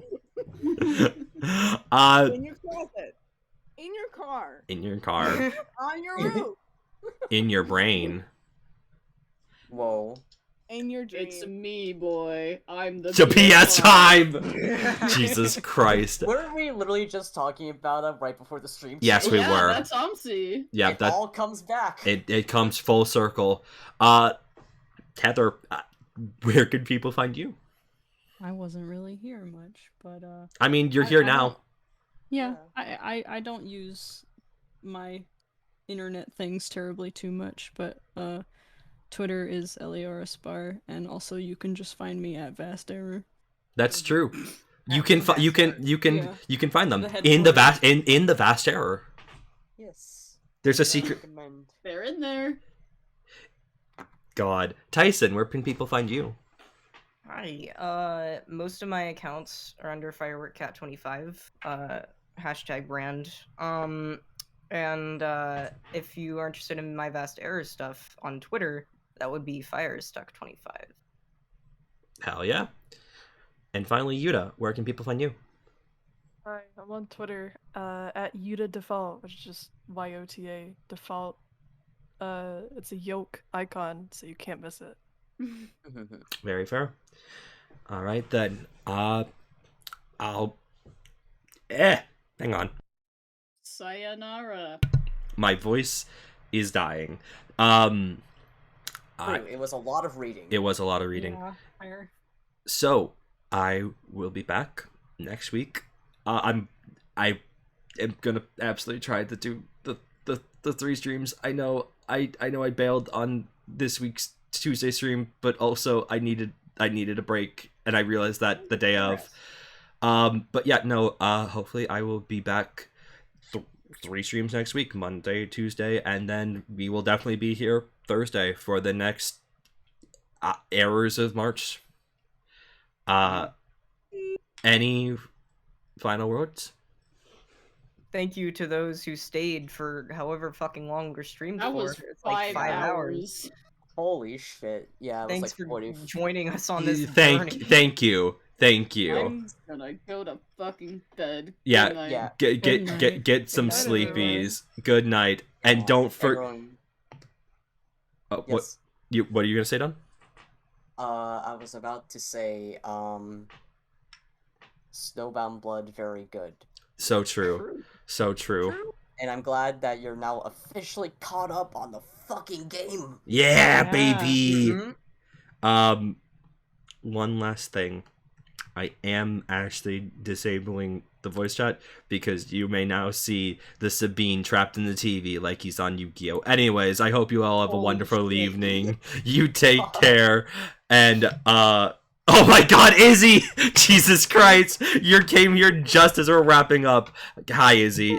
I hope you have a wonderful evening. Thank you for joining us. Dr. Eggman's here because, well, You know. He was the man behind the slaughter. he was. It's been so long since I last now seen my son, so I wonder the sanity of my mother. I don't know. Fuck it. All right. That was beautiful. Thank you. All right. You all have a wonderful evening. Take care. Good night. Change the world. My final message. Goodbye.